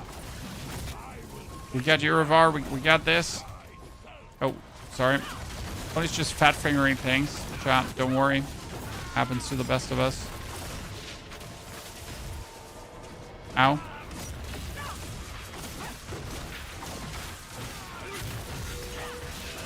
Honestly, not sure how we're just staying like completely armored out at any given point, but hey, this is what it is.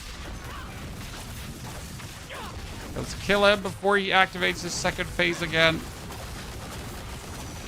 We don't want to kill his stupid thingies another time. Oh. I just fat finger things. Don't worry, chat.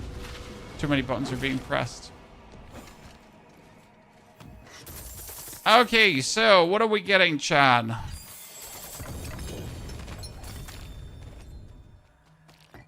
Okay, I got myself the Crozier and the Crozier twice. You know? That's really sad. Because Urivar can drop like more things than that. Could have also dropped like cool stuff. But he decided to drop the War Crozier twice. Okay, I need more blood from Zur. I mean, at least we got 2 stones already. Ah, that's good.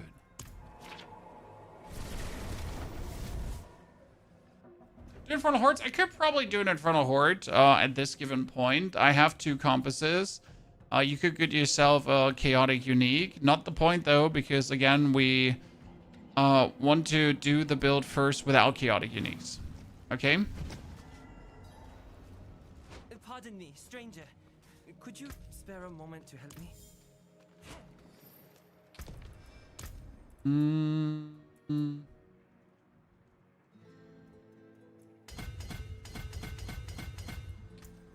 I wonder what the next Paragon board is we wanted to invest into.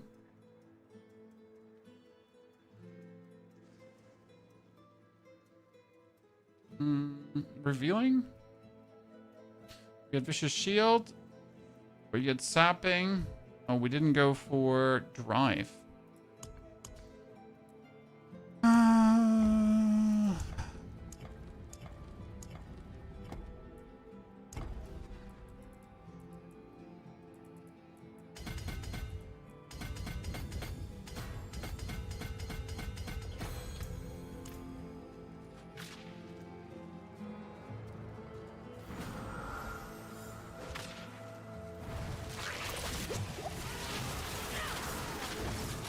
Oh, the Goblin. The Gilded Baron, chat. The Gilded Baron, very much money, very much wow. Really enjoying your Soul Rift Necker build. Soul Rift Necker is love. Soul Rift Necker is live. Anyone saying different is lying.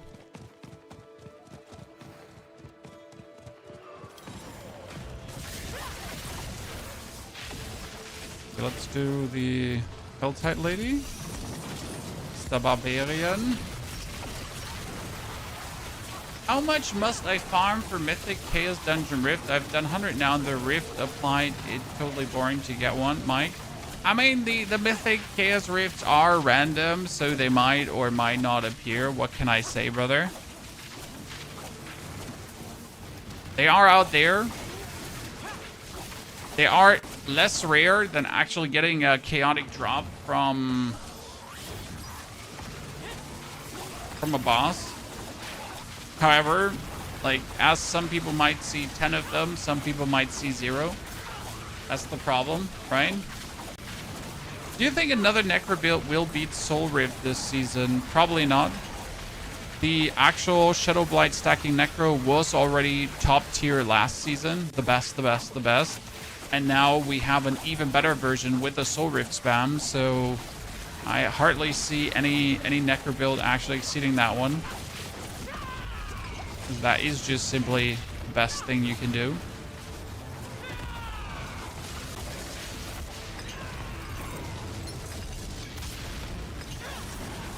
Okay, 7 blood. I got a unique helm, chat. Which one did I get? Oh, great. The Crown of Lucian. Really? Really? The Crown of Lucian, chat?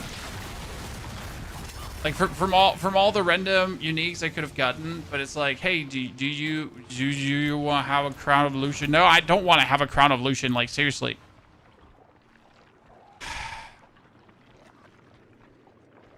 Okay, so I called the lady, but nothing is happening. It's interesting.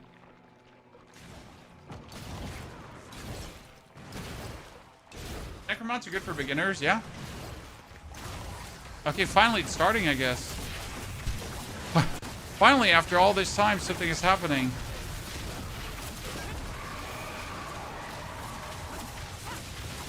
It took us a while.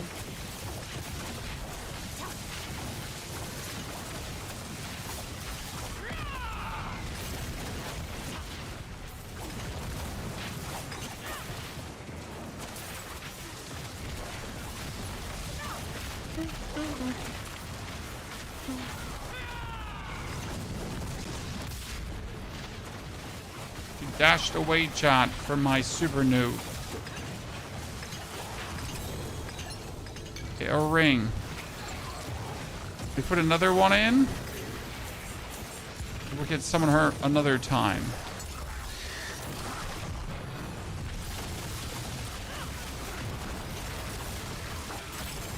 Right now, I'm just abusing the goodwill of the people around me for easy loot, right? The secret plan chat here. Okay, we got a X-Fel's Corroded Signet. Yay. I at least have Lord Zurblood. Why are we stacking up so much Lord Zurblood? I just want to have Andariel, but not only do I just want to have Andariel, right? I mean, Lord Zur can drop everything. He does not only drop Lord Zur stuff. That's how it works with bosses for nowadays, right?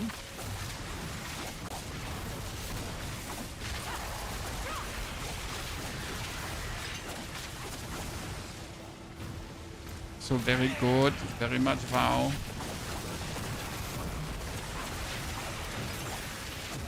So far, character-wise, I haven't felt any evolution, right?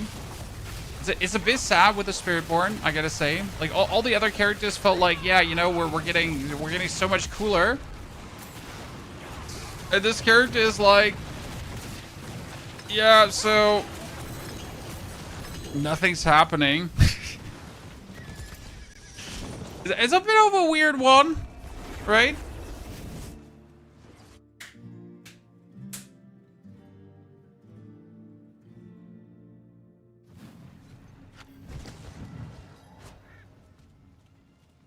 It is done. Helms. Give me a unique helmet. I'm thirsting for it. Lots of build are viable this season. This is probably the season with the most viable builds. Yes, for sure.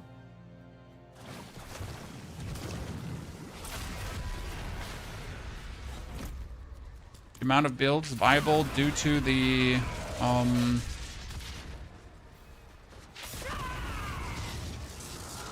chaotic powers and everything is crazy. Yeah, I can confirm no changes an hour since getting Torment 1. Oh. Let me open this so I can go save my child. Uno momento, chat. Be right back.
Hi. I'm back. I'm sorry. A helm chat. Finally. And it is another Crown of Lucian.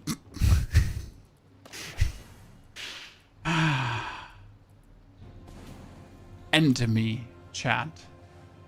Someone end me right now.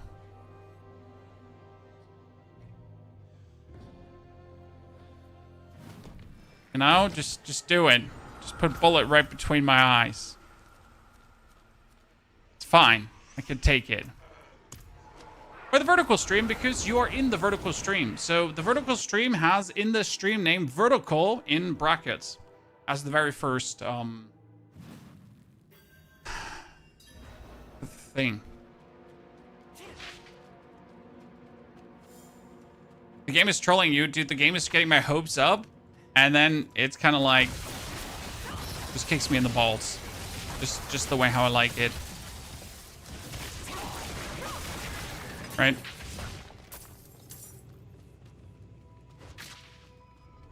Do you think farming the Chaos Cash is better than doing the new character reputation farm? But you can do everything at the same time, Jordan, pretty much. That's the good thing about it. Like, you don't have to do either or.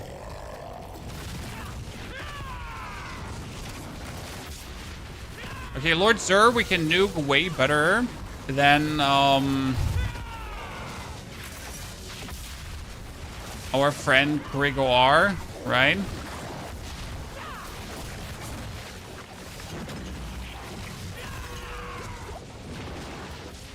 And because where he's just standing, I am stuck. I couldn't move. I couldn't cast.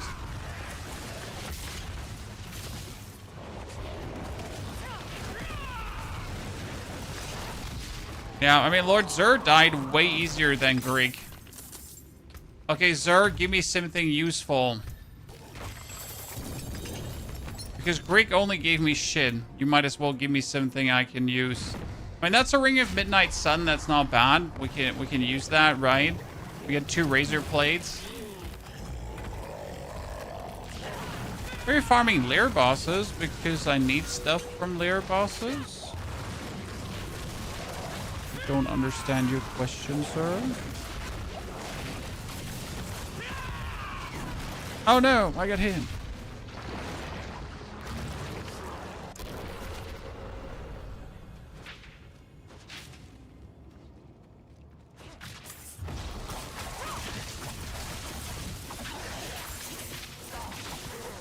I could have just do Infernal Hordes, yes. But That's very random.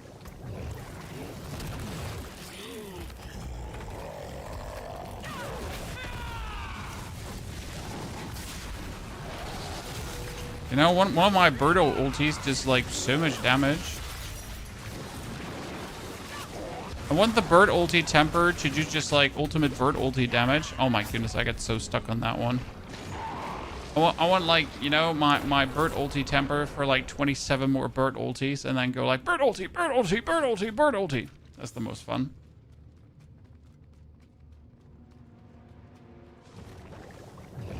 The build works with case uniques. Yep, sir, but that's not the point, right? I mean, obviously a build works with KS uniques, but guess what? You gotta make a build work also without KS uniques.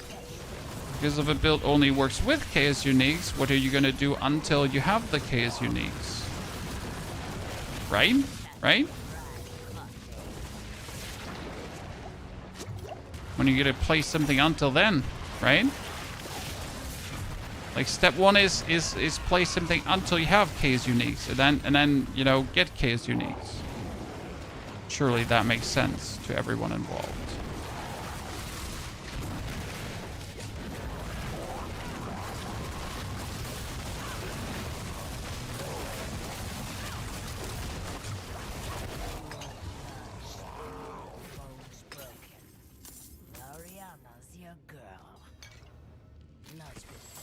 He only gives me sadness. Hey, at least I get a razor blade chat with a greater FX. Look at me. At least I got a razor blade. And I get a bell since my saddle. That's actually not even bad. There is no escape.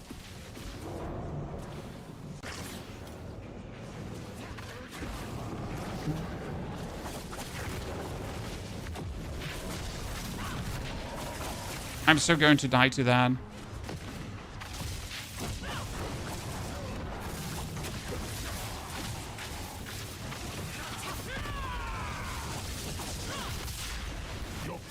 It's so weird that the what's it called again? That the Belial that you find doesn't have any armor. Right? Everything at everything at this point has like the barrier, but just not Belial. Belial doesn't have any barriers. Okay, we get a bunch of useless things, but at least we got a Lochran's Talisman. That's not too terrible, I reckon. Not that we can use it in a meaningful way. I'm gonna keep this one. I have a greater affix to view.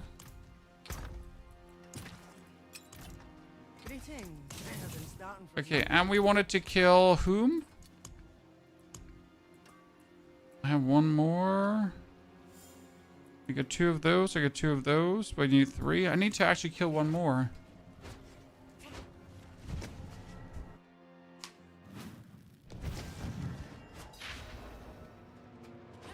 Why sometimes on Sork it seems that ball of lightning version that hovers around you doesn't do damage?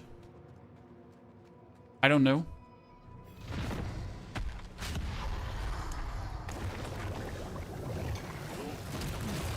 I did not have that happen to me.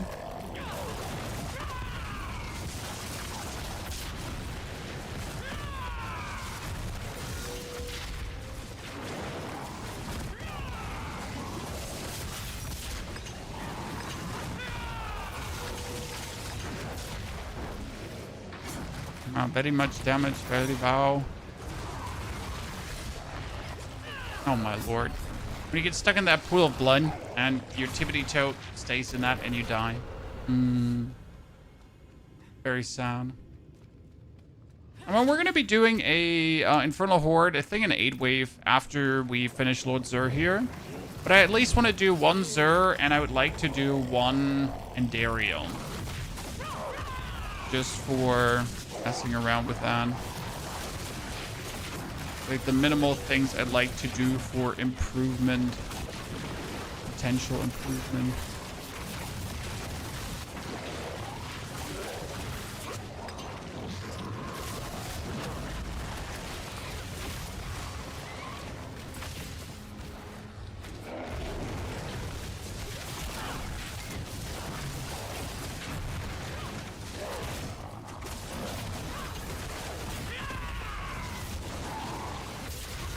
am stuck in the corner. I can't pass because you're weaker. Ah. Oh, we just put a pool of blood right on my head? That's so not nice. Have mythic drops improved? No. Mythic drops are as bad or as good as they have always been, and nothing has improved or worsened about them. However, sometimes you get fucked and sometimes you get not fucked. So you might have a season where you're rather lucky and you might have a season where you're rather unlucky. No one can tell you which season it is right now. I mean, I've literally had seasons where I dropped every single mythic I need without a single issue, right? And I've had seasons where I'm questioning if mythics even exist. Right? And that's completely normal though, because that's just how it is. Right? I mean, mythics have a exceedingly low chance to drop, and either you're fortunate or not. I mean, with a chance of 1.5%/3%, there is just no good chance, right? Oh, look, chat! We get a Sebasontac! Could technically use it. Technically. Okay, did I get my Dole? Yeah, I get my Dole. So we can do Andariel now. That's the question, though. Can we do Andariel now? Right? It seems all seasons are unlucky. I mean, like, the chance is low. Right? It's not like the chance is any way high. It is very low.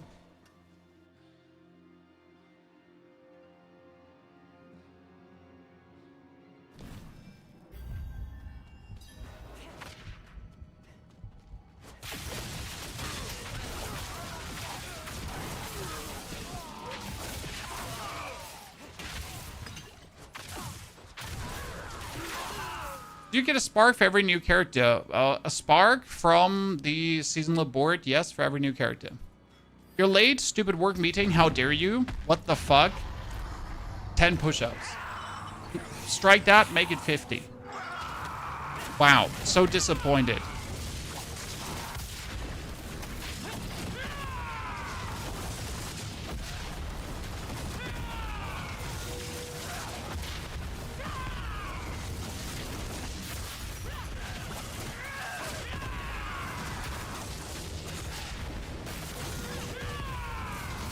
Wonder if I can kill her before she does the... Does she even do the thingy still? I haven't actually fought in Dariel in a while, so she still does the Altars of Anguish. Okay. So there's still a thing.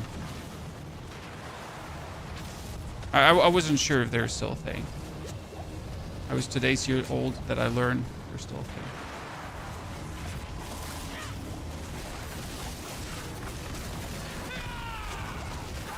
Okay.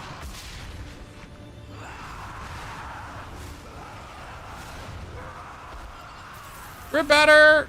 Chat, we're better!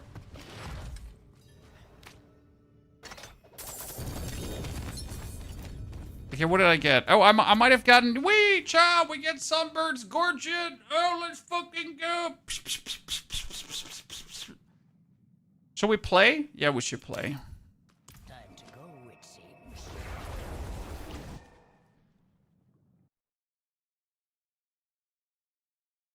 Should fuck around without a bed. See what we can do.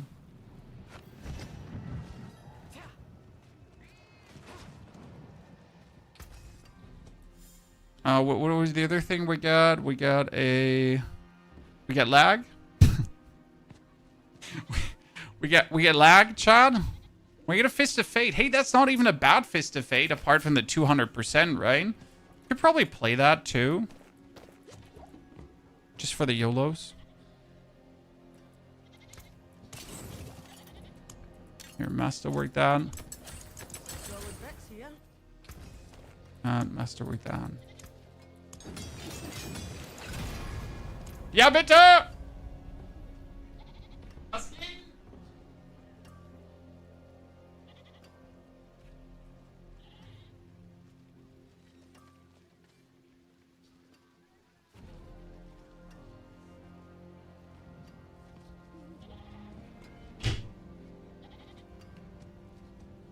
Okay, so now that we have the Gorget and we're storm feathering around, let's see that we try out one of our compasses. Torment 2, we can't do Torment 3 yet. Torment 3 would be too early. So let's see.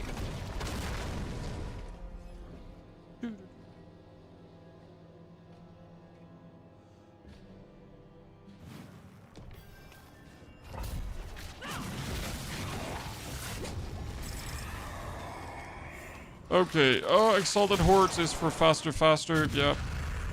Faster, faster, always good.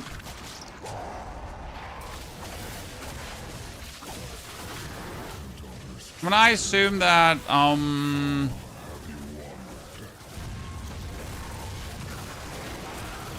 it's going to just feel good, right?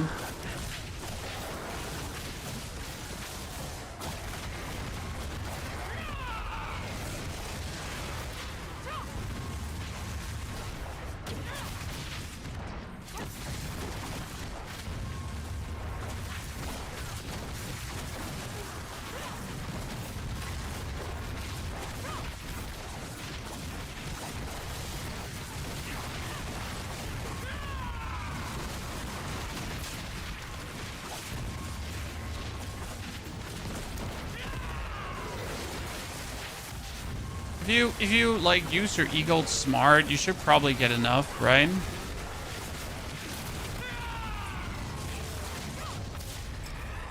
Yeah.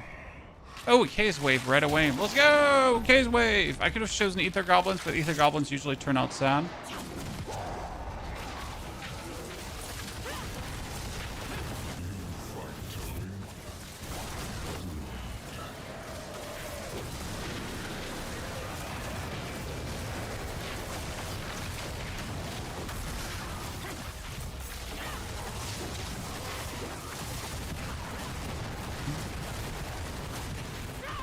Oh, where did I just put that eagle? To place somewhere useless, chat?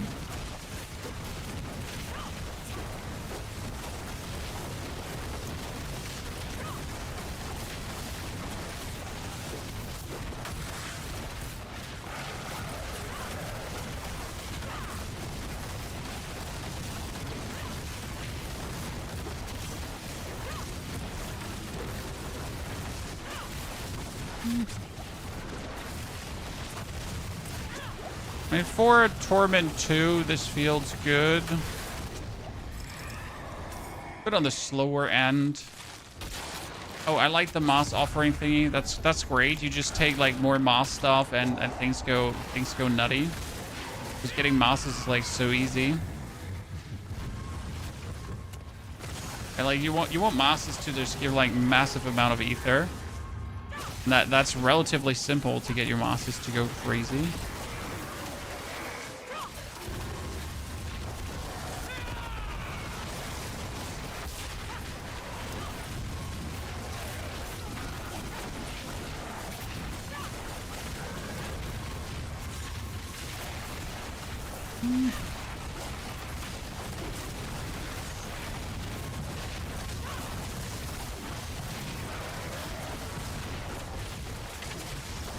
Isn't the streamer server having more drop rate? Dude, it's been bad today. That Spiritborn just doesn't want to improve. You know, where all the other characters have feeling like so the interesting part is, so the Spiritborn has just felt strong at any given point, right? So there has not been a moment where the Spiritborn has felt weak. But at the same time, there hasn't been a moment where the Spiritborn has felt like it increased tremendously in power, right? So it's a very intriguing disconnect between these two, as you feel like, man, I should be getting stronger, and sure you are getting stronger. Don't get me wrong, but you don't have this like, you know, you pick up the one item and you go like, oh, what the fuck just happened, right?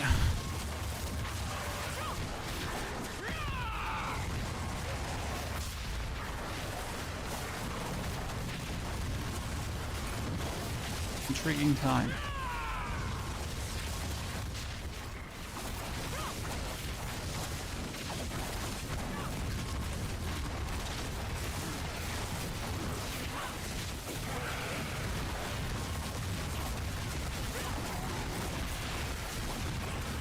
Hunter ulti is a better cooldown than a Seeker. Sir, how dare you to say anything about my Seeker? The Seeker is love. The Seeker is life. I mean, we're not playing the Seeker because it's better than the Hunter. We're playing the Seeker because I just love the Seeker. You know how much fun it is to play that ulti? It's like, bird, and then screeching eagle. Ah!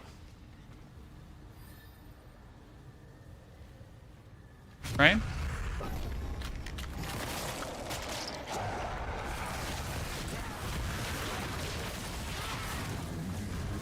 But did I take the etheric mass boost there over the chaotic wave? Because I have a good legendary boost for that.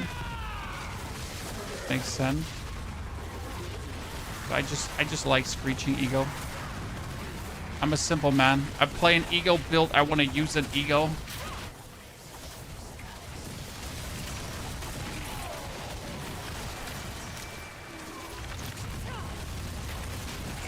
So I fully agree with you that the Hunter is the better ulti. Again. But better is not more fun.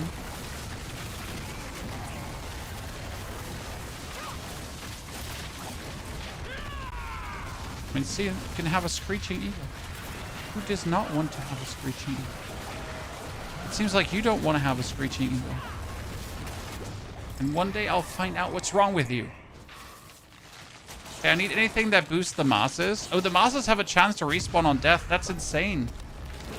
Because we start the wave like with 2 masses, right? If that mass has a chance to respawn on death, it's gonna give you like that's like so much ether guaranteed. Especially if every mass has a chance to respawn on death. Right? Ah, we're bathing in the ether.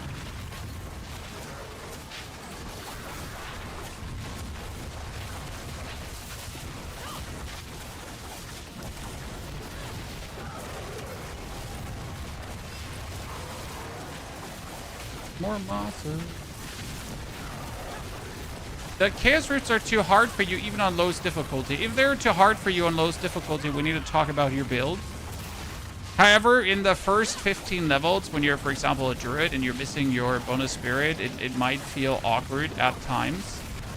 So yes, that can happen. It's not a you problem. They just hate you. Okay, more moss thingies. Ether Goblin. I hate Ether Goblins, seriously. Because they never work. I just take moss stuff right now. Because the more mosses you take, the more comes out of it.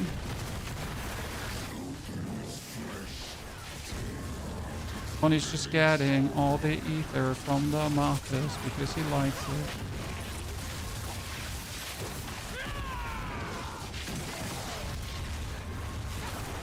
What I always wonder is if the on death overrides other stuff, right? So now we took the can on death poop out a soul spire.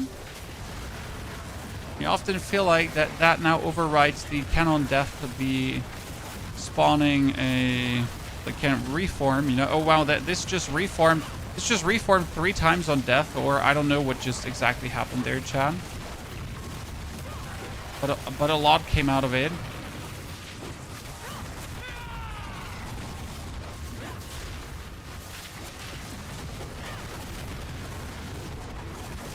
A lot. Are you using your build guide on MOBA for Spiritborn? I don't think I ever have made a build guide for this. For a Vade Spiritborn. Never have gotten around to that.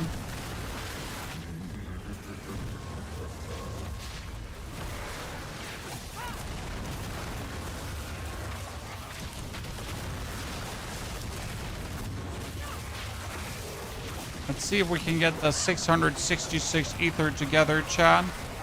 Or if we're going to be struggling.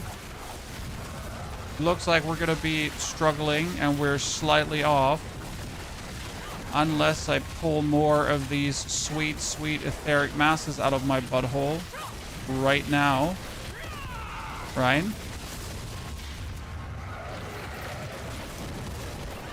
Doesn't look like it. Yeah, that's a lot of soul spires instead of etheric masses. That's great. Luckily, we took the boon for soul spires appear less often, right? Would have been a shame if we took the one for soul spires appear, you know.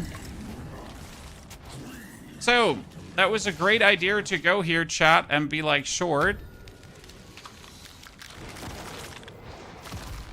A surprise they fixed Poison Creeper before fixing Soulspire. Well, for the Poison Creeper, they just had to deactivate an aspect, and that was actually, it seems very simple, right?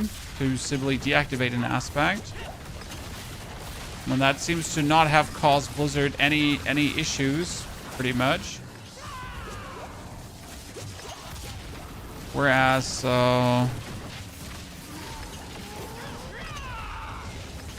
doing something about the Soul Spires is more complicated. Who knows?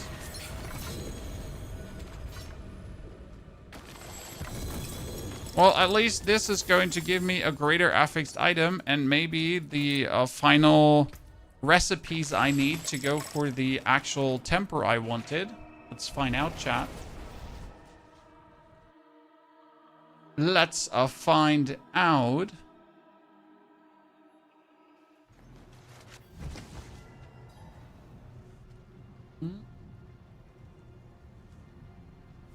Okay, that's what we wanted to see is. Did we have the tempering now for... No, still not. Eagle is still rare. And weapon temper... Oh wow, Eagle is still... Yeah, well, that's great. I mean, I could just probably do the normal Eagle here, Storm Feather Potency, until I hit that on my 2 rings, right? Ta-da! Well, we did it, chat. Storm Feather Potency hit.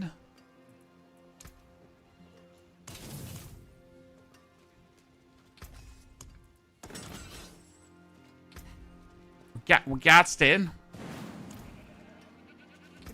To rework the, what was it here? Temper. Give me that Storm Feather Potency. Come on. Good. Give it to me. Wow. I never wanted to have Storm Feather Potency anyways.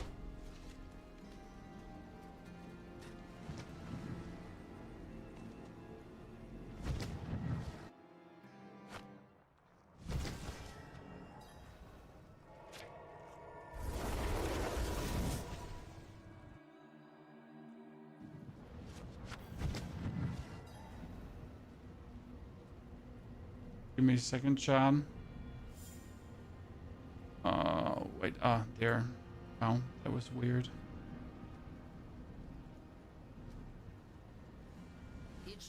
Okay, what do we have? We wanted to... Yeah, well, then another 8 wave.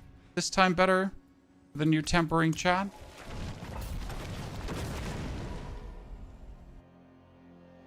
Nightmare Dungeons, you get your tempers quick. You're saying that, sir, but I already did those Nightmare Dungeons and I didn't get my tempers quick. So why are you lying?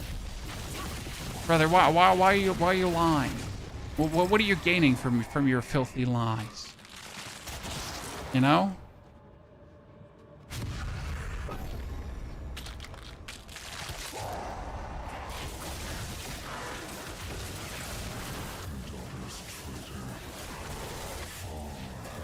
Best RPG in your opinion? All of them. I mean, seriously, if you're an RPG gamer and you're not playing more than one, then I don't know what you're doing. Right? I mean, there's just not enough content in any ARPG to only spend time with that ARPG unless you're a psychopath. Right? I know there's some purists that only play one specific one and ignore all the others. Never understood that. Bear with you.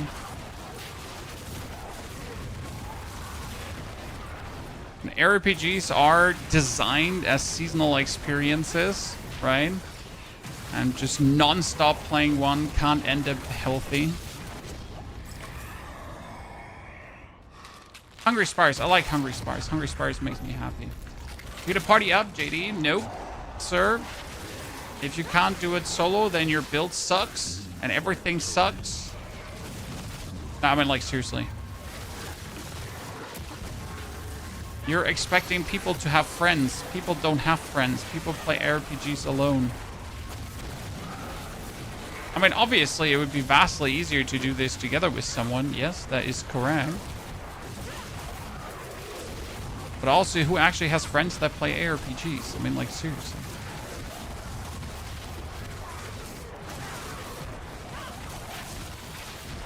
Okay, that's a guaranteed 666 here, Chad. I would be wondering if we didn't get that. Best way to get Tempers of the Blood Maiden. I fully agree. She also gives you tons of Lord Zurblood, which then leads you to tons of Endariels, so that's kind of good.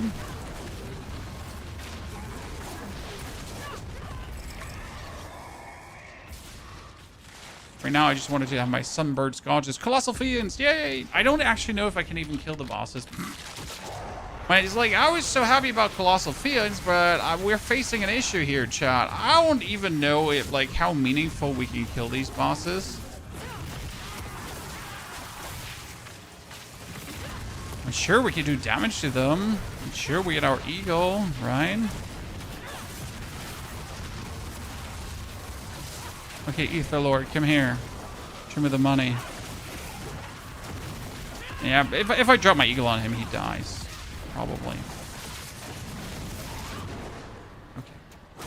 I'm the chosen one. We got it.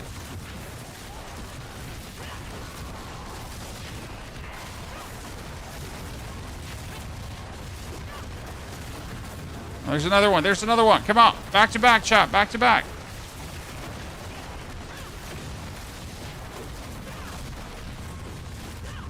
Got another one, another one, another one. Come on, come on, do it, do it, do it. Yeah, one more, one more, one more. We got this, we got this. Listen, listen, listen, listen, listen, listen, listen, listen, listen. We got this.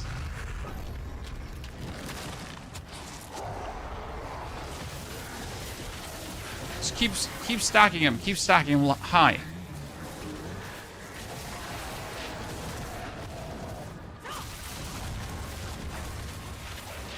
Okay, come on, give me a lord. Give me a lord out of this. You know you want to. There's number one, chat. Number one.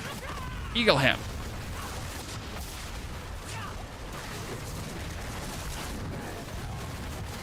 Double. There's another one. Good. One more. Don't forget to hit him with your stupid rock splitters so he actually takes more damage. Which I really have to say is annoying for this build right now. To get like the maximum damage that you have to do your gorilla stuff in between. Oh, one more, come on.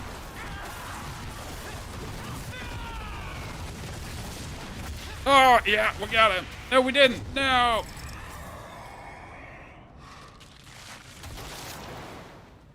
Damage slow as fuck. Sir, first and foremost, how do you dare? Second and most important, that's because we don't have anything.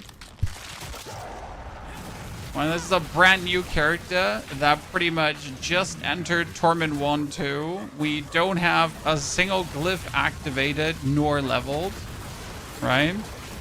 This is a complete fresh character that didn't exist 4 hours ago.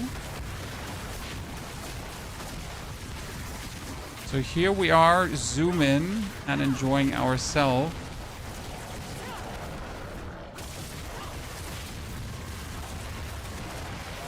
That was kind of disappointing that nothing like spawned out of this. Okay, here. Eagle him. Eagle him.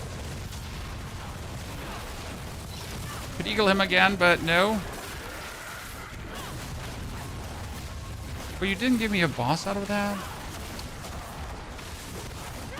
I mean, at least with these boons and banes, we're like guaranteed to get that 666. I'm saying that guaranteed, but we all know what that's going to happen, right, Chad? Whee! Okay, what do we got? Mosses? No. Ambushing Hellborn. Ambushing Hellborn is so terrible, but it could actually work. It's crazy how Druid would one-shot Ether Lords at this point. I mean, Druid was really, like, extraordinary when it comes down to the power level general, right? The only disadvantage, like if you want to call it a disadvantage, that Druid had at this point was probably like just being a bit on the slower end. Well, obviously with the evade Spiritborn, you can evade around. It doesn't make you kill things faster, so I'm not sure if being faster is actually faster, right?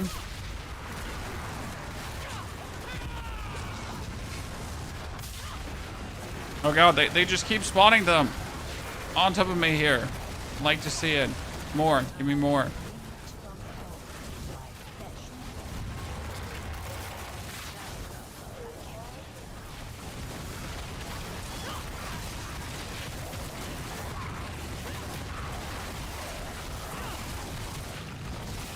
Okay, we're sitting at 500. Oh, we get another Lord one and Ether Goblin. So I kind of really don't want to go for the Chaos Waves because I dislike Chaos Waves. They ruin my fun. I don't know how to convey that I think Chaos Waves were a bad idea.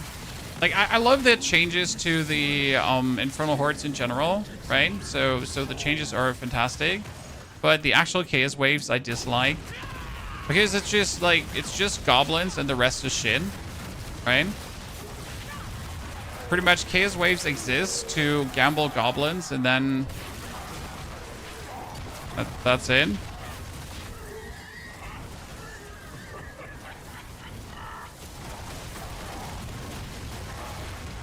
Correct me if I'm wrong.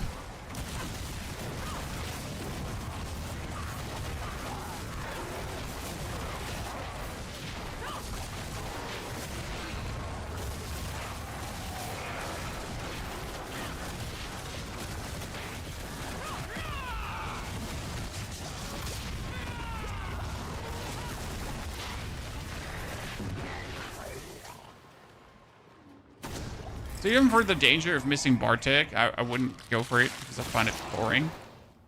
Well, less spires less often. The defense one is kind of funny, I do agree. But it doesn't change the fact that the only reason you're doing Chaos Waves is that you want to get the Goblin event.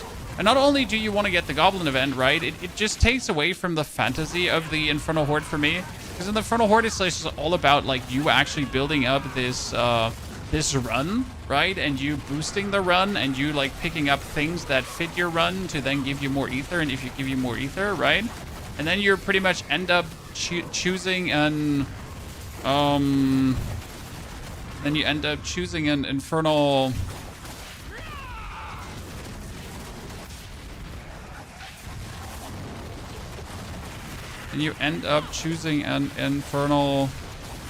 chaotic wave that has like nothing to do with all the stuff you've built up, right? So like it literally doesn't matter what you actually worked on beforehand, right? What you worked on to get for specific buffs together.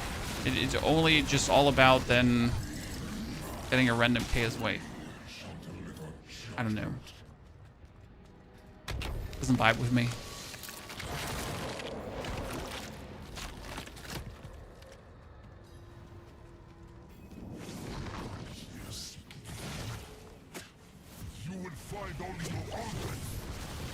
Okay, we can kill him. Mr. Bartek sent me a dream.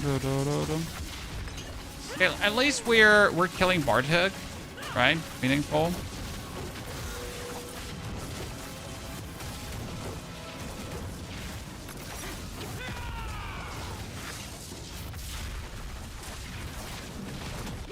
Oh no! He moved! John, he moved! So we can get 666 ether at this point, and we can also have Bartek not drop a chaotic unique because it's actually not guaranteed in Torment 2, in case you didn't know that. We can get another Sunbird's Gorget that we do have already, and we could get a Penitent Grease that we don't need. Robbery, I guess. Chest piece is definitely better than anything we've had before. Boots are equally as good as what we have right now, so that's that. Oh, wait, I don't even teleport out. I get myself a little bit up the side at least. We tried, chat. We tried. Oh, we got hurt. We got hurt.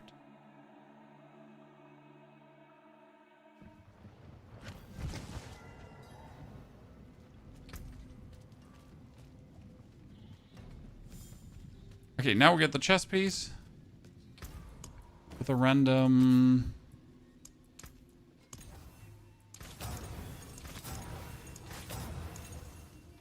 Okay, listen. I just wanted to pick up armor. Thank you. Jesus. Is it that hard? So I don't have to, like, you know, get more bonus out of this?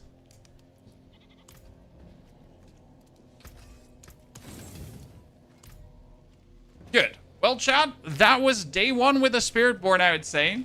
Good. In 4 hours, we got the character up all the way to Torment 2.